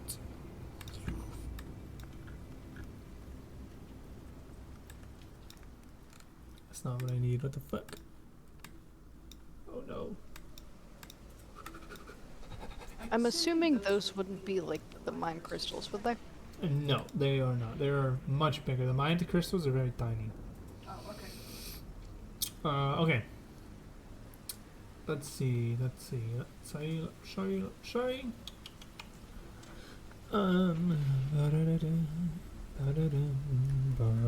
Oh, he says to you, about 10 years ago, one of the gems was dug up and stolen, and we've unfortunately stopped producing our best vintage champagne. I blame his Erwin's son, but, well, he said it could not have been him. Although he was there that night, so I do not know.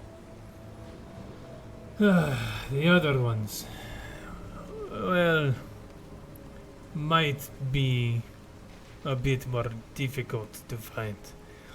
You'll see, 3 weeks ago we were fending off attacks by what seemed to be scarecrows.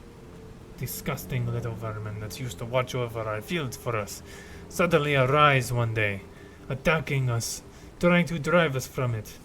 And during the mist, another one was gone. And I think it could have only been in one woman's possession. Baba Elesaga. The wretched woman has been trying to curse my family for hundreds of years. I think she's been trying to attack us under the guise of twisted Strahd magic. But I know Strahd cannot touch my lands, so it has to be her. Go, find her, kill this disgusting wretch and bring back it. 5 days ago, another attack. Except for it was these stupid evil druids again. Those that had come and ransacked all of the beautiful, beautiful fights. They left, running to Yesterhill. But you must go and find them. Dispatch of these evil, treacherous beings, and bring back the glory to my beautiful vineyard. I'm so sorry about your vineyard. I bet it was just an absolute beauty when it was in its prime. You have no ideas. The beautifulest wine that you've ever tasted. Gone! And we only have 3 barrels left. So please, you must save us. Cleanse this land from treachery, and I will be in your debt. Woodwork's eyes are gonna water up a little bit, and she's just gonna nod her head. We will try our best, sir. Perfect. Now go. Here. And you see that he hands you a map, and there are 2 locations on this map that are drawn. Or circled, I should say.